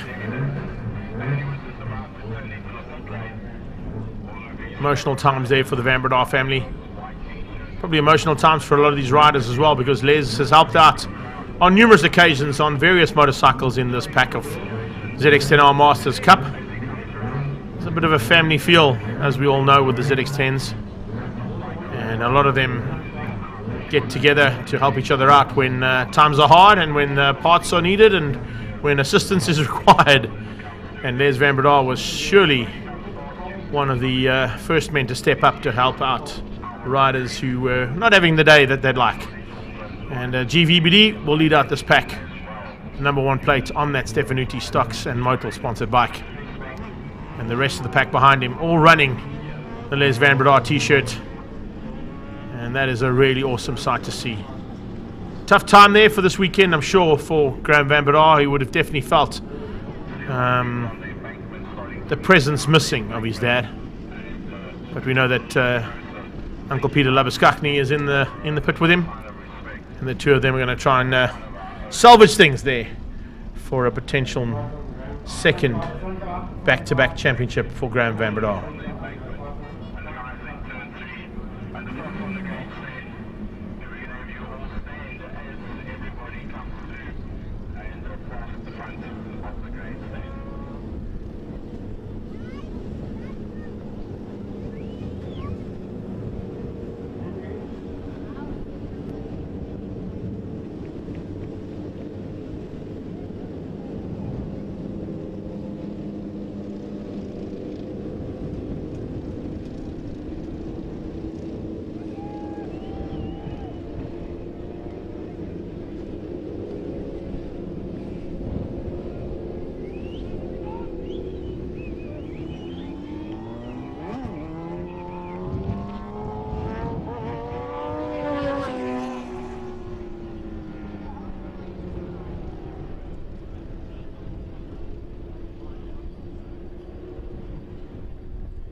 Every single day is experience for us. That's one thing we learned with COVID-19.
Final section now from Formula 1600, proudly brought to you by Investchem and Formula Ford Kent joining the Formula 1600s as always. We've got a slight change in the program as well, because after this GR Cup SA will be out before the Global Touring Cars and Super Cup category.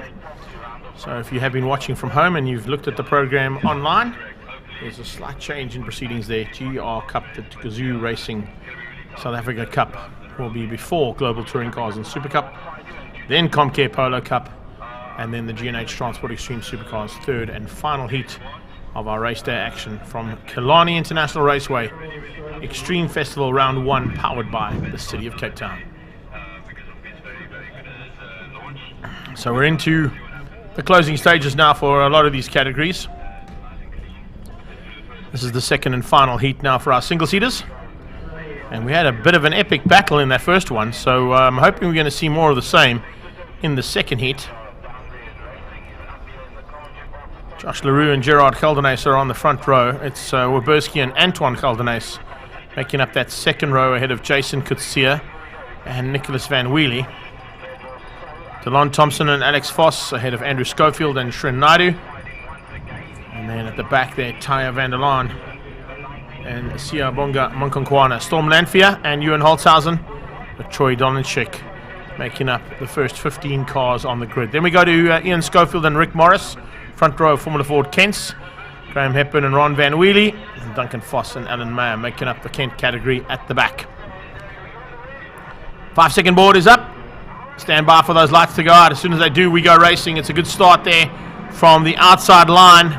Expected on the cleaner line, but a super effort once again as they head down into turn number 1 and already starting to chop and change for those positions in the mid-pack.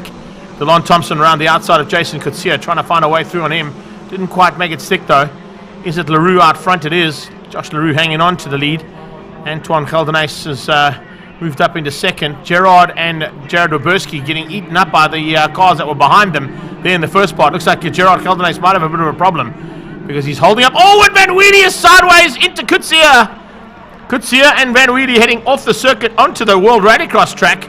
I don't think single-seaters work on a World Rallycross circuit, but both of them off circuit, pretty much out of harm's way as well, once that dust clears by the looks of things. So we got Leroux and the Geldenhuys boys, and there was a touch and tag between Jason Coetzee and Nicholas Van Wheelie. Let's see if those two cars get back on track. Not quite sure if we can see the dust has settled where that incident happened, but the dust certainly hasn't settled here into turn 5 Fostron. Have a look at the replay here. Jason Coetzee just continues to drive and force Nicholas Van Wheelie off track. I think Jason Coetzee ran out of brakes there. He's not able to slow that car down, and he was actually using Nicholas Van Wheelie to brake his car and to slow it down. So we got Leroux from Antoine from Gerard. The Geldenhuys boys second and third. Big move from Schofield there on the inside of Foss. Gets up one position as well and goes into 6th place. Andrew Schofield trying to close things down there on Delon Thompson as well. Also had a better start there than in the first heat. Jared Werberski looking to try and find a way past now on the first of the Geldenhuys boys. Gerard Geldenhuys in the green colours. Red and white colours is Antoine. And DAW's Jared Werberski's on their tail. Heading up the little short to Bear Straight. Tigerberg Straight into Malmesbury. And no changes for the first 4. Then it's Delon Thompson, Andrew Schofield, Foss, and on his tail is Troy Dolanchik. Then Shren Naidu, Ewan Holtzhausen and Siyabonga. The back end of the Formula 1600s. Rear gunner there, of course, is Storm Lanphier. Ian Schofield leads out in the Formula Ford Kents. That is Delon Thompson now trying to close things down. Make up the ground that he's got or lost earlier on Werberski. But Thompson, much better outing for him. Oh, spinner is 12. That's not good. Shren Naidu again spinning out. That's the second spin he's had for the day. Has to wait for all the Formula Fords to go through before he can get going again. He rolls up onto the Kidlet. That might not be the right way to go around out and out of harm's way. I don't think he realized how high that banking was. Literally wheeling off the side of the track. Try and get going again. So heading into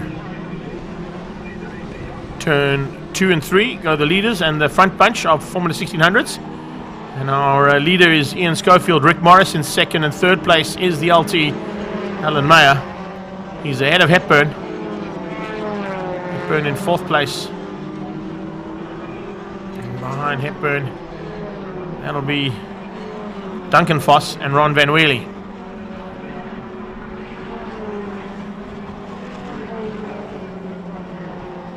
Graham Hepburn trying to close that gap down, but it's not able to. Always easy thing to do.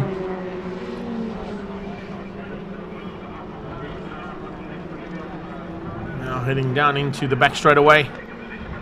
Formula Ford, Schofield, Morris, Mayer, Hepburn, Foss and Van Wheelie. That's how those Formula 1600s and the Formula Ford can stand at this stage. Jared Roberski just setting the fastest lap of the race so far in the Formula 1600s. As we go back to this fight at the front, Caldenace boys still fighting hard. Roberski's going to try and drive around the outside of Gerard. Not an easy thing to do in a single-seater, that's for sure. We've already seen some taps and touches between these cars in race one. You're only locking wheels up in a single-seater. It can end up in quite a spectacular accident if they do lock wheels. Roberski's on the inside. Oh, it's a brave move there. Inside of Malmesbury. Looking to get the drive now, heading towards the back straightaway and use that slipstream.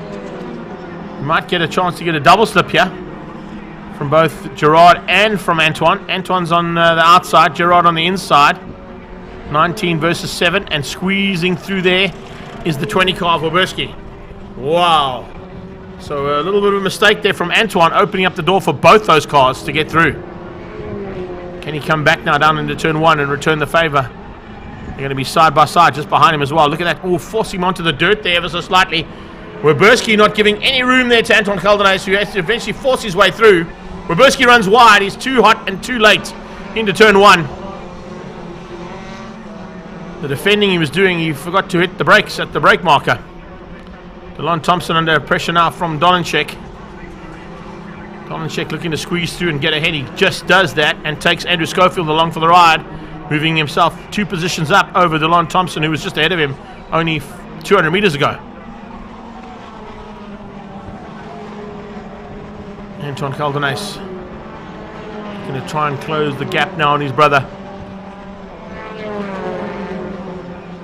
This is not an easy thing to do in single seaters, particularly with the wings and slicks and the very similar capabilities. Oh, LT, Lieutenant Colonel Alan Mayer pulling to the sideline and out of the Formula Ford Kent race. Something's gone wrong on his InvestChem Formula Ford. Dolenchek, Schofield, Thompson. Outside is Ewan Holtzhausen.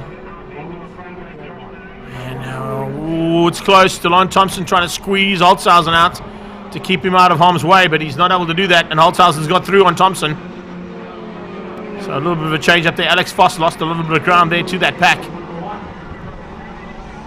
This is the 3rd and 4th place battle, heading out of turn 1, Holes Hook, and up the Jabir Straight. Oh, it's close. Very, very close here between these two guys. Here we go, onto the brakes for the second pack. Alex Foss, oh man. He's got some work to do to close that gap down for the first of cars ahead of him. There's 4 of them. Roberski putting the pressure onto Antoine, and Antoine's soaking it up for now. There's a move, but he tried that earlier on and it didn't work. He knows that he's got to try and use the slipstream effect here if he can. Tucks right underneath that gearbox of the car in front of him. Pulls out to try and use it and goes the other way. Antoine went defensive. And he's now going to hang on to that inside line. Force Roberski high onto the banking. Roberski got tapped out the last time he was on that banking that high up. This time he sees maybe discretion, the better part of valor, coming out of that corner and tucks in behind Anton Caldenace. Battle for 3rd, heating up. 4th place, it's Dolenchek. Oh, 5th place, I beg your pardon. Dolenchek into the top 5. Schofield just behind him in the Sapphire car. And then it's Ewan Holtzhausen and Delon Thompson.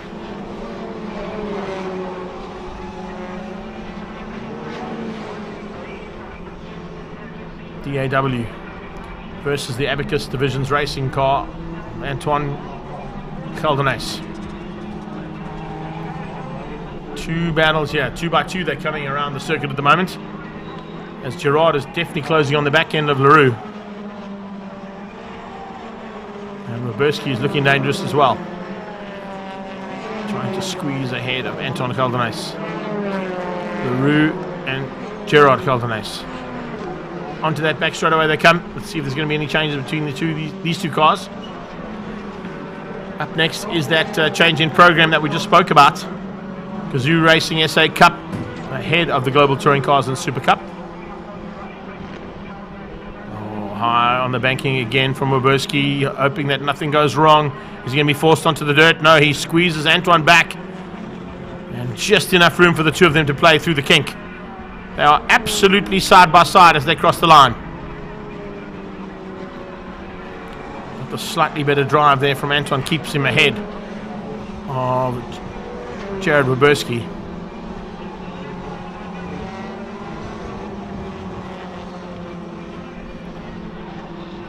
Gerard Caldenais trying to close things down there, but he has not been able to do that. He's on the tailpiece, but he hasn't been able to get past Josh LaRue. Usually means there's going to be an ugly overtake here, heading into the closing stages, where we've got 2.5 laps to go for these guys.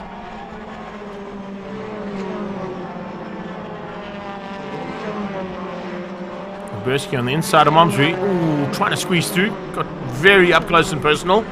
And again, coming on the exit point of Malmesbury. I don't think he learned his lesson the last time they got into that.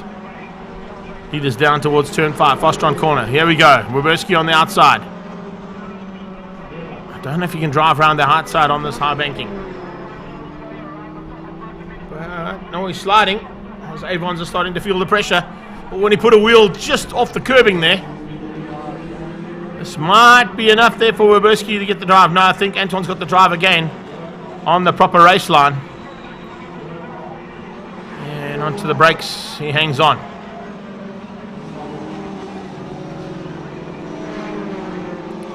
Roberski is trying everything he knows to find a way through. So is Gerard Caldenais on the leader, Josh LaRue. Dolenchek.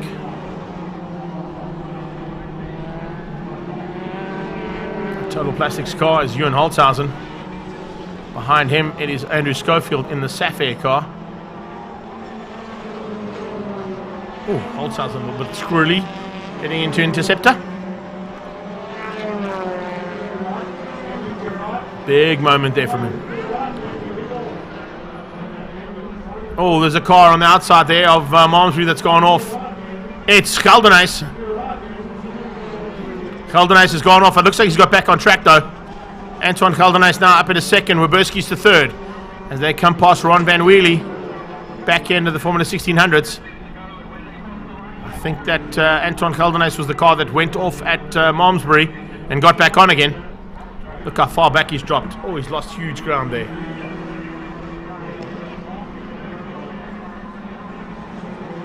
Second place now with 2 to go. Oh, the final lap actually. Beg your pardon. I'm going to say with 2 to go. Oh, Roberski slows.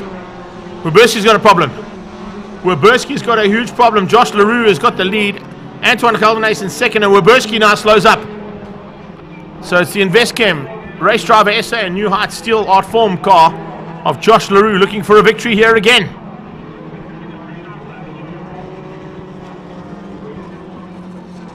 What a drive here from this young man.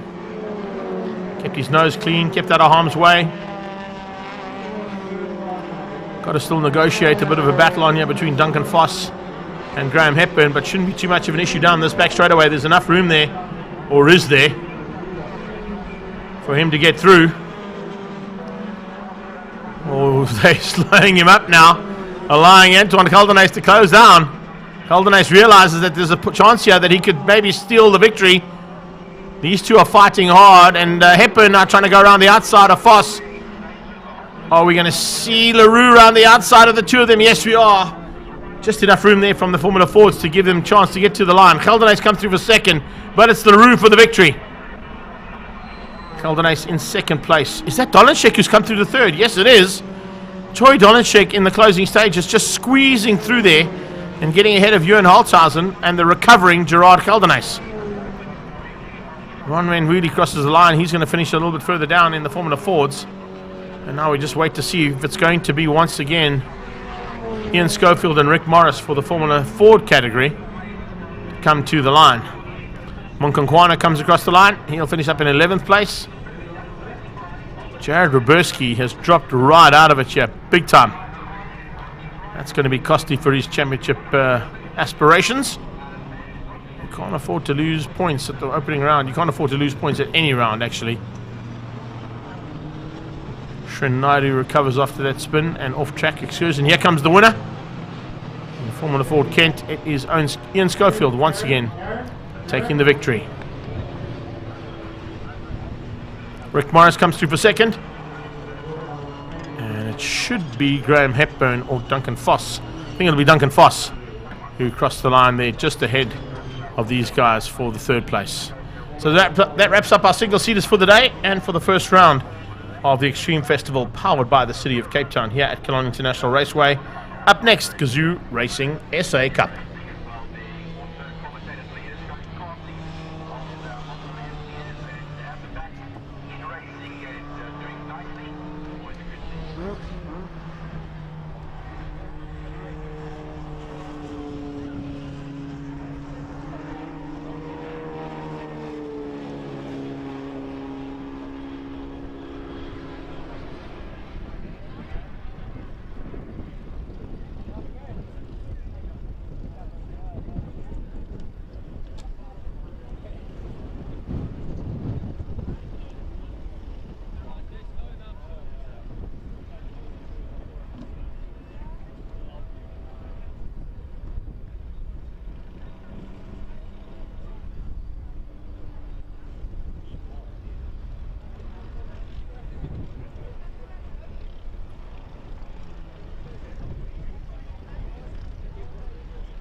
race control is about as impressed with these guys as we are.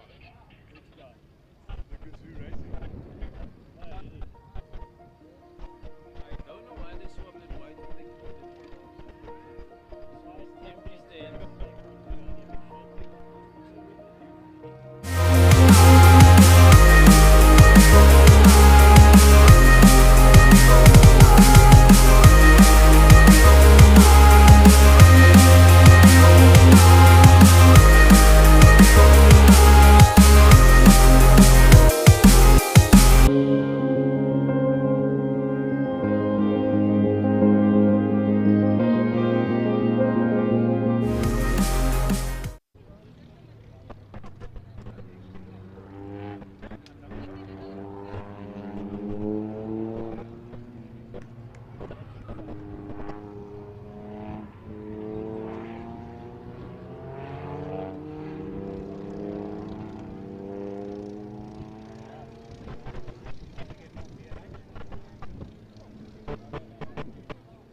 Joining us under starters orders here for the second race of Kazoo Racing Cup SA.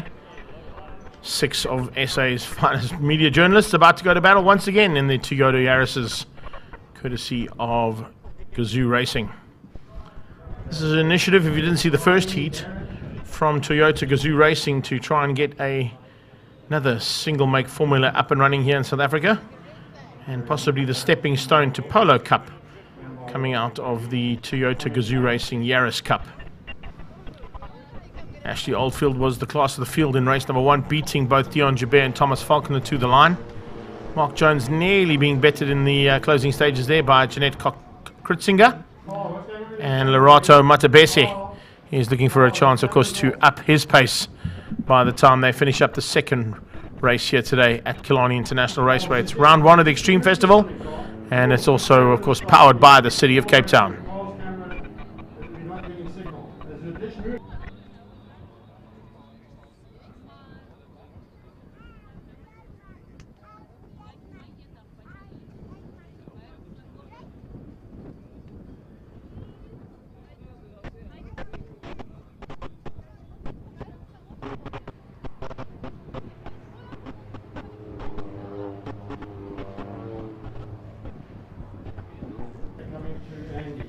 Making their way around through Malmesbury now. It's Ashley Oldfield and Dion Jabeur, the front row. And then you've got Thomas Falconer and Mark Jones behind them. Jeanette Kritzinger and Lerato Matabese. As I said in the first heat, and if you have just joined us for the very first time today, a big welcome to you on our live stream. Around on Facebook and on YouTube. And with these cars making their way around, this is the media challenge for the Toyota Kazoo Cup SA. I believe there's going to be some other journalists who are going to be piloting these cars as well throughout the season. 7 rounds of this championship, all part of the Extreme Festival, and now for a chance to have a go in this. And eventually what you're going to find is that these cars will be handed over to some of SA's finest in terms of youngsters coming through in the sport and looking to make their name in saloon cars.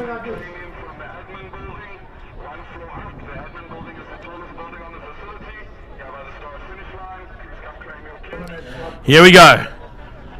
Across the line and down towards turn 1 they go. Let's see who's going to have what it takes on the brakes to outgun Ashley Oldfield. He was the man who set the pace right from the word go in race number 2. And he's done it again here. So race 1 and 2, the whole shot goes to Oldfield. And a fight on between Jabir and Faulkner for second.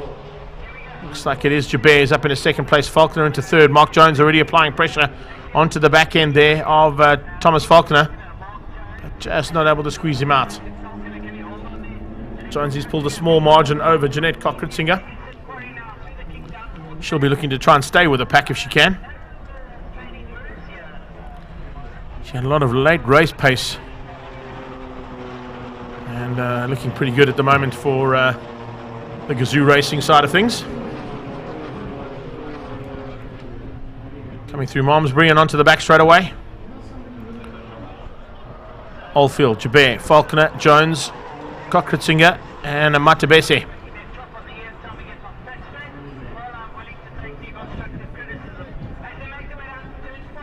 Down on the brakes and hard on that braking.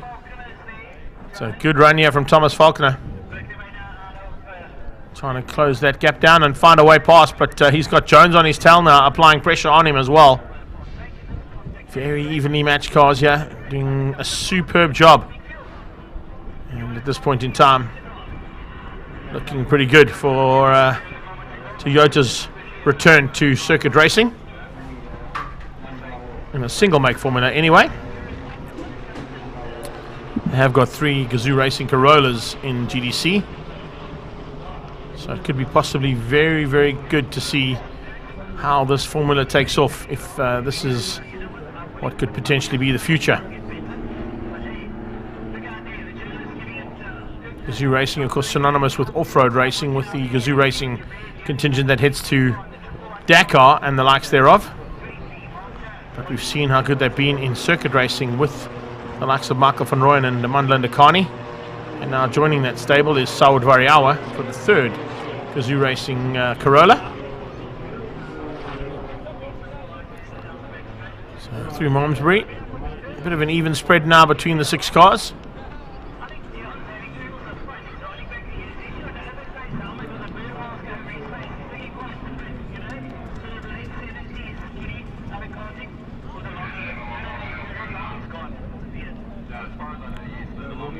Fight on here between these competitors and working hard to try and stay at the front end of the field is Ashley Oldfield. Not always easy to do when you've got cars that are so evenly matched and looking pretty tasty.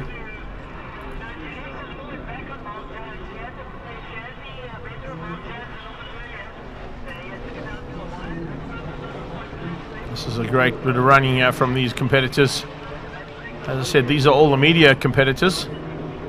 Would be pretty awesome to see how they go from a media point of view into the hands of a proper racing driver. And I'm not saying that Oldfield, Jabir, Faulkner or Jones are not real racing drivers. Thomas Faulkner probably got the most experience when it comes to the form and sport of motorsport.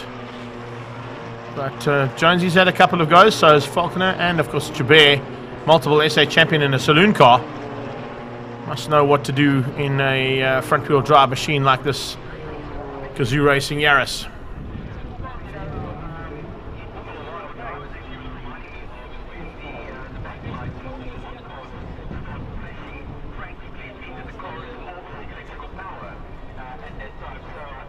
Incredible to see the lap times coming out of this car as well.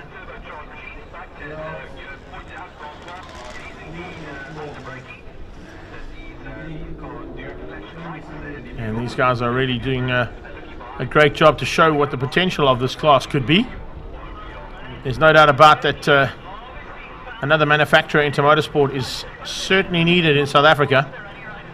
And if this is the start of things to come, it is certainly looking good from Toyota's point of view.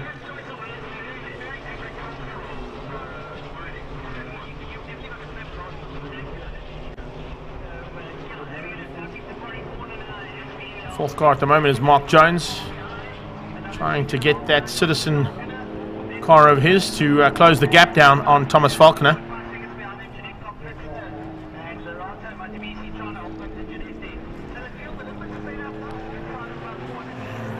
This time out, I don't think Jeanette Cott-Crixinger is going to be able to get onto the back end of Mark Jones and give him a run like she did in the first heat. She seems to have lost a little bit too much ground, and I don't know if there's going to be enough time for her to make that up.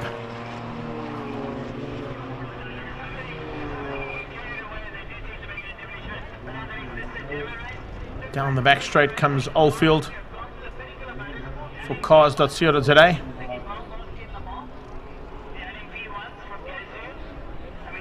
SN Automotive is Dion Joubert.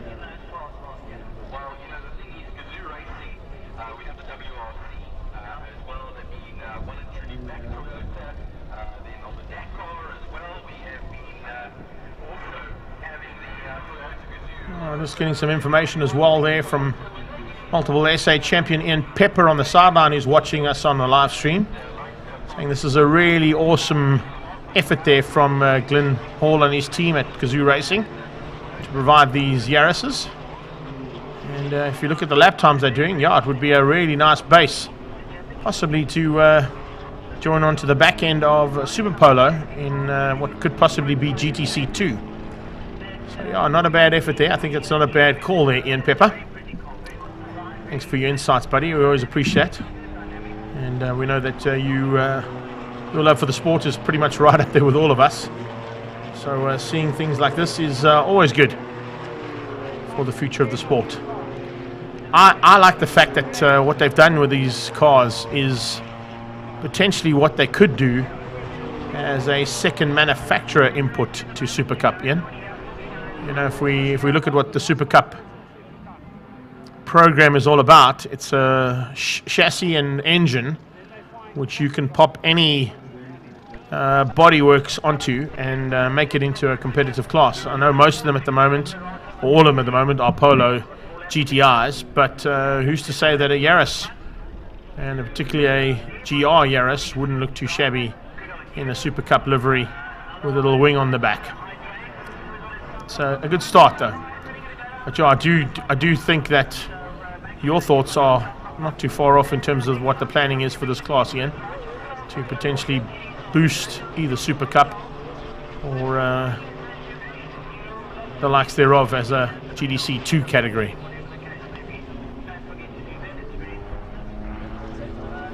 We'll definitely bring in another aspect to global touring cars, that's for sure. And as I said, with Toyota already putting their money behind the Kazoo Racing effort there of Mandla Ndakani, Saud Variawa, and the long-standing relationship they've had with Michael van Rooyen, it could be the way to go.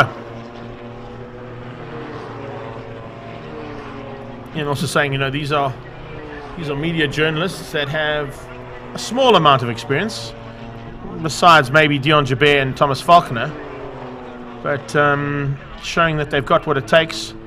And let's say we put in some current crop of racing drivers into these cars, they'd be relatively good in terms of their lap times and performances that they could put together if there was a whole bunch of them. Put 20 of these cars onto the grid with some hot little race drivers in it, we could be in for a good run for our money in terms of a spectacle and entertainment, on a similar vein to what we've seen for the last 26 years in Polo Cup. I don't think we're going to see many changes here. They've kind of spread out enough to control things ahead of their compatriots and fellow journalists out there.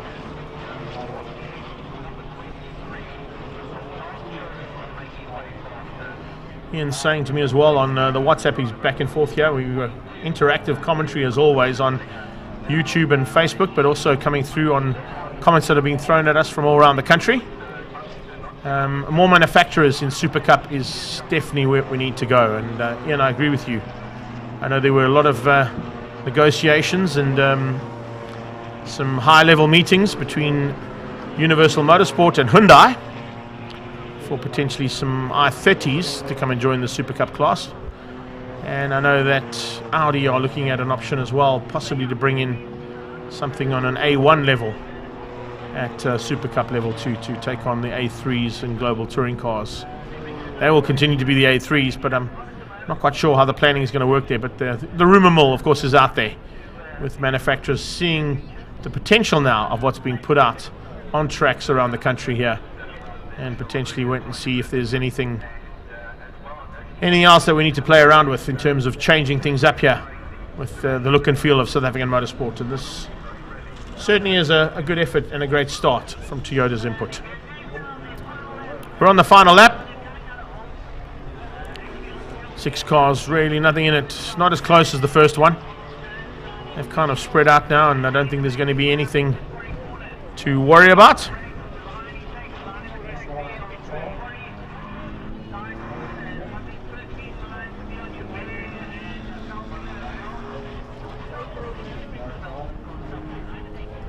Oldfield controlled things right from the front, and no issues at all for him. Dion Jabay in second and Thomas Faulkner in third. I don't think there's going to be changes in that at all.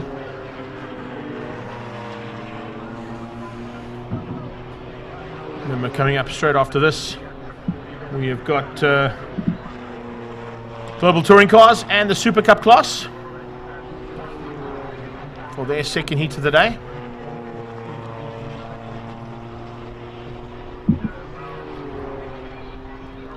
And to the line comes Ashley Oldfield. Double victory here for the Gazoo Racing Cup SA. The inaugural outing here for this class. And a lot of people talking about it, both on, off and around the country, and showing what this potential could potentially be here of this class. Oldfield, Jabay, Faulkner, top 3. Jonesy will come through for 4th place. JKK is going to come through for the 5 spot, and Larato Matabese will make up top 6 in the Gazoo Racing SA Cup. Here are the official results. We'll get to those, of course, and move our way across into Global Touring cars in a few minutes' time. Massive thanks there to Gazoo Racing SA for the input there, and the Cup starting things out for their 7 rounds of this championship.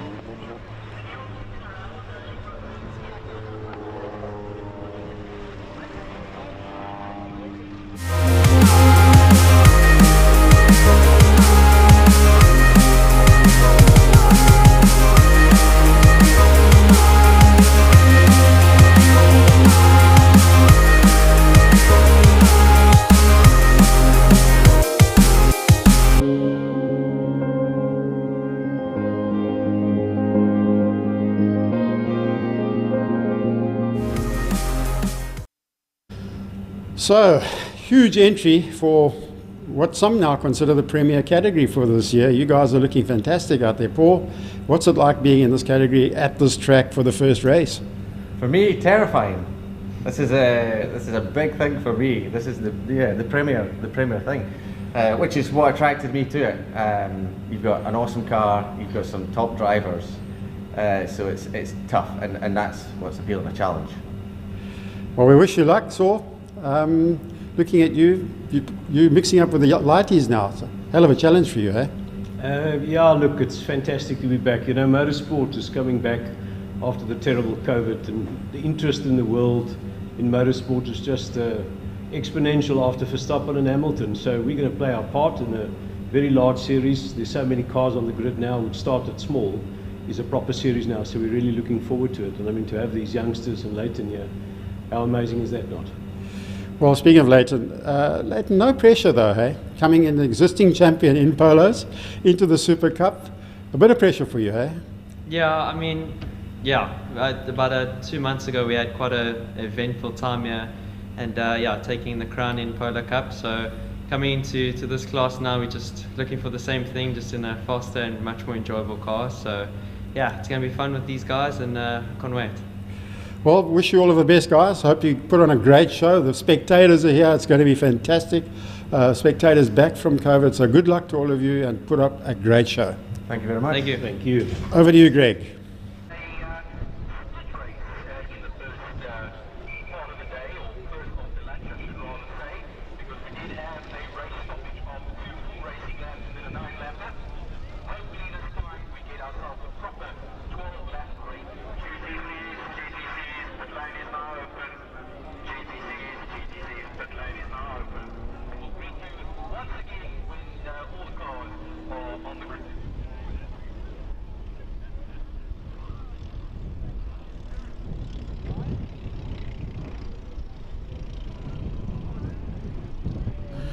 So heading into Super Cup and the Global Touring Cars once again, GDC and the Super Cup class.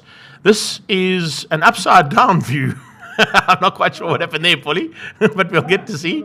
Hang tight, we're going to play that one back again for you. We have got an onboard here from Nathan Hammond's point of view. And then, of course, a rear-facing incident that happened. As you can see, Andre Besaidnout comes on the inside of the kink, tries to get on the inside, just tags Sam Hammond, who goes across into the wall, and then comes across, and there was nowhere to go. And then it was about 3 or 4 times that we saw a big roll there from the youngster. So, just have a listen. We also got Andre Besaidnout to give us a comment from the sidelines, and maybe while we're playing these back and forth, you can have a listen to the advocate and exactly what went wrong there between those 3 cars in race number 1. Coming out of turn 2, I got a bit better exit than car number 10, Sam Hammond. I was on his left-hand side. He unfortunately didn't see me probably in his blind spot. He came across, touched with his left rear on my right front, which put him into a spin. I then recovered, and then unfortunately at that moment his son, car number 11, tried to go through on my right-hand side at the kink, and not knowing that my car actually didn't lose that much speed.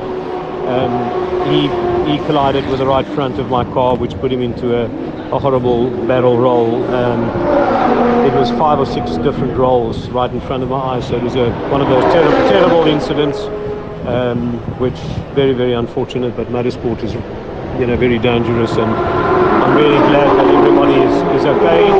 Sam and myself and his son had a chat. We've discussed the matter, and I hope everybody will be okay. Fortunately, it looks like all 3 drivers were okay. If you look at the onboard footage from Nathan Hammond's point of view, by the time all the dust settles, he's able to get out the car pretty rapidly. Sam got out the car and we actually saw. Here we go. Let's have a look at it from Nathan Hammond's point of view. You can see he's trying to get on the inside here of Andre Besaidnout, who's already trying to get on the inside of Sam. The 2 of them touch, and then it's just literally a little tag between Andre Besaidnout and Hammond Jr. as he rolls over. Also showing the integrity of that cockpit and how well built these race cars are. Hammond is almost instantaneously out of the seat and out of harm's way onto that car that rolls pretty spectacularly. So that's what can happen, and usually what can go wrong when you've got a big field. And as I said, with the bigger field of Super Cup competitors and more traffic out there, we're going to expect to see a lot more action, and hopefully not in a similar vein to that, but the action will be as good, if not better, in terms of the racing that happens, but also in terms of what can potentially go wrong, and just showing, as Andre Besaidnout said, how dangerous motorsport is. Do not try this at home.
confirmation coming through on the GDC WhatsApp group as well from our COC, and stipulating that the incident between car 10, 11, that's Sam Hammond and Nathan Hammond, and car 22 on the side note, has been deemed a racing incident and no further action will be taken. So yeah, unfortunately we did lose 3 cars.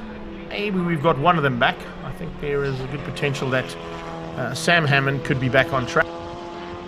Also, on a side note, could be back as well, if they were able to get those cars fixed in time. And it was one of the reasons that they gave the Gazoo Racing Cup a chance to get out first, in order to give the teams enough time to get the repair work done on the cars as well. So hopefully that is the case. And if that is the case, those 2 cars should be back on. Remember, after this we go into ComCare Polo Cup Race 3 and Race 3 of the G&H Transport Extreme Supercars.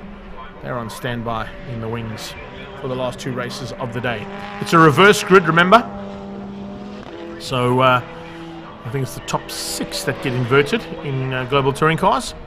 Julian van der Walt will then take up pole position in the Ford. AutoZone South Africa Ford Focus, ahead of Mundland Ndakani in the first of the Gazoo Racing Corollas. His teammate Michael van Rooyen is already down there on the grid in 3rd, ahead of Brad Liebenberg. Then it'll be Daniel Rowe, and race 1 winner Robert Volk in the Chemical Logistics WCT Toyota Corolla, there in 6th place. Then it'll be Sawud Variawa if he was able to get that car fixed up, and I'm not sure if he's been able to, because he's not down there on the grid just yet. He might have been one of the late cars out of pit lane. Rackstraw is definitely there in the Race Driver SA Audi A3. Jason Campos will take up the pole position ahead of Donnie Van having finished 6th place in Super Cup. 5th was Donnie Van he goes to 2nd. Keegan Campos, oh, there he comes, Saud Varial. So the 3rd Gazoo Racing Corolla is back on track. Keegan Campos and Leighton Fourie. And then of course it was Jeff Kruger and Keegan Masters who were the top 6 there. So Masters starts in 6th place on the grid there, just ahead of JP Van der Walt and Paul Luthi. Calvin Diaz, and then it's Nick Davidson, David Franco, Stefan Schneiders, Sam Hammond, and on the side note, if they were able to get back on track, will be down in 22nd and 23rd place respectively. I don't think Nathan Hammond's going to be able to get back again, and we may see Davy Jabir back into the hunt as well. Also want to just send a shout out there. I mentioned Jeff Kruger, who of course was 2nd in race number 1. But how awesome is it to see that down at Team Red Racing, Jeff Kruger's gran is here on the day, celebrating her 90th birthday. So happy birthday, Mrs. Kruger. And I'm so glad that you're here to enjoy the action with Jeff in the Super Cup class. Maybe you'll bring him a little bit of luck here for race number 2.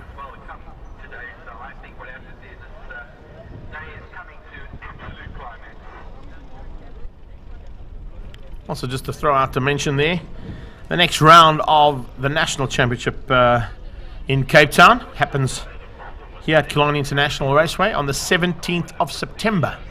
So we make our way back down here to the Mother City for another round of action of the National Championship Extreme Festival. And we'll be looking forward to that. I'm sure that all the fans will want to have that date in their diaries to come and enjoy all the antics that have been put around the circuit and all the additional fanfare that Mariska and her team have put together for us, alongside, of course, what Extreme Festival have provided out on the black stuff.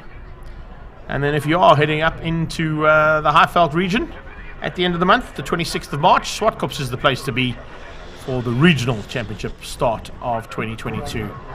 And that, of course, will bring in the likes of car care clinics, 2 classes, and all of the rest of the regional categories in the Extreme Festival. And that happens on the 26th of March at Swartkops. Polo GTI makes its way down towards turn 1. That is the official pace car for both ComCare Polo Cup and the Global Touring Cars. And we may be heading into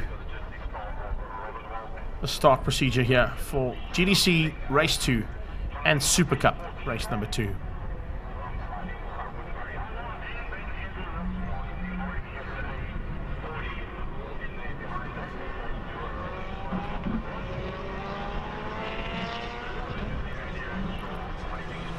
Time to get some heat into those Dunlops.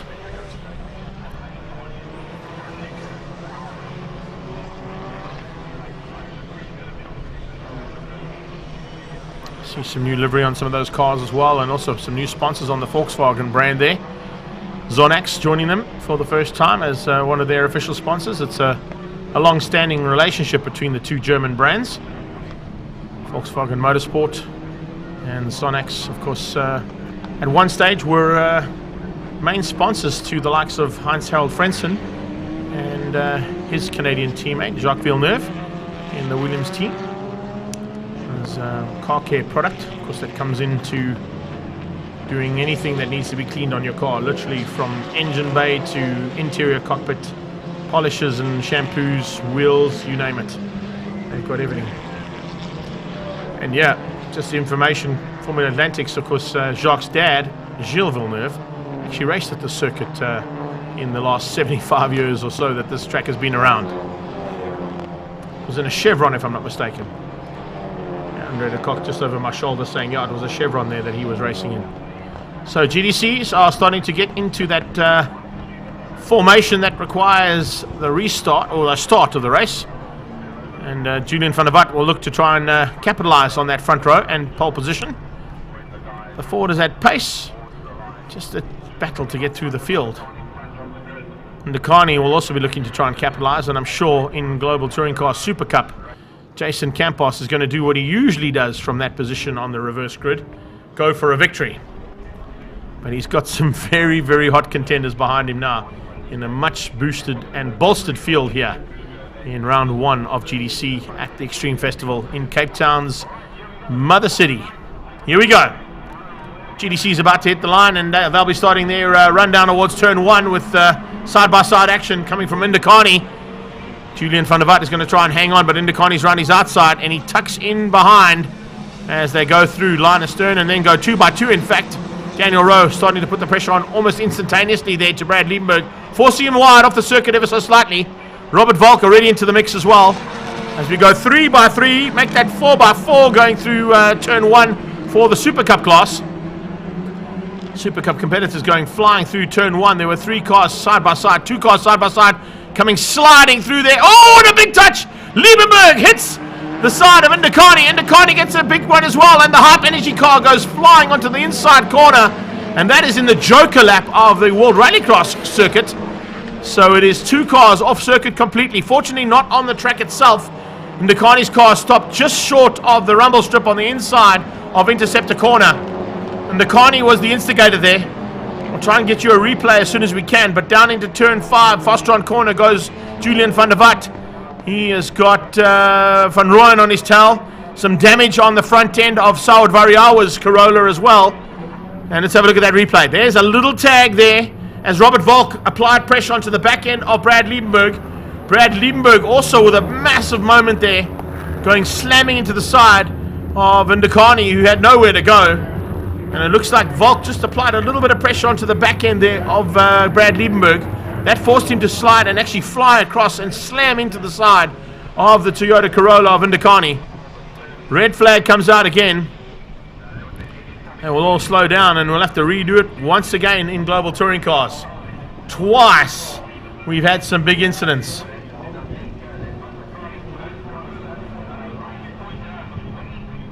And can you believe that? So Liebenberg is out the car. He's walking across to see if Mundler's okay. There's a big incident between the two of them. Brad's okay by the looks of things. I think he might have just hurt his hand by his gesticulation there to the marshals. I don't want him to go too far away. They want to get the medical team there to just give him a double check. There's bits and pieces of both cars that are being removed there by the marshals. And now with the red flag situation, the Hype Energy and Universal Motorsport Audi is out. The Zoo Racing Toyota Corolla is out as well. I think if we can get a chance, Paul, if you wouldn't mind, give me another look at that. Looks as if the pressure came from Robert Volk from behind, and that's what caused, a tag from the back of Robert Volk onto the back end of Liebenberg. Liebenberg goes straight across and slams into Indikani, and Indikani had nowhere to go, and neither did his teammate Saud Variawa, which is why Variawa has got all the front end damage. He slammed into both of them, as he tried to avoid the spinning Hype Energy Audi and his teammate, who was in a similar spin down towards Interceptor corner. Basically, both of them ending up on the inside of what would be the Joker lap here at Killarney's World Rallycross circuit. And everybody now streaming around and going to come and take up their positions on the grid. There's going to be a lot of work to be done on Variawa's car to try and limit the amount of damage and give him the ability still to stay out on track. I'm not quite sure if they'll be able to do that on the grid. We'll wait and see. But once again, another hectic start to Global Touring Cars. Also picking up, Andre Besaidnote is back on track. I don't see Hammond though, so it doesn't look like Sam Hammond was able to get his car fixed in time to get back on track. We know Nathan's car is not there, because if we pan right here with our camera, you'll actually see the shell and broken bits and pieces of what was Nathan Hammond's massive roll into a similar, in fact, almost in the same corner. It was just before the kink. Look at how that wheel is broken off on that car as well. I don't know if that's Brad's wheel or is that Ndakani's wheel. I'm not quite sure who's who there. I think it might be Brad's wheel. No, Brad's wheel's still on the car.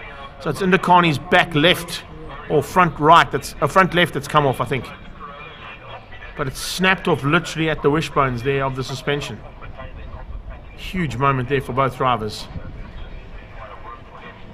If we get a chance, we'll get one more look at that before we hang tight. Yeah, looks like I don't think Munda was at fault there at all. There's a good possibility that I think there may be a bit of damage on the front end of Volk's car.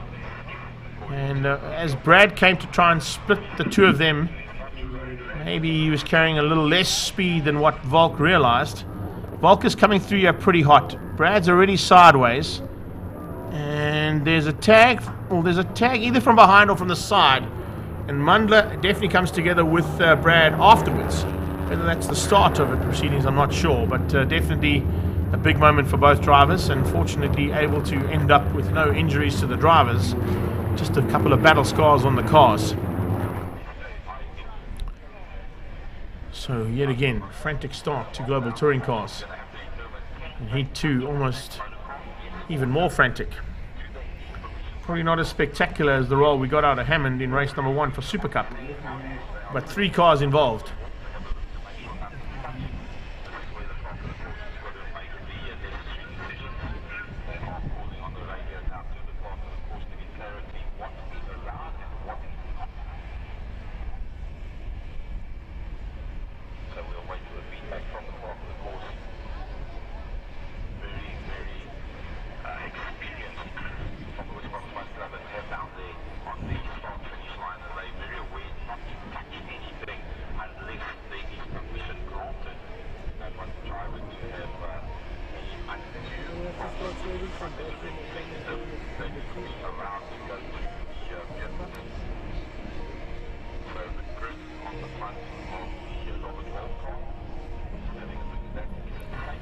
Recovery work being done at Interceptor corner. And also just to once again to mention 26th of March Regional Extreme Festival at Swartkop, 17th of September in Cape Town. We'll get all these cars joining us. And also, don't forget, Mobile 1 V8 Supercars will be down at the Killarney International Raceway again. And they're going to definitely be looking forward to coming down here to the Mother City. Always a fan favourite to have the Mobile 1 V8 Supercars in action here at the Killarney International Raceway. And that'll happen on the 17th of September.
Also looking at Saud Variawad being sent back to pit lane by the looks of things to do some repair work to the front end there. I saw he went over to have a chat to Arlene Brown, the COC, and said to her, is there a chance I can get back into pit lane to have the damage minimized on the front of my car before we restart? There's still a bit of work to be done down at turn 3, so if he does get back into pit lane, there may be enough time for the team to jump in there and repair the front end, maybe even take the bumper off and put a new one on in time for him to roll out. You probably have to roll out of pit lane and take up his position at the back of the grid, but that's where he was anyway, so he's not losing any ground there to the front of Global Touring cars.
Killarney International Raceway.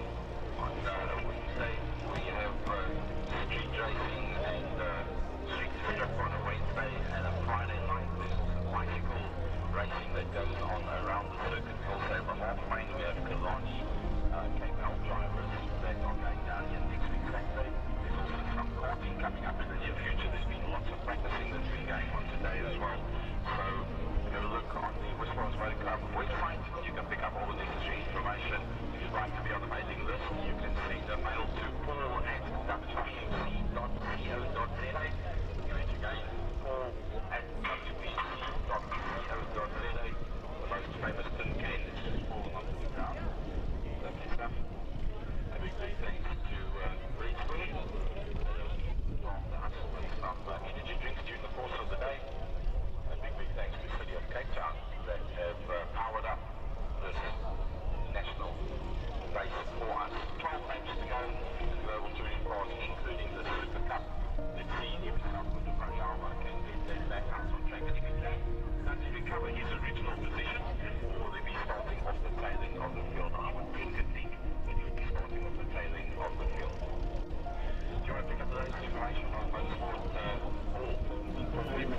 So we did have a request from Mike Verrier. Dr. Mike is in the house watching us on our YouTube channel.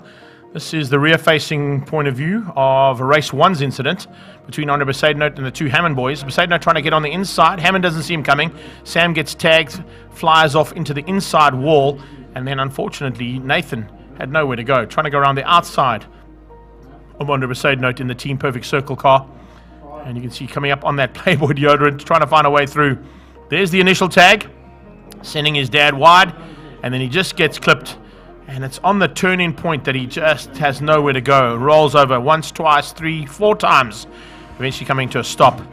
And once again showing the integrity of that safety cell in the Polo Super Cup GTI. Great effort there. And fortunately, all 3 drivers A-OK. Dr. Mike, I hope you enjoyed that one. Thanks for your support, buddy. And yeah, please like and share that. Pass it on to all your friends. And tell us about our live stream.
So they make their way around now for the warm-up for the second start of race number 2 of Global Touring Cars and Super Cup combined. A couple of battle-scarred cars out there, and nothing that a bit of duct tape and zip ties can't fix.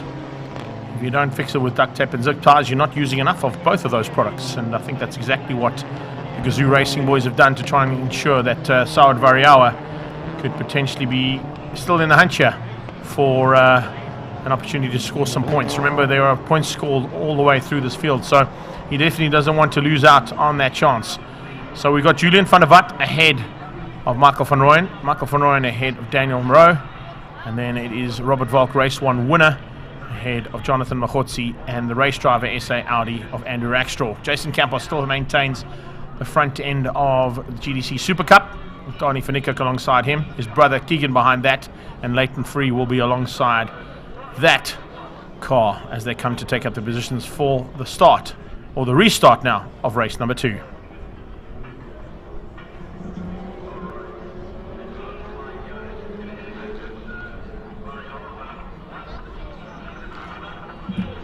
Here we go. GDCs will start the race. Their information already as they come out of the kink and heading down towards turn 1. Look at Robert Volk already on the inside, looking for a way to get through as high up as possible and try and stay out of harm's way. He's on the outside of Daniel Rowe. Daniel Rowe is going to make him fight hard for that position as Michael van Rooyen slots up in his second place. Rowe goes to third, Volk goes to fourth. They come out and up towards turn 2 into Quarry, and it's defensive driving coming out of Michael van Rooyen to keep out Daniel Rowe. Daniel Rowe doing the same thing there to defend as hard as he can to keep out Robert Volk.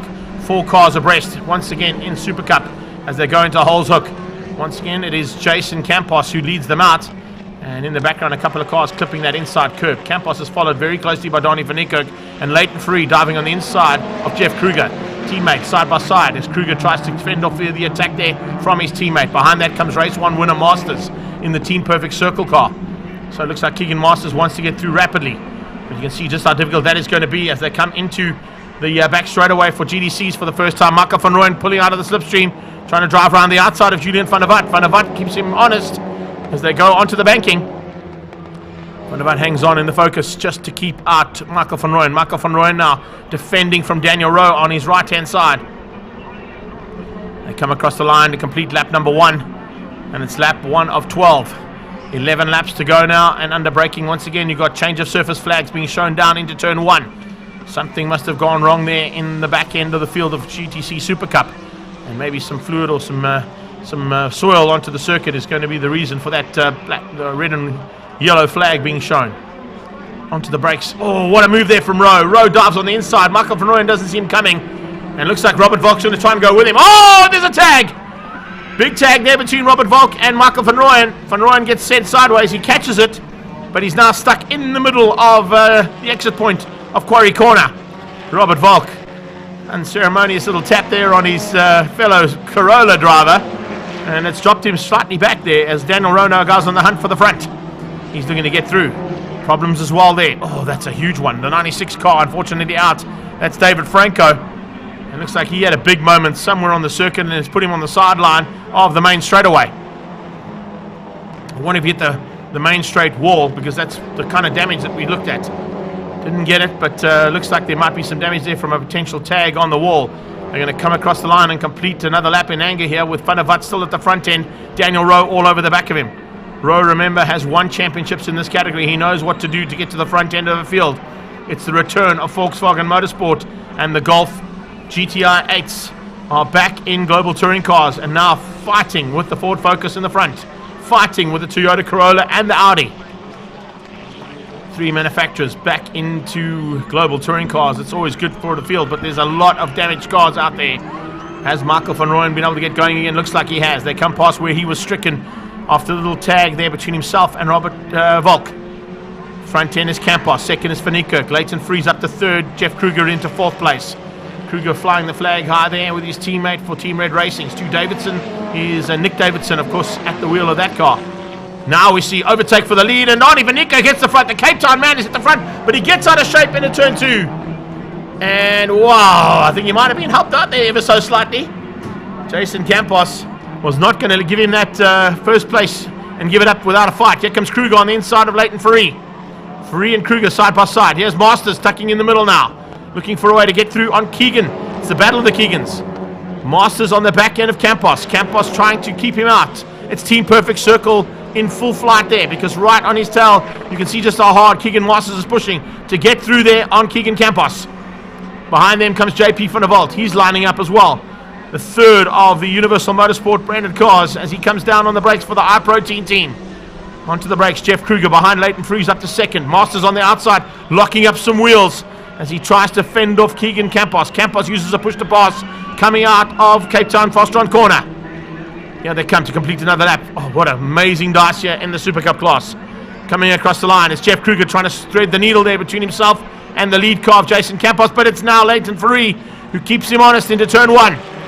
Keegan Masters dives on the inside of Darnie Van Niekerk as he follows Keegan Campos through to get through there on the hard-charging Cape Town-based driver. Front end, Van der Vat ahead of Rowe. Rowe's teammate, Machotzi, ahead of the race driver SA car of Andrew Rackstraw. What a start there for Rackstraw's career in global touring cars. Up to top 5 already. Battle scars on the sideline of that Ford Focus, but it's still Daniel Rowe in second, and he keeps out Robert Volk for now. Ford, Volkswagen and Toyota. The front end of global touring cars looking very manufacturer rich again as they come across to complete another lap. They've pulled a big margin over Michael van Rooyen, who's trying to recover. And you can see him just in the background, and he might still have enough time to get to the two cars at the back end there. In fact, it's Saud Variawa, I beg your pardon, it's not Michael van Rooyen. It's Saud Variawa's battle-scarred Toyota Gazoo Racing Corolla in the background. Oh, Machotzi runs wide. Pressure coming from Rackstraw. Watch Rackstraw driving on the inside, using his Cape Town advantage. The Cape Town-based driver decided to change up his line, and he's got through. Rackstraw has dived through using the change-up on the line there, just picked it up in the background, and Rackstraw moves up to fourth place ahead of Machotzi. Rowe in second with pressure from Volk. Volk and Rowe putting massive pressure onto Van der Vat. Julian Van der Vat is in huge trouble at the front end with the pressure that's being applied now by the Toyota out of WCT and Chemical Logistics and the Volkswagen Motorsport GTI 8 of Daniel Rowe. He goes defensive on the brakes down into turn 5 Fostron. He's going to make Daniel Rowe go on the high side of the banking. Will Rowe be able to cut back and maybe get a better drive? No, he's not able to do, because it is Van der Vat who just places that forward perfectly. Not going to allow these two to have a go at him as they go across the line and complete another one. We got 7 to go. 5 completed. And what a dice at the front end here between these three. Van der Vaart not holding anything back in that AutoZone Ford. It's Daniel Rowe who makes a mistake and opens up the door. Here comes Volk. You can't do that. Robert Volk will make you pay. He knows exactly how to place that Toyota Corolla of his, and fortunately, so does Daniel Rowe know what to do in that Golf GTI 8. The Volkswagen Motorsport brand are back in the house for global touring cars with 2 very hot contenders, one particularly in the hands of Daniel Rowe. Danielson now trying to keep off the attack that is being applied from behind from Robert Volk's point of view in the Chemical Logistics WCT machine. That Toyota Corolla is already taken a victory here today. He wants the second one and he's prepared to fight for it, and he's fighting hard. Further back, no changes here. Campos from Ferrari from Kruger from Campos. Where do we see Masters? Masters still there in the 5 spot, but he's having to fend off the attack coming from cars behind. Led out by Donnie van Niekerk. JP van der Walt is behind them, and then Nick Davidson. So a couple of chopping and changing that's happened there, but nothing in the first 5 that's to mention. Noteworthy mention, of course, is coming there from... Oh, a move on the inside. Very, very close. As in fact, it's the recovering Michael van Rooyen. I was wondering, hang on a second, we don't have a Toyota Corolla in this class just yet. But it's van Rooyen who's coming through the field again, trying to get back up through the Super Cup cars to go hunting for the front end of global touring cars. Keegan Masters is not going to make it easy for him. He's going to have to drive around, use the additional power of that global touring car, and see if he can find a way through on Keegan Campos, on Jeff Kruger, who goes defensive to keep Campos out and has an attack, of course, on his teammate, Leighton Ferrari.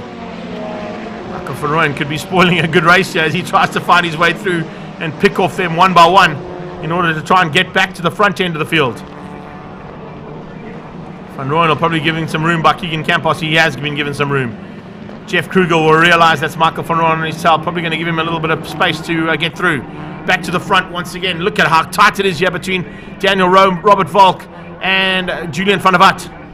Van der Vaart continues to lead things out, and he's being helped out by the battle between Robert Volk and Danielson. Daniel Rowe fighting hard, having to fend off the attack from that Toyota Corolla behind him. Ford Focus ST versus Golf GTI 8 and Toyota Corolla RS. The Audi A3 not too far off there, and what a start, as I said, to this man's career. Steps out of winning the National Championship in single-seaters, climbs into a rear-wheel drive Audi A3 for the first time, and is already into the hunt for the top 4 in global touring cars. Showing just how good the base is that they build out of Formula 1600s. You can literally go anywhere from that category. Same as what you can say for drivers that have come through the ranks of Polo Cup. Saloon car racing is a tough category to be in, particularly when it's a hard-fought championship like this GDC championship looks like it's going to be for 2022. Van der Vaart 16.98. Daniel Rowe did a 16.908. So he's slightly quicker than Van der Vaart. And then if I look at the 17s and 16.2 now under Robert Volk, he's the man who's on the move. But it's always easy to get onto the back end of a car, not as easy to try and find a way past it. Danielson goes defensive. He gets on the brakes late into turn 1. Holes hook. And there's no answer there from Robert Volk. A little bit of dust that they're coming in. I wonder who's been off there. Looks like there might have been an off-track excursion from another couple of cars just ahead of them. Are we coming into the back end of the Super Cup class? There are some fights happening at the front of Super Cup, but there's also a couple of fights at the back between Andre Besaidnout, Calvin Diaz, and Paul Luthi. Oh, what a move. Robert Volk running wide out of the kink and just squeezing through on Danielson. Daniel Rowe with no answer there. Robert Volk set that up beautifully and took the risk of running high and wide out of the kink heading towards the interceptor corner, and he's made it stick and got through on Daniel Rowe. Rowe down to 3rd place, into the clutches now of the Audi, who's hard charging in the background.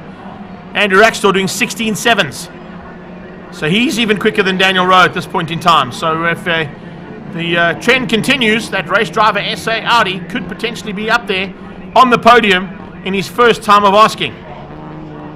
Campos, Ferree, Kruger and Campos. That's the first 4 in the Super Cup class. But Keegan Masters is the most dangerous car on track there right now. Looking at the lap times, Keegan Masters 18.9s. But all of them doing 18.9s. Front 3 doing 19.1s. So it is Campos and Masters quickest of the cars in that top 5. And you can see how that helped out. A little maneuver there from Keegan Campos got him a bit sideways. And Keegan Masters has capitalized. He's moved up to 4th place for Team Perfect Circle. On the brakes, down into turn 5, Fostron corner. Once again, it's Jeff Kruger applying pressure onto his teammate. Yeah, slightly different colours there and slightly different livery with a couple of different sponsors for this year for Leighton Ferree. And Express higher on the side of the car, along with Team Red Racing and Universal Motorsport. And it's turn 1, Campos Transport who leads things out. I did say that Keegan Campos and Jason Campos are dangerous from the inverted grid, particularly if they're on the front row, and Jason Campos is proving me right. He is showing that he's got the prowess to hang on to that lead and keep out a hard charging field of cars. But how much longer can he soak up that pressure? There's 2.5 laps to go, and looks like Leighton Ferree has turned the wick up ever so slightly there in that Express OMP Universal Motorsport Polo Super Cup GTI. His Team Red Racing teammate right on his tail. Jeff Kruger looking to pick up any pieces. Keegan Masters is looking to close down and get past on Jeff Kruger.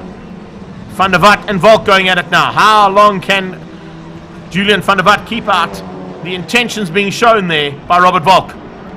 Volk wants the double victory. They are on their penultimate lap. So there's a lap and a half to go here for Van der Watt to try and hang on for a flag-to-flag victory twice. He won the first part. They restarted and he's winning the second part for now. And that'll be an amazing drive there from Julian van der Watt if he can keep out Robert Volk for this next lap and 2 corners. Daniel Rowe doing the same thing just behind that. He does not want to lose that 3rd place to Andrew Rackstraw, but Andrew Rackstraw certainly is probably one of the most fired up drivers on that circuit right now. Last lap is about to start. Robert Volk applying huge pressure onto Van der Watt and actually giving him a little bit of a tag from behind. Volk tapping the back end of that Ford Focus and showing him that he's there. Showing him just how desperate he is to get past. Julian van der Watt in the Ford hangs on for the win. Can he keep it all together for one more lap of action? They start the final lap now down towards turn 1. Here comes Volk on the brakes. Van der Watt is better though. Closes the door and does not let Volk through. It's defend, defend, defend from that Ford. Look at that. Good maneuver there from Saud Variawa. Is closed down onto the back end now of Andrew Rackstraw.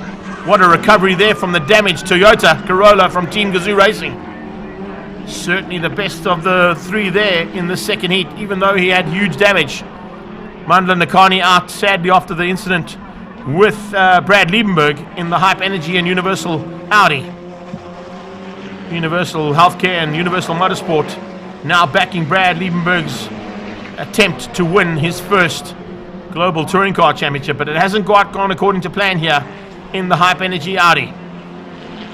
Here they come down the back straightaway for the last time. Van der Watt giving it everything he can, going immediately on the defensive into the final corner. He's late on the brakes into Fostron. He's fast enough to probably hang on to this one. I think he's got it. I don't think there'll be any mistake here from Julian van der Watt heading to the line, and Robert Volk will have to settle for second. It should give him overall victory for the day, but Van der Watt is going to take the second heat win, and the Ford is going to take another victory. Unbelievable. Julian van der Watt, for 2 attempts in this last race, has gone flag to flag.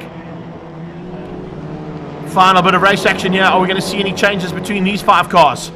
Keegan Campos trying to come back at Keegan Masters. Masters trying to get through on Kruger. Little running wide there from Jason Campos.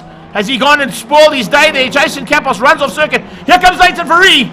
Ferree goes side by side with him. He's hit the front. Leighton Ferree in his first time in Global Touring Car Super Cup is going to hit the front. Jeff Kruger's going to try and drive around his outside. The 2 teammates are side by side coming out of Cape Town corner. He runs high and wide. Leighton Ferree could score a win on debut.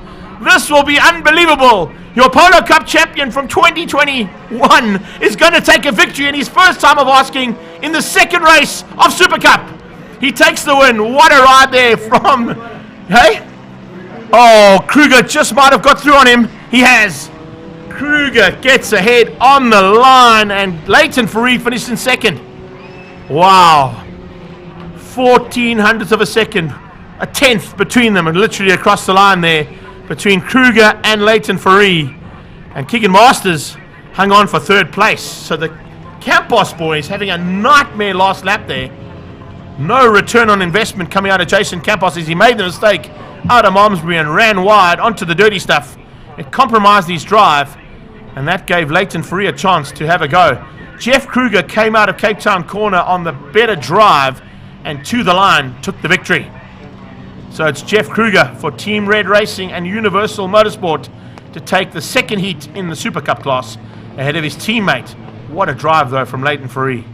That's his first time in a Super Cup car. Can you imagine what he's going to be doing throughout the season to give these boys a run for their money? Seasoned campaigners out there, and the rookie has just shown them the way around. Nearly taking the victory there ahead of his teammate, Jeff Kruger. So let's have a look. Official results there: Julian van der Walt, Robert Valk, and Daniel Rowe. Note was up already, but don't stress. I'm just going to run through what I've got on my timing monitor. That's the top three. And then it's Rackstraw from Sawood Variawa.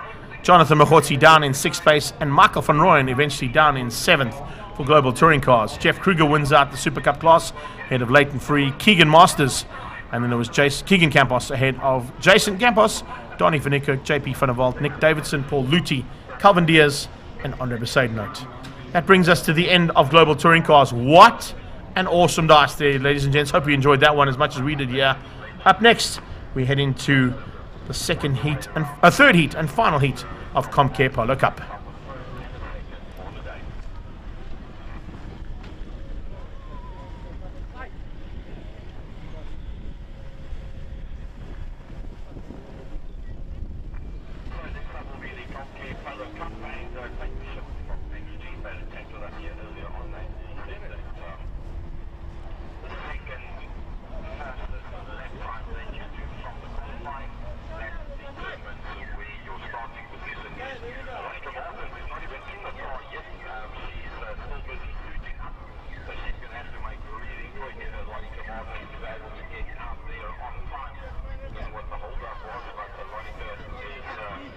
One says 31 minutes here.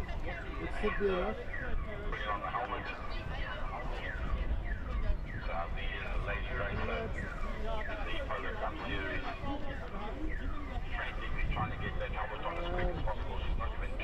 The only thing it says here is has 53.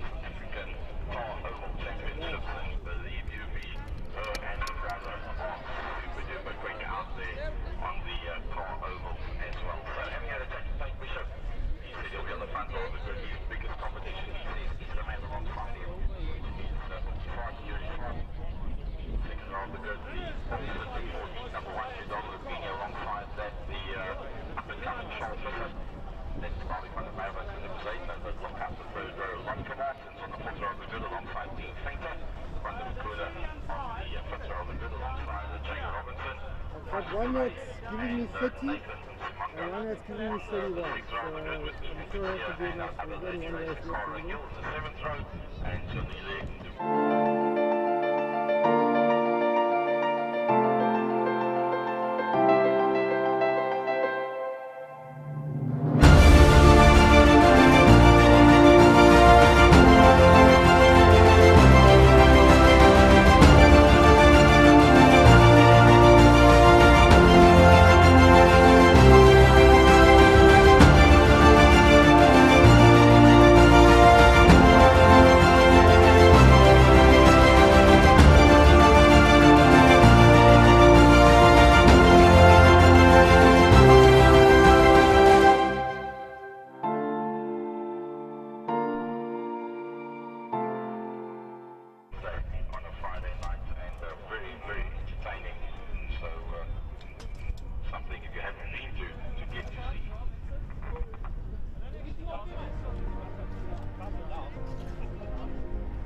appreciates it. You know?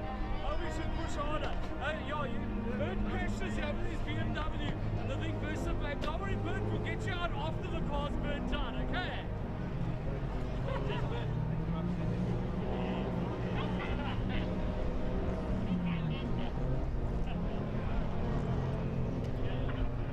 Right, here's the Polo Drive coming up now. Team Red Universal Healthcare car. Chasing to here, Narcian Monkey. Car Ringo in the 41. Coming out onto the circuit. Second last race for the day. Steve Painter also gets.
Second last race of the day now for Extreme Festival, round 1, powered by the City of Cape Town here at Killarney International Raceway.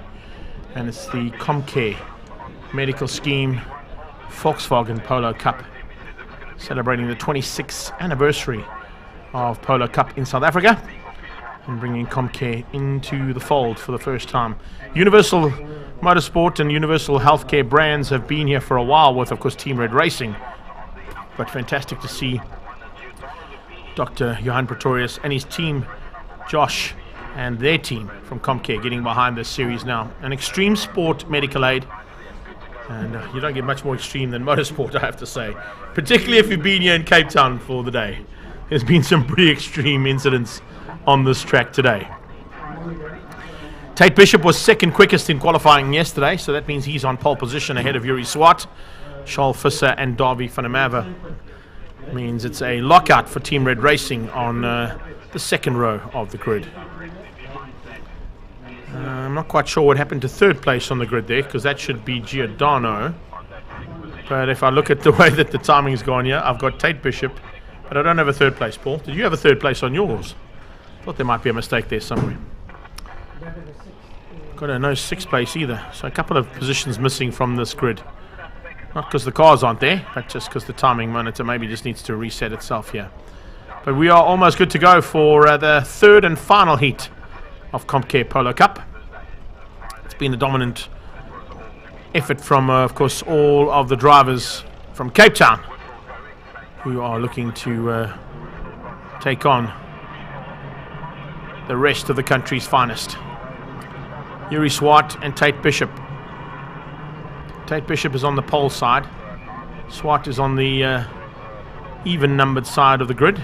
And there is Giordano Lupini. So, yeah, there is definitely something that went wrong there. I think it's just the numbers that are incorrect on the side of it. Bishop, Swart, Giordano, Visser, Davy van der Merwe, Clinton Besaiden, Atlantica Martins, Dean Fenter, Quanda McQuena, Jagger Robertson, and Bryce Pillay. Here's how they will be lining up here for the third time. I keep saying there's a third time of asking here for Polo Cup.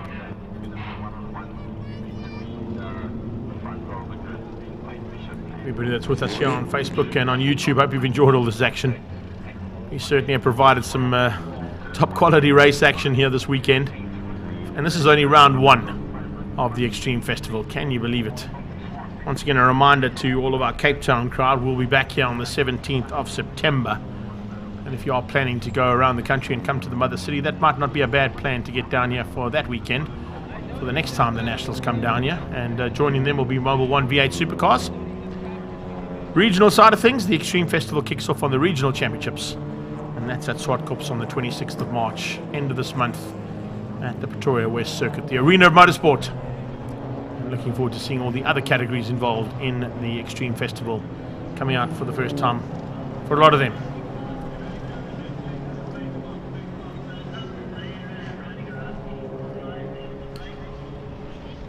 So Bishop and Swart, Giordano Lupini and Charles Visser means it's Cape Town 1, 2, 3 and 4 on the track.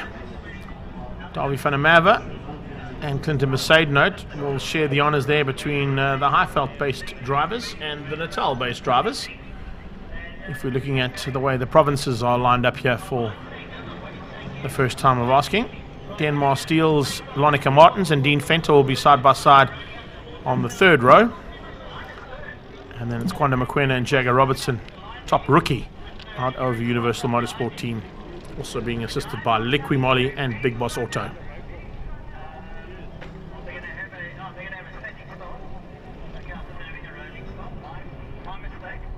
Coming to the line now to take up their positions there for the standing start, as always with Polo Cup.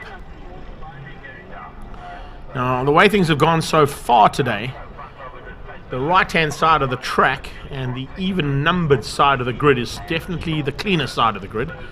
So to get traction with those Dunlop tyres might be the better spot to be on, although we have seen a couple of cars start from that inside line. Josh LaRue being one of them, getting the whole shot in the single-seaters on the dirtier side of the track. So let's see if it's going to be the case now as they line up. We are all good to go, and green flags at the back.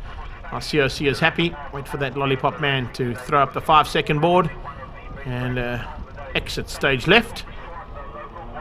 Lights on.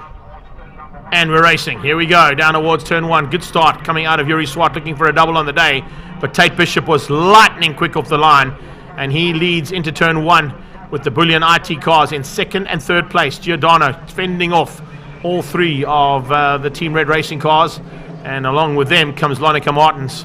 So that's the way they kick things off into turn 1 and heading up towards Quarry Corner. This is the 2nd turn at Killarney. It is Dean Fenter and Lonica Martins who are applying pressure there in that mid-pack on Clinton Mercedes. Martins on the outside, Fenter on the inside. And Fenter's on the inside, bringing Bryce Pillay along for the ride and Kwanda Mokoena. MIG Logistics car there, side by side with the Stradale Motorsport team car of the youngster, Kwanda Mokoena. And he is taking lots of pressure from the drive right and MIG Logistics car of Bryce Pillay. Jagger Robertson behind them. Robertson's dropped back ever so slightly, didn't quite get the start he wanted, but is now trying to push into that gap that's being opened up, and he's trying to force a gap to be opened up there between himself and the hard-charging Natyam Samanga. Samanga way down the field, and he's qualifying there for the 2nd heat, so certainly not the way he planned things, that's for sure. But the fight is definitely on. 3rd heat, I beg your pardon. Oh, thanks, Paulie. I've got to try and remember that. It's the 3rd heat of the day. It's been a long day in the saddle for the commentary team as well. Well, the commentary man. So apologies there for not mentioning it's the 3rd heat as they head down across the line and complete the first lap in anger. 9 to go. Slightly longer race. 2 laps longer than the first 2 heats. So they've got 2 more laps to play, and 2 more laps usually means that there could be 2 more laps of a lot more action like we're seeing so far at the start of this 3rd one. Background, it's Kwanda Mokoena getting a little bit wayward as he tries to get on the inside of Dean Fenter. And behind them comes Jagger Robertson trying to also force maneuver through there and follow Kwanda through. He's following Kwanda through and he's got through on Fenter. So Dean Fenter loses out 1 position there to Jagger Robertson as he tries to go and take the fight to Kwanda. He just ran a little bit wide, opened up the door, and Jagger said, "I'll have that, thank you very much." Behind Fenter, now they line up in the form of Squadra Corsa's Natyam Samanga, and behind that it's Ethan Kutsia And it looks like Bryce Pillay there too. Coming through there is the Calyx car of Cara Hill, trying to close down on Bryce Pillay. Cara's lost a little bit of ground in the background. Not quite on the same kind of pace here this weekend, but behind her, remember, is also Zolila Mbula. So Zolila is still having some fun and games of his own and getting to grips with how things go in Polo Cup for his first outing for Squadra Course this time. Across the line, another lap going to be completed here by Tate Bishop, leading things out over Swart and Giordano. I wonder if they're all going to try and share the honours here. So far we've had Tate Bishop take race 1, Yuri Swart take race 2. Giordano or Charles Visser would love to take race 3 so that each of those each of the 3 top contenders in from the Cape Town point of view could have a victory. They certainly don't want to make it 2 wins for Tate Bishop, that's for sure. If your name is Swart, Lupini or Visser. Davy van der Merwe fending off Lonica Martins and Clinton Besaidno's efforts there, and Jagger Robertson has now moved up nicely onto the back end of Kwanda Mokoena, trying to find a way through there on the Stradale into Africa Mining Polo GTI.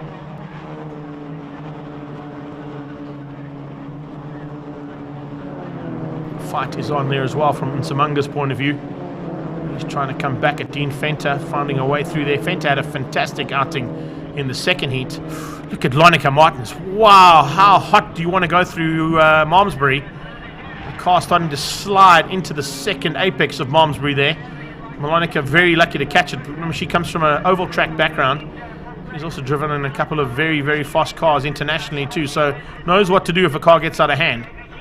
Jagger Robertson squeezing Fenter out into Fostron corner. And the Liqui Moly Big Boss and Team Red Racing car moves himself up rapidly. And he's doing a great job there. Currently standing still, top rookie driver at the stage. Looking for 3 out of 3 for the rookie championship. Here's Jagger Robertson. Kwanda's had a season, so he won't be involved in that, but he's still going to fight it out there with Jagger Robertson into turn 1, Holzhoek.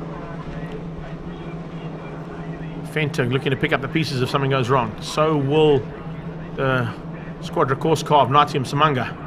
Bryce Pillay is slowly but surely closing down on them. Let's see whether or not he's able to do anything about it. As that gap closes between himself and Fenter, he might just come back into that hunt.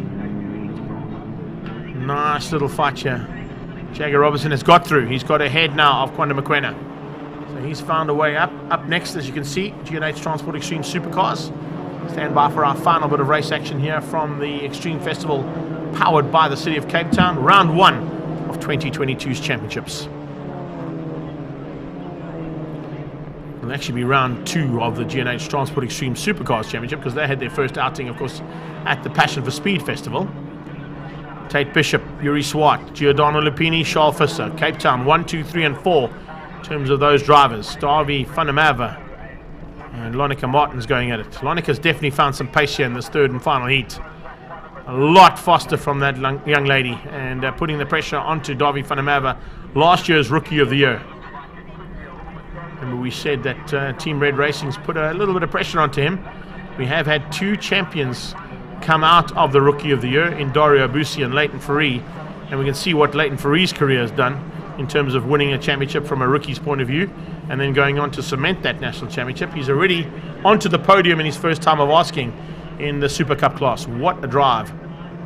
If you haven't seen that, just rewind the footage you can see right now and you'll get to see global touring cars and how tight it was. 0.14 of a second between the 2 Team Red Racing cars there in GDC Super Cup. Polo Cup just as tight, just as exciting, as you can see. Bishop pushing it to the limit to stay ahead. This is massive pressure being applied now from Robertson onto an ex-Team Red Racing driver in Clinton Besaidnote. Besaidnote now driving for Nick Davidson's team, the Stu Davidson and Sons Construction Company. And of course, the Natal-based driver now currently sitting down in 7th place, so he's got some work to do to turn his season around. And he's got some work to do to keep out Jagger Robertson, that's for sure. Kwanda's starting to come back onto the back end now of Jagger and bringing Dean Fenter, and just behind that Natium Samanga along for the ride. So it's not too far away from those 2 cars closing things down and possibly making it a 5-way fight there with Besaidnote. You have to take into account that with 10 laps, how do you use your push-to-pass mechanisms? There's defensive driving coming out of Besaidnote. Besaidnote hangs on. Ooh, slides into turn 1. Jagger's around his outside. Jagger Robertson trying to stay around the outside because he knows that he'll then be on the inside for turn 2, Quarry Corner. Let's see if that worked out for him. No, he just slots in behind Besaidnote. Might try that a bit later on. Lonica's there, so is Kwanda. Lonica's got away from these guys actually, and Kwanda McQuena is now fighting hard to get through on both Besaidnote and Jagger Robertson. Through Interceptor. And it's Jagger Robertson now who's putting a little bit more pressure onto the back end of Besaidnote. Speaking of pressure, Visser starting to do the same thing there on Lupini. Let's close that margin down ever so slightly. 26.4 out of Bishop, 26.6 out of Swart, and 26.3 out of Giordano Lupini. 26.5 is Charles Visser in 4th, second quickest of those first 4. Late braking from Besaidnote with Jagger Robertson right there, and Kwanda waiting to pounce as well. Kwanda McQuena definitely wants to have a go here at both of the drivers in front of him, and he's waiting for Jagger to open up that door. If Jagger Robertson goes, expect Kwanda to go with him and try and use that opening of the door by Jagger to get by the Davidson and Sons construction machine there of Clinton Besaidnote. First 4 maintain their positions, but I'm just keeping an eye out on Charles Visser and his lap times that are starting to drop as he starts to close in and claw back the small margin that Giordano Lupini's got over him. There's no margin there between Besaidnote, Jagger Robertson and Kwanda McQuena. Clinton though is just soaking the pressure up. He's not allowing these 2 younger drivers behind him to have a go. And in fact, if I say the younger drivers, remember both Kwanda McQuena and Clinton Besaidnote have gone at it on karting on numerous occasions. And of course Jagger Robertson has not come from karting, he came from NX Legends and then went into the BMW Car Club Racing Series. So he knows rear-wheel drives. He's not too au fait with front-wheel drives just yet, but he's had a baptism of fire and certainly learnt a lot this weekend. His cousin Devon will probably be helping him out there as well in terms of the assistance there from the former Polo Cup champion, Devon Robertson. Certainly know how to set up a car, that's for sure, if you ever won a championship. Another lap completed there from Tate. He's got 3 to go. And he's controlling things comfortably to the tune of almost 2 seconds ahead of the pack of cars behind him of Swart, Lupini and Visser. So it looks like Tate Bishop might have done it all right here. I wonder how many more of those push-to-passes he's got, or have any of the cars behind him got any in the bag to use over these next 2 laps to try and bridge that gap.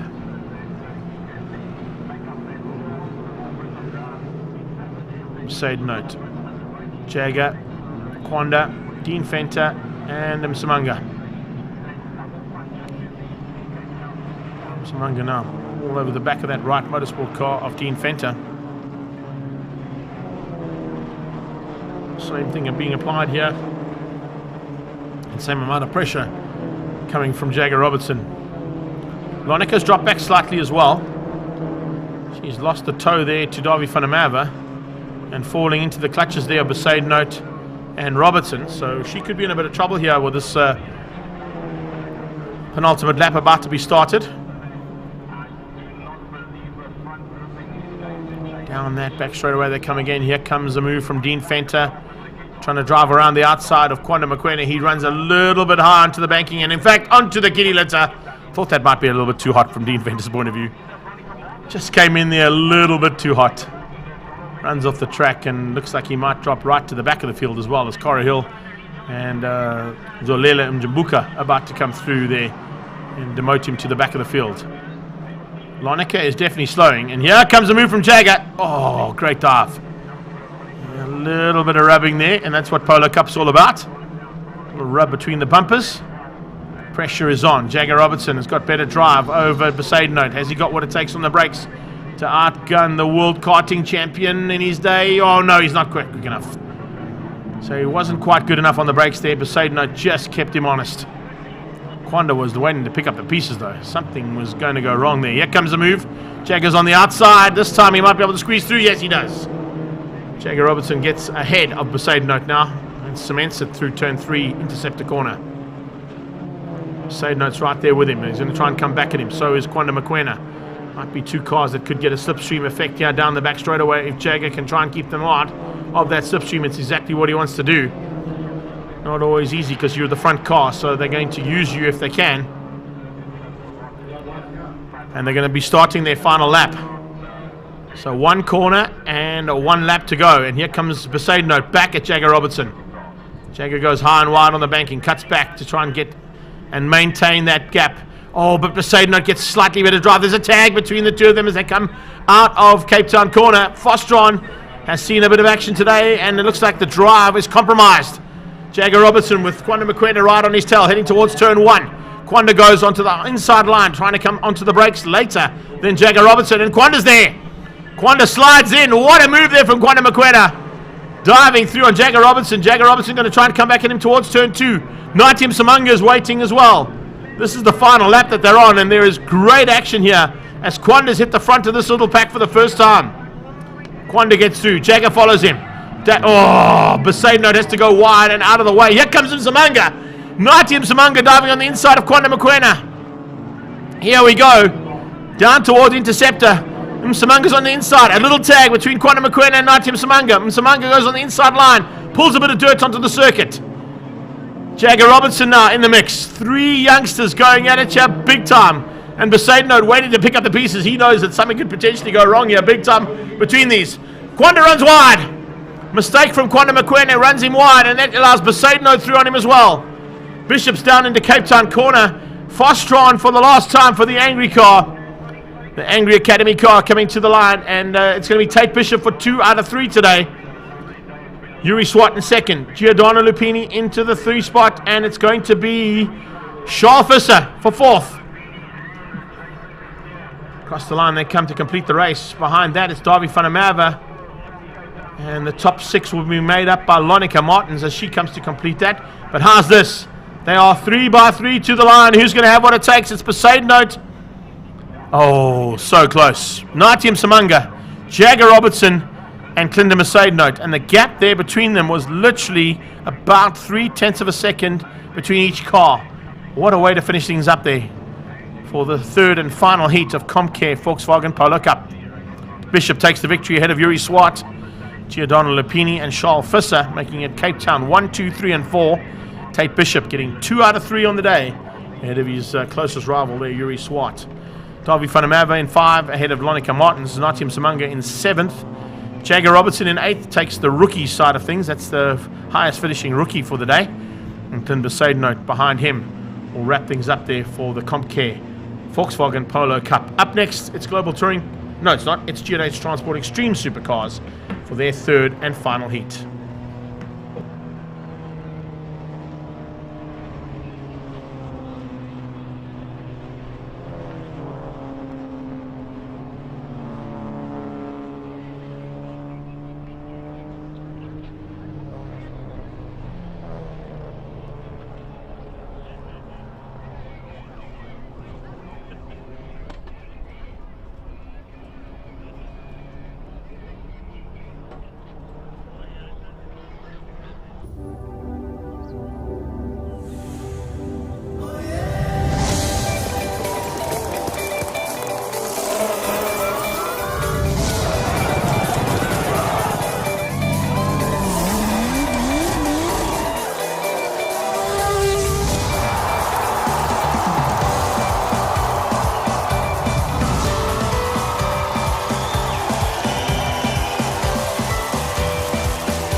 Final race action for the day here at round 1 of Extreme Festival at the Killarney International Raceway, powered by the City of Cape Town.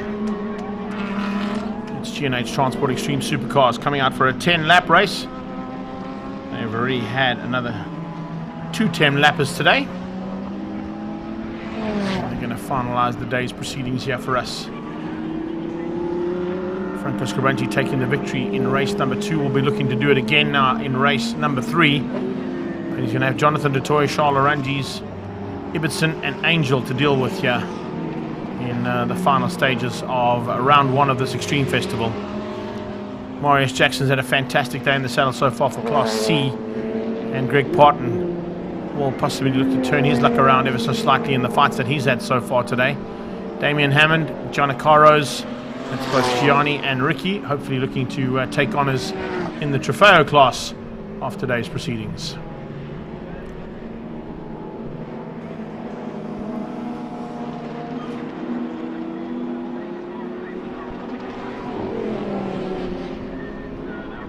Down the back straight away. Remember, these cars are still going to come and take up their positions on the grid, and then they go for a rolling start behind the CompCare Polo GTI. A pace car today for both these categories, as well as for global touring cars. One of the BMs coming into the pits there by the looks of it as well. Maybe a problem there for that BMW.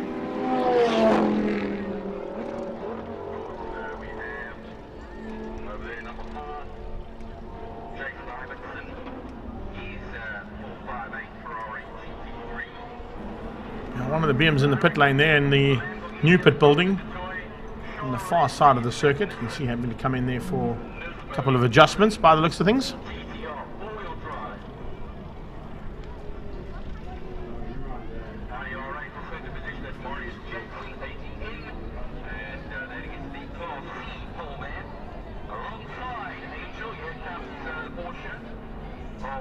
Coming through is the man on pole position, Franco Scribenti, for Franco Scribenti and Scuderia Scribenti Racing, alongside Jonathan DeToy for Trans Africa Racing, Stradale Motorsport.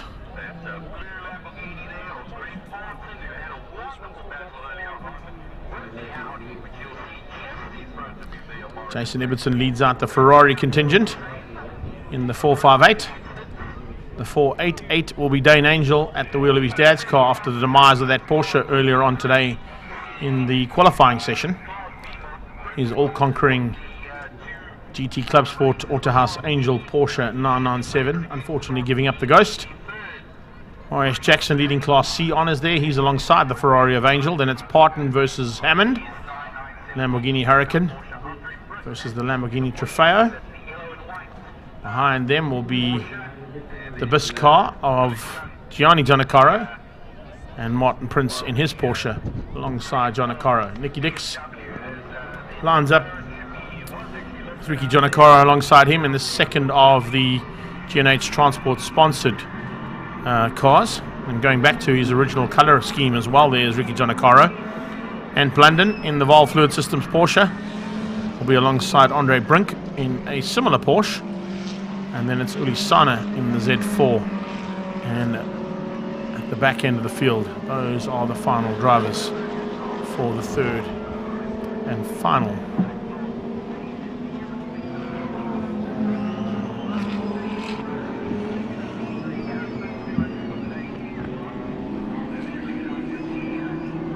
And here we go, as they get ready to go now and getting some heat into the rubber that they've chosen. How's this field of cars? Porsches, Lamborghinis, Ferraris, BMWs, Audis, all fighting for honours in the G&H Transport Extreme Supercars. Oh, and a Nissan as well. Don't forget to mention the Nissan, Craig. Uncle Harry will be happy if you do that. New machinery there for Charles Arangis. Still got to do a couple of bits of development on that car, I'm sure. It's certainly a very capable and consistent car. We saw oil pressure problems for Franco Scribanti in race 1 that didn't even allow him to start. And he'll now be looking to try and secure the second victory. If Jonathan du Toit is going to secure second place again, at least it'll keep him in the hunt in terms of championship points that are available for today.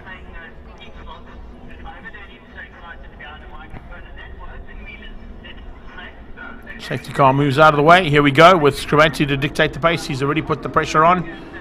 And watch for the hammers to drop here in these very powerful extreme supercars. Down towards turn 1 they go. It's Franco Scribanti in the Porsche who leads out. Du Toit tucks in behind him. And it looks like Stradale Motorsport Nissan Charles Arangis goes to third. Any change up there potentially for Dane Angel to try and find a way past. He's already starting to hunt down that front pack. Ibbetson's dropped back into the clutches of Class C's Marius Jackson in the R8 Audi GT3. Behind him they start to line up in the form of Greg Parton and Damien Hammond, with Gianni Giannacaro in there as well. But it's Dane Angel already applying massive amounts of pressure onto the back end of Arangis. Porsche, Lambo, Nissan, Ferrari. Lambo, Ferrari, Audi, Lamborghini, Lamborghini, Porsche, Porsche, Porsche. Lamborghini, Porsche, BMW, BMW. That's how they circulate here at Killarney International Raceway for round 1 of the Extreme Festival. It's round 2 of the G&H Transport Extreme Supercars. And this is race 3 of that second round of the championship.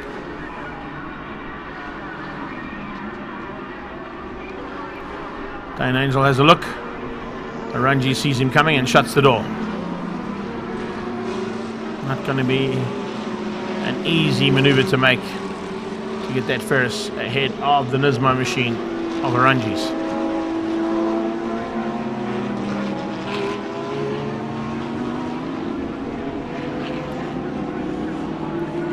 Nice run there from Greg Parton once again in the Dryzen Environmental Lamborghini Huracan. Currently in the top 5. The same kind of pace as those first 4 cars. We'll look to see if there's going to be any changes in terms of record laps being set here by those front 2. We saw Scribanti just dip into the 9s in race number 2. And here in race 3 looking to do the same. Bit of clean air. Maybe a little bit of cooler air as well, which is going to help out in the late afternoon here. 5:45 on a Saturday afternoon, and we are racing Lamborghinis, Porsches, Ferraris, BMWs and Audis here at Killarney International Raceway. Defensive driving coming out of Charles to keep out Dane Angel in that Autohaus Angel Ferrari. 1:10.912 there from Scribanti, 10.865 from du Toit, 12.0 from Arangis.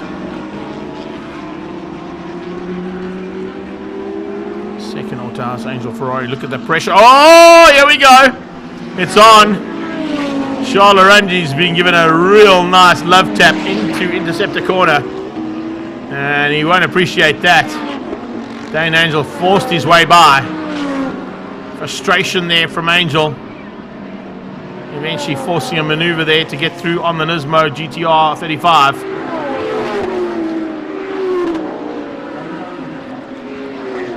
Parton ahead of Ibbetson. And it's Jackson. Damien Hammond a long way up the road there from the battle between the other 2 Lamborghini Trofeo cars and 2 Porsches. Martin Prince and Nicky Dix, the 2 Porsches in the meet. That's between those 2 very powerful Trofeo Bulls, the Bisque and G&H Transport Colors cars of Gianni and Ricky Giannacaro. And then it's Ant Blunden in that Valve Fluid Systems Porsche. Nicky Dix late on the brakes into turn 1, and it's a battle on, and resuming of that battle between Dix and Martin Prince. This time though, Ricky Giannacaro is in the mix as well, along with his brother Gianni. two Lamborghini Trofeos fighting with those 996s.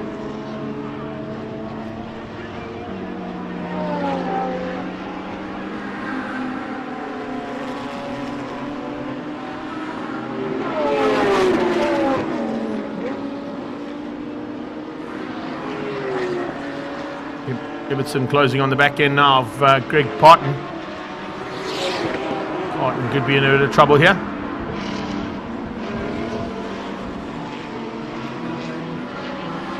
.5, and Dane Angel's got through on Charles Arangis. Doing 112.1s behind Arangis. He's now doing 110.8s ahead of him. So you could see the frustration was the reason for the forced maneuver there from Dane Angel's point of view.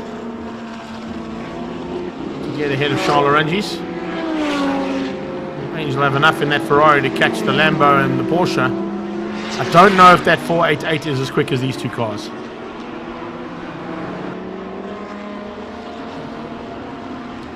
It's a great fight here. The John Okoro boys will be reveling in this, as will Martin Prince and Nicky Dix. Nothing like a good fight out there to make your race day. It doesn't matter if you finish up at the top, as long as you've had a good dice. Most racing drivers will say to you that's what they've come for.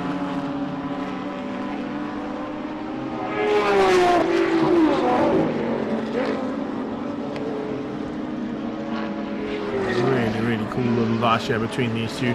Now they've kind of gone evenly. Porsche Lambo, Porsche Lambo. Dick's getting away ever so slightly though. It's possibly because the two Lambos are fighting so hard there with Martin Prince in that mobile Porsche.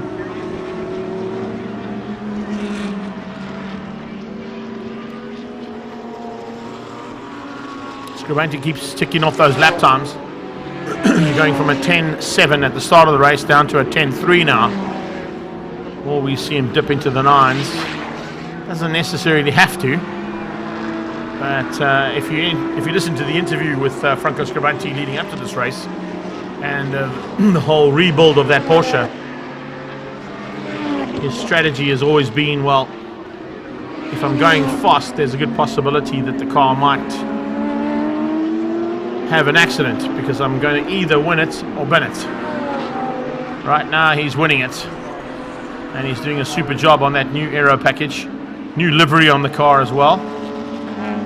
New livery on that car too. Transavia Racing's Jonathan Toy leading the GD3 challenge at this stage, ahead of Charles Arangis and Ibbotson. They currently sit 4 and 5 on track though. A+ is in the hands of Scribante. Second place is the first Ferrari of Dane Angel.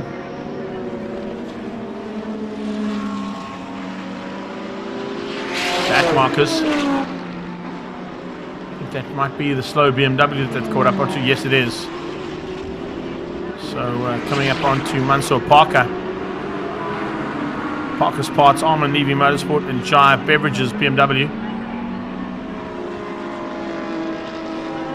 There is Ricky Giannacara looking on the inside. Can he find a way? No, he can't. But definitely applying a bit more pressure onto Martin Prince than he's had all day. And Prince putting the pressure onto Gianni. Gianni was very late into turn 2.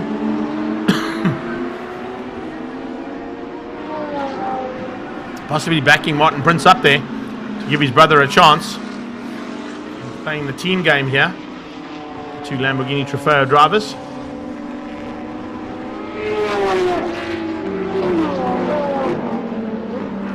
Go through Malmesbury one more time. Prince must be getting slightly frustrated as well. Can't find a way through on Gianni, and watching Nicky Dix go up the road from them, knowing that he's on a similar kind of pace to Nicky Dix's car. He's just got to try and find a way through there on John Okoro, who's not making it easy for him.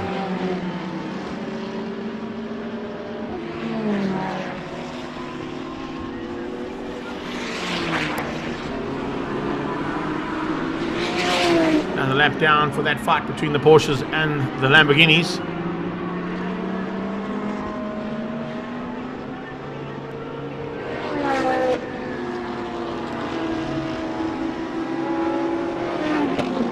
Out of Hole's Hook one more time for those guys.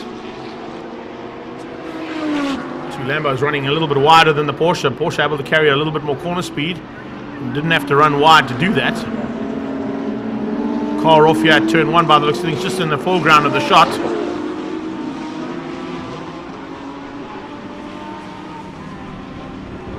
Franco. Oh, it is, that's Ant Blunden. Evolve Fluid Systems Porsche just running a little bit hot into turn 1. And he'll just reverse that car onto the recovery road. And hopefully be able to get back on track there for Blunden.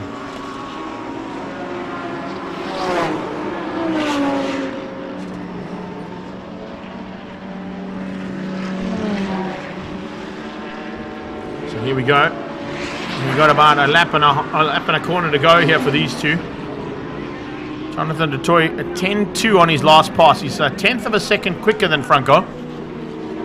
Will he have a go here in this last lap? I wonder if he's going to throw caution to the wind here in the Lamborghini. He's definitely a lot quicker. And you can see the body language on that Lamborghini has changed up dramatically compared to what we've seen so far today.